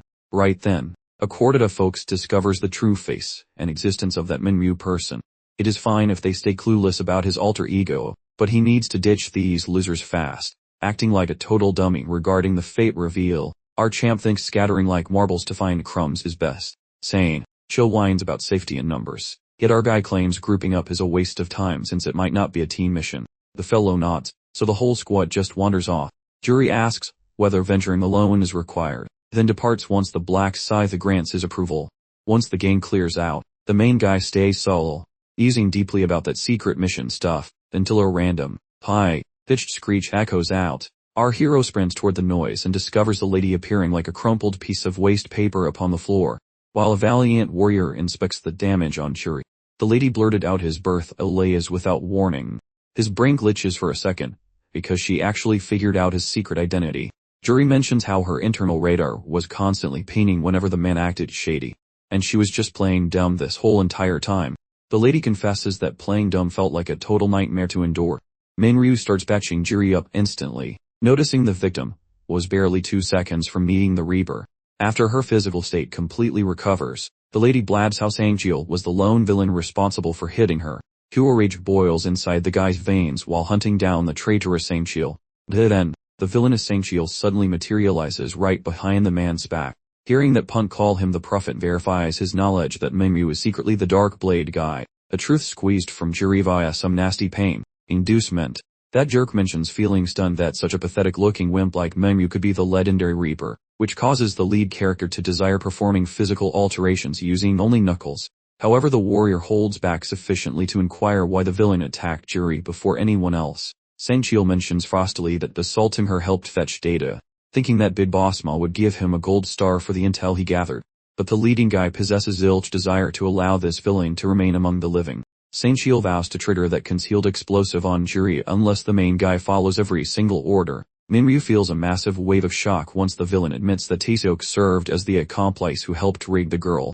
Right about now, the actual purpose behind the Shadow Sprout power finally clicks, representing a gimmick gloomy wizards unlock upon reaching stage 40, permitting those casters to plant that seed in any spot to call forth random hellspawn for some chaos. Text. And the spooky dilemma involves what occurs if that object gets shoved into a human carcass. Our friend Minryu has stunned his loyal follower hit the massive level 40 milestone already. That jerk wizard smugly refuses to deactivate the ticking spicy meatball, noting his loyalty toward the black side. The legend came from surviving old scrapes. However, if the boss looks like a failure lately, then being a fanboy is trash. Seeing he was completely double-cross, Ninryu demands an explanation, insisting on a pinky swear that Minjuri stays safe during this. Now Sangchil starts cackling loudly. Our main character thinks they want spoilers for the next round, her secret loot locations. However, She'll explains he just really hates being played like a cheap fiddle by some fake fortune teller. The request is for Ryu to delete his own character, while they spectate, swearing to let Jiri go if he obeys. No stalling. The guy puts a blade to his throat and starts the slicing process, finishing the secret task to protect The game announces a hidden objective was actually live this whole time. The guy known as Black Scythe cleared that core getaway trial in roughly 120 minutes, plus the bonus goal of offing himself without any second thoughts. He thinks back that the 7th stage goal was fleeing the mental trap. Had he realized it was fate, the mission wouldn't have moved forward. To win and he used his special authority on his own brain before starting. When the clock runs, the dream begins, and being aware stops the victory. Thus, he hypnotized his own mind into overlooking that fake world before the mission concluded. Our protagonist programmed his mind beforehand to guarantee Jiri's safety, despite the possibility of a personal death. The hero additionally bolstered his inner strength, since he understood the dream might weaponize his fears, mostly worrying about companions being snakes alongside the chance of his real name leaking out, utilizing the girl Jiri as a mental hook. The game logic tried to trick him into doing something fatal, because he prepped like a mastermind. The whole gambit worked perfectly. Just then, the lady named Seo Oran appears, having finished her private mission. That chick shares her romantic secrets, mentioning she is definitely hooked but just recently found the bravery to speak out. Prior to her finishing, the Dark Reaper instantly decapitates her inside that fake dream, taking off the primary goal of ditching the sparkly bait. Since the Dark Warrior smashes Seo Oran's fake little palm, the mission ends for good. That Wayneek ref is totally floored that a mere mortal won so fast, and he sprints away to tell the Reaper guy that he totally smashed the record for beating the hallucination. Some glowy barrier sticks around until the timer for everyone else hits 0, though he figures out the main task was just a big vibe check for resisting shiny stuff. This mission steals your search history to build custom traps involving gold, hot dates, or avoiding physical suffering. Gamers who let the clock run out while distracted, or those who quit the scene too early. Loose, and since leaving the dream gives a score based on speed, the side assumes he won in a heartbeat. Out of nowhere, every person pops back. Once the Skadoot explains the mission specifics, the crowd is totally baffled to hear the secret task involved murdering their own mental images. Their confusion grows when the scoreboard lists the Scythe as the champion of his area and the world. The game offers him props, handing over a mystery lottery slip for topping the local leaderboard, plus a fancy loot box for being the best player on the entire planet. Priscilla wears the crown again, because her scary friend secured the win, while the Flying Holy guys start deleting every single loser who didn't make the cut. Our dark hero becomes the official regional spokesperson, which gives him some boss powers to mess with things in the physical world. Furthermore, because he ignored Yami's tricks, he can now manage the gamer social network like an all-powerful admin. During this time, Ma finally wakes up, doubting if those weird scenes were just a bunch of fake mental movies. The guy observed his brothers trying to end him, worrying those images were a peek at his coming days. Ma understands he needs to scale the business fast, so his moody old man finally feels proud. However, he never actually found out that the cool guy goes by the name Black Scythe. Since there was zero fighting involved, maybe Ryu just hung around and finished the level slowly on purpose. He encounters Minjuri once more, but acts very shy, sensing she is now quite rattled. He wonders if the 7th stage was messy. She turns red, as he suggests that the girl delete those memories. The prophet claims he sought a meeting to spill level 8 secrets. He purposely lets that spy eavesdrop on their little private chat, figuring these secrets will surely impress the girl after she listens. Meanwhile, the big boss spots a fresh post uploaded lightning fast. Tad hails the junior Ma for grabbing loot, calling him a business shark.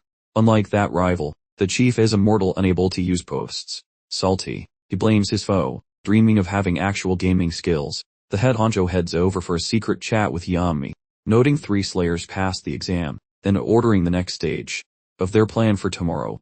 Nathan suggests to the girl, keep that psychic nearby for luck. The daughter is baffled. Dad believes him after just one lucky guess. The priest says his spy found the guy is a boring commuter. That big boss trusts the guy. Right then, Jeffrey brings the full tea regarding round 8. That guy says player deeds dictate the pain, while points will fluctuate wildly. Plus, starting from stage 8, random background actors will finally appear.